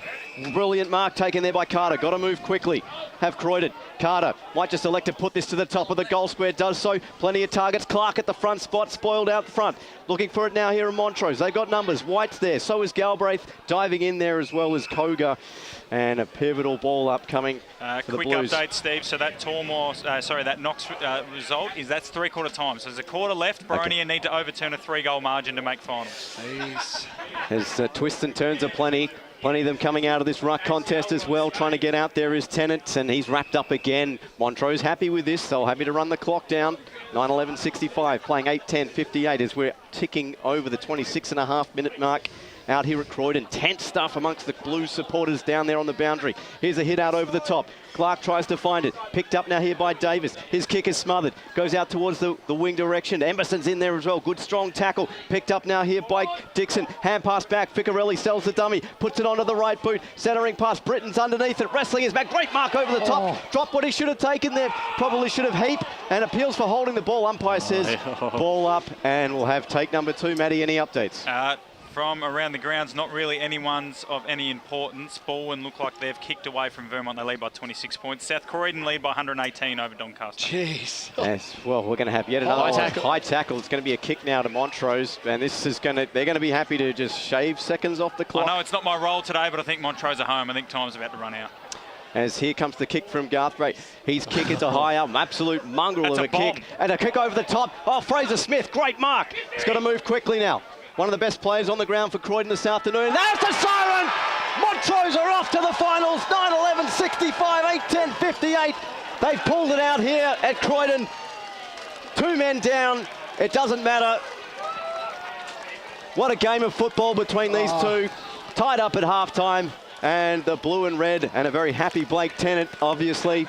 But a fantastic game of footy. Oh, tell me about it. This is a finals, elimination final. We're going to go boundary side. A very happy Montrose coach, Gary Ayres. If I could just get a quick word, Gary, that was a gutsy win, 2 down. You spoke to the boys about staying in there and playing till the end, and they did it for you. Outstanding, when you sort of think about the journey over the last 6 weeks and what we've been able to achieve, they're just an outstanding group of individuals, young men, and they're filling their boots, so to speak, as a wise old coach once told me. So, no, very proud for not only them, but the club in general, because it means now the 19s, the reserves and the seniors are all qualified for finals. Fantastic. I mean, you had, as you say, you were 2 down, you're very nearly 3 down, so you really had to pull something out, and the guys, I mean, they really pulled it out for you, didn't they? Yeah, they did, but it's much about for their belief, I think, than anyone else. And one thing that they have shown all year has been the resilience, and it's just been unbelievable. So we've come a long way in 6 weeks. Who knows where it can go. Good on you, mate. Best of luck for the series. Finals. As we go to score sound with Matt Fodia. Wanturna South have won. So at this stage, I'll just tell you I'll tell you who'll be in the home rooms. Montrose still in the home room. So Montrose 4th, Wanturna South 5th. Steve Cochran gets another crack at football, Blake, after he's rolled Murubak. So just the second loss from Murubak all year as well. Yep. We'll quickly recap the goal kickers before we go into further. So for Croydon, Mackenzie with 1, Carter with 1, Chappell, Constantino, Dodd with 1, Riley Britton got a pair. And for the Tros, Davis with a pair, singles to Jones, Curnow, Chamberlain, meant to play, Rickard, Schilling and Bailey White. And gentlemen, what a fourth quarter that was. Just look at some of the plays that really stood up in that last quarter. Bailey White, who was maybe a bit quiet early on, really had a big impact late. Hams was incredible down back, and he'll be, I'm sure, someone who might feature in the votes. Got to mention Menaplay, and you mentioned him off air, Steve, and he was having quite a bit of an impact, and especially in that last quarter, just the will to win the ball, get the head over the ball first, win possession of the ball, and it really turned the game a bit in that last quarter. My take, just an exceptional turnaround from Montrose. I think they had a lot more control than what we saw in probably the first 2 or 3 quarters, and just were far more effective going inside 50. It sounds very, very simple, it goes without saying, but that does win you games of football, and that's what they did in the last quarter. Do we go through votes or do you... We'll talk a bit more. We've got more scores coming in as well, but it looks like they're trying to grab one of the Montrose players, but we'll just look, as I said, you did mention, Ryan, I mean, Sam Rickard's goal there in that fourth goal, I think was a turning point for Montrose. That started that momentum. Croydon, they had 2 or 3 inside 50s they failed to capitalise on, come back into the game. Look, they're going to be dejected, but, you know... They fought hard, didn't they? Exactly right. But, I mean, you can't really blame an 18-game season down on one game. So, you know, they're going to go away off-season and reassess and come back next year. But Montrose Football Club will be playing finals football next weekend. And, well... The ultimate game of the round, it came down to the wire, but as Gary Ayres said, they had the belief in themselves, and it really was a belief thing. With 2 on the bench, and you just knew if you just had to kick that first one, you cut the margin to less than a goal. The whole momentum shift changed, and it really put them on, and it put Croydon under a lot of pressure. Who look that. You're right, they are a bit dejected coming off, but look, it was just a really hard-fought game as Blakey gets a bit of a rev up from the boys coming off, but it was just a hard-fought game, a lot of pressure. The tackling was ferocious. The skill level maybe, we watched East Ringwood Mooroolbark a few weeks ago, that you can see the sort of the difference, but it was just a real hard game and sort of finals-like. And I have to say, Haining's job, shouldering the entire ruck duties for that quarter and a half, shows you why Chandler Meta went from years ago. But look, fantastic effort from him, fantastic effort from Montrose this afternoon. And as we talked about, Wanturna South upending Mooroolbark, only their Mooroolbark's second loss of the season. So the permutations for Division 1 football going into next week get even more interesting. We'll keep an eye on Division 2 as the shock of the century, Baronia potentially not making finals. So another goal to Baronia. It's back to 10 points. So the Hawks are coming. Oh, let's cross boundary side for the song.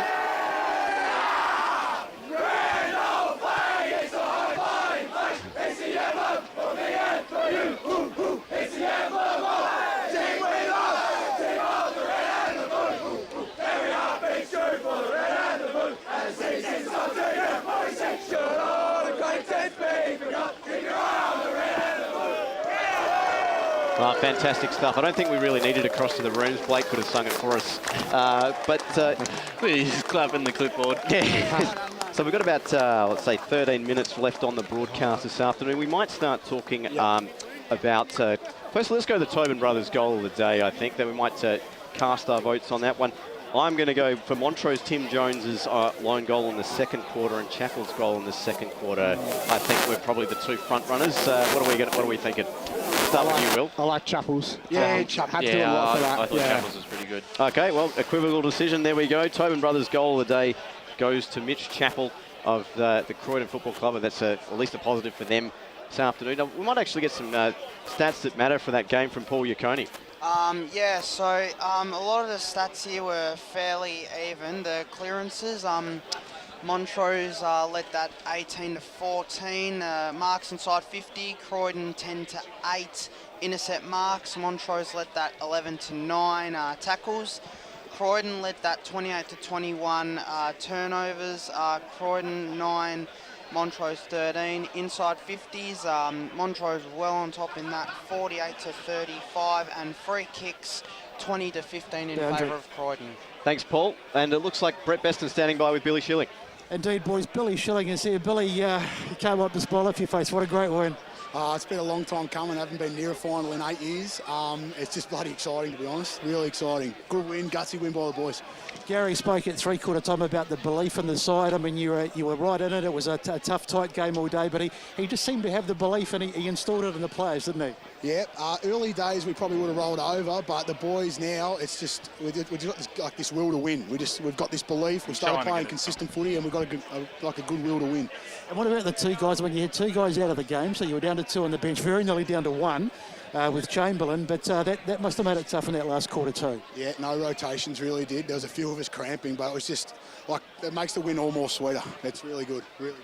Boys upstairs, have you got any questions? Yes, I do. Billy, brother, mate, congratulations, great win. Talk us through, mate, your emotions right now. You're in finals footy. All three sides from Montrose are in it. How does it mean for you, mate? It's huge, man. I can't describe it. The feeling, as I said, I haven't been near a final in 8 years. I'm already nervous for next week, but let's just get me there.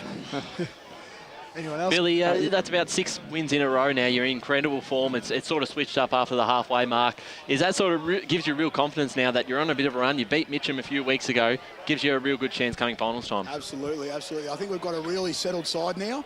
And we're playing, we've really gelled, like second half of the year. The first half of the year was really tough, but now we've really gelled together and playing some really good, consistent footy. So it's just to get on board. Billy, well done today, mate. Just a quick question. In the third quarter, it looked like you were playing a lot higher up the ground. Can you just talk us through what that may have been about? Yeah, I reckon we were getting touched up around the footy, and I was just sort of being an extra mid, throw your weight around, and just sort of settle us. Like, because we've got such a young side, it's all go, go, go, and we just need an experienced head just to sort of like settle down and like to get the momentum going back our way. All right, Billy, we'll let you go and enjoy this one, mate. Go rest up for next week, and good luck in the finals for the Tros. Cheers, boys. Cheers, boys. Billy Schilling there from the Montrose Football Club. A very happy camper indeed. What a great win from Montrose as we get some more scores from Matt Podia. Yeah, so some big scores around the grounds. Premier Division, South Croydon are clearly chasing a top 3 spot here because they have piled on a big result against Doncaster. They're still going out there at Cheong, 155-26. Oh. Blackburn got an important win over Park Orchards to stake off the Norwood push. They lead at the moment 81-39. Baldwin have defeated Vermont 86-60. And the last score we had from Norwood was Norwood by 13 points, 51-38, whilst Roval and Noah Park have won their respective games over Berwick and North Ringwood. So the only change in the top 6 is that South Croydon have jumped into 4th, but at the moment that doesn't matter because they'll still play Doncaster East. East Ringwood finishes minor premiers in Division 1 after Mooroolbark went down to Wanturna South. As we know, Montrose and Wanturna South make up the final 2 spots in the top 5, along with Mitcham, Mooroolbark and East Ringwood. So first week of finals, we'll see Mooroolbark and Mitcham and Montrose and Wanty South. Division 2, we're waiting on some very, very key results because I know we've got a guest coming up, believe we do. Yeah, thanks, boys. Hope you can hear me. I'm cutting in and out down here. But Andrew Harding, a fantastic performance in the ruck. You lost one of your ruck partners. You had to do a lot of the work by yourself. What a gutsy effort. Cheers. I think it's a very cliche, but it was a team effort today. So, unfortunately, had a couple go down late. I know Brad Batten-Leach has hurt his knee and Ben Johnson did his ankle late. In the second. But more importantly, guys, how did my main man Blake Tennant go on the last You don't want to listen to the replay, mate. No, I will be. With the sound off. Did he mention his brother's Bo's brand new? He actually didn't know what he looked like on 2 of those plays. He misnamed him, so make sure he remembers it next week. Very disappointing, Blake. You got a question for me, Blake? Come on. Yes, I do.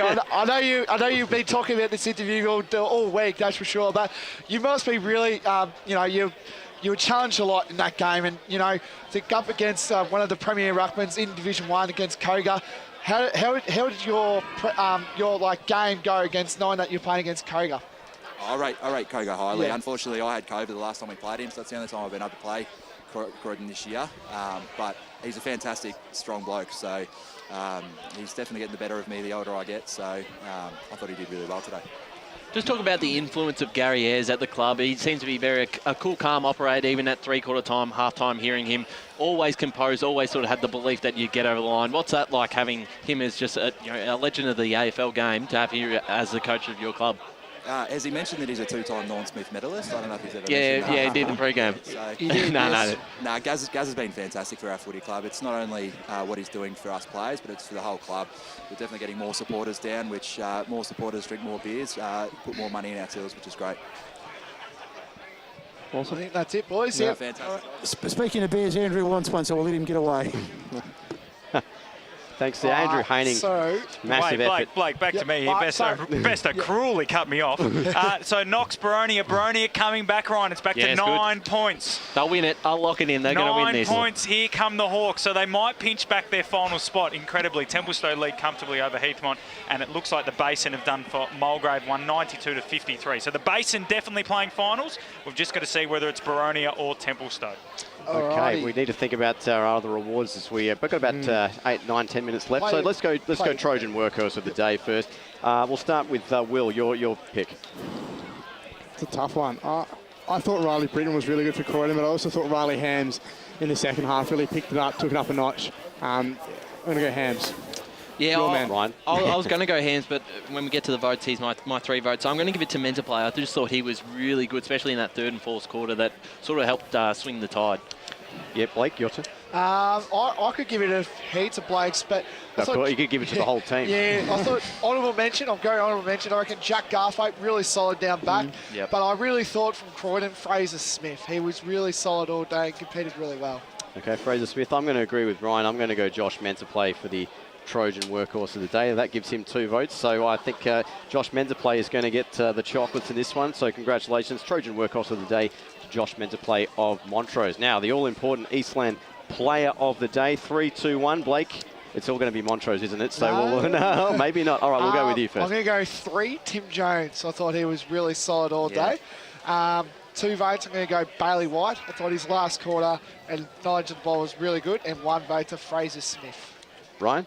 I'm going to give 1 vote to Cosentino. I know he probably didn't sort of have the impact in that last quarter, but I reckon he was one of the reasons why they did get out to a bit of a lead at 3/4 time. So 1 to him, 2 to Men's Play, as we mentioned before, and I'm giving the 3 votes to Hams. I just thought he was phenomenal all afternoon and probably maybe went under the radar a little bit, but that's just how, such a really strong player that, really did his job well and, deserves the 3 votes. Yeah, very good. I'm going on a slightly different line. 1 vote, Riley Britton. I thought he was Croydon's best player today personally. Was very good around the ground, had some important touches. 2 to your man Hams. He was very, very good. Stepped up in the second half. Made some pretty important kicks. And then 3, I thought Ben Descent was awesome around the ground. Just was calling his name all day, Blake. I thought he was really, really good. All right, Boundary Riders. We'll start with Brett. Yeah, boys, I've gone with 1 vote to Riley Britton. I thought he was Croydon's best player. I thought he was absolutely fantastic. I've gone with 2 votes to Andrew Harding. I thought he did a fantastic job. And the ruck, they were a ruck down and he had to battle for most of that game or the second half at least by himself. So I thought he was absolutely colossal and I went Riley Hams on my 3. Scotty. Yeah, and I just gone a little bit different from down on the ground. So 1 to Descent, 2 to Schilling and 3 to the big ruck, Hanning. Okay, no worries. So while I'm tabulating that, let's go back to Matty Fodia. Right, so update, Boronia have cut it back to 2 points, 73 to 71. So at this stage, Boronia is still 6. Templestowe clinging on. They look to have done the business over Heathmont, but it's all about Boronia and Knox. So we'll keep an eye out for that one. So if anyone listening is out there, please get some more scores into us. But that other result, the Basin won by 39 points. They are in 4th position, and that's where they'll finish regardless. I don't see Boronia jumping them on percentage. So it's a playoff now, or it's a race at the moment. Templestowe at the moment are in the 5, but the way it's going, Boronia look like they might get there. Okay, and while I've been cackling, I've just thrown my votes in. I gave 1 to Josh Mentorplay. Even though he run the Trojan Workhorse, I think he was fantastic. I've gone with 2 for Fraser Smith. I thought he was just the rock across the half-back line for Croydon. And I've given 3 to Superintendent Chalmers himself. Yes. Riley Hams, absolutely outstanding. Yeah. And that puts him over the line for the Eastland Player of the Day. So congratulations to Riley Hams of the Montrose Football Club. He's won himself some pretty decent kid, I'd say. He loves it too. He would love the award. So you're going to take the photo too, aren't you, Blake? Yeah, I'll take it. He's going straight down to the room. Straight down. Can we get Aurora Borealis into the background? Okay, so I was going to say, you're going to get down to the rooms and go, good Lord, what is happening in there? All right, so we've got about 3 to 4 minutes left on the broadcast before we wrap things up here from Croydon. So looking at the finals picture next week, what are we looking forward to, gentlemen? Start with Will. Well, I've actually, quickly, I've got an update between Ringwood and Eastfield. Ringwood have ended up winning by 14 points. So they play next Saturday. Yep. It was a dress rehearsal. Eastfield did rest a few players, but Ringwood will finish clear 2nd on the ladder.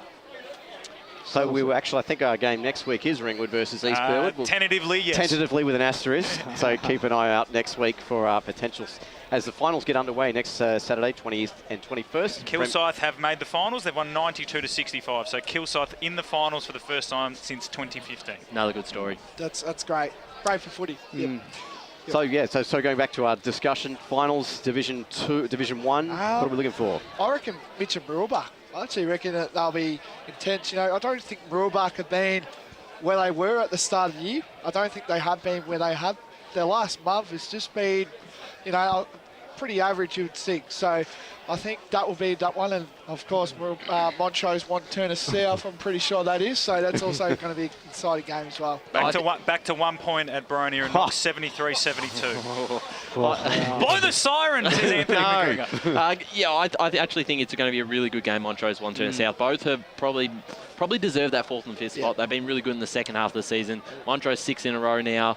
And I think the winner could probably beat Mitcham in a final if obviously they lose to Moorabah. Sorry, boys, as well. And both sides have beaten each other too, so I think they're most even as well. It's a good contest. Yeah, 100%, yeah. Yeah, I'm just keen to see how long Montrose can keep this streak going. I think, as you said, 6 in a row, but to do it with 2 men down for more or less a half of football, and having beaten teams coming into the top part of the finals, I think it's going to be very, very interesting.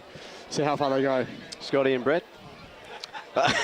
Sorry, cut you off guard. No, sorry, I was just reading my notes, but no, I'm with the boys. I think Turner South, especially, just the way they've been playing, a great, what's looking like. Is that a result? Did we find out that was Turner South score? Yeah, they won. Yeah, they won. So yeah, really, really happy for them, and they just keep rolling on. Pardon, 1 point. Oh, no, that's Knox Boronia, Bruce. Sorry, I'm having a conversation with Bruce on air. Knox Boronia, Knox lead by 1 point. Wanty South won by 15 points over Moorabah. Sorry, Brett.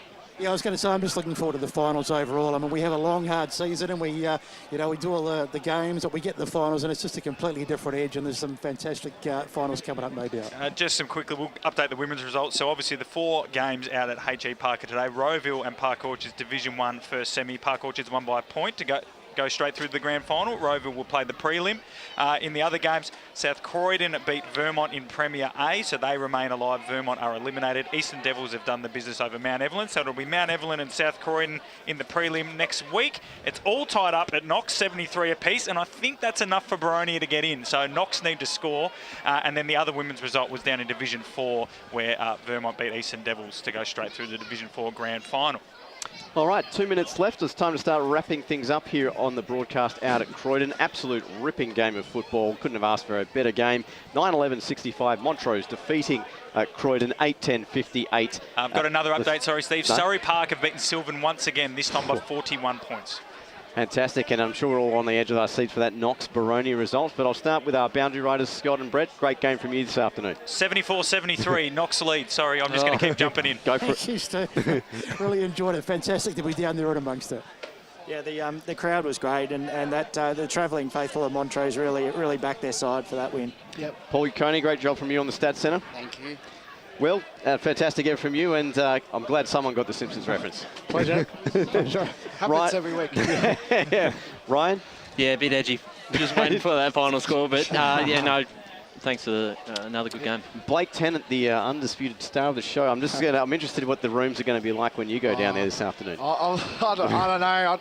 I think there'll definitely be a lot of highs there for sure. And, it's been a long time coming. Like, we haven't made finals since 2014, so it's been a long time coming. 3 sides in the finals. And the 19s, well, they'll have a week off because they finish on top of the ladder as minor premiers.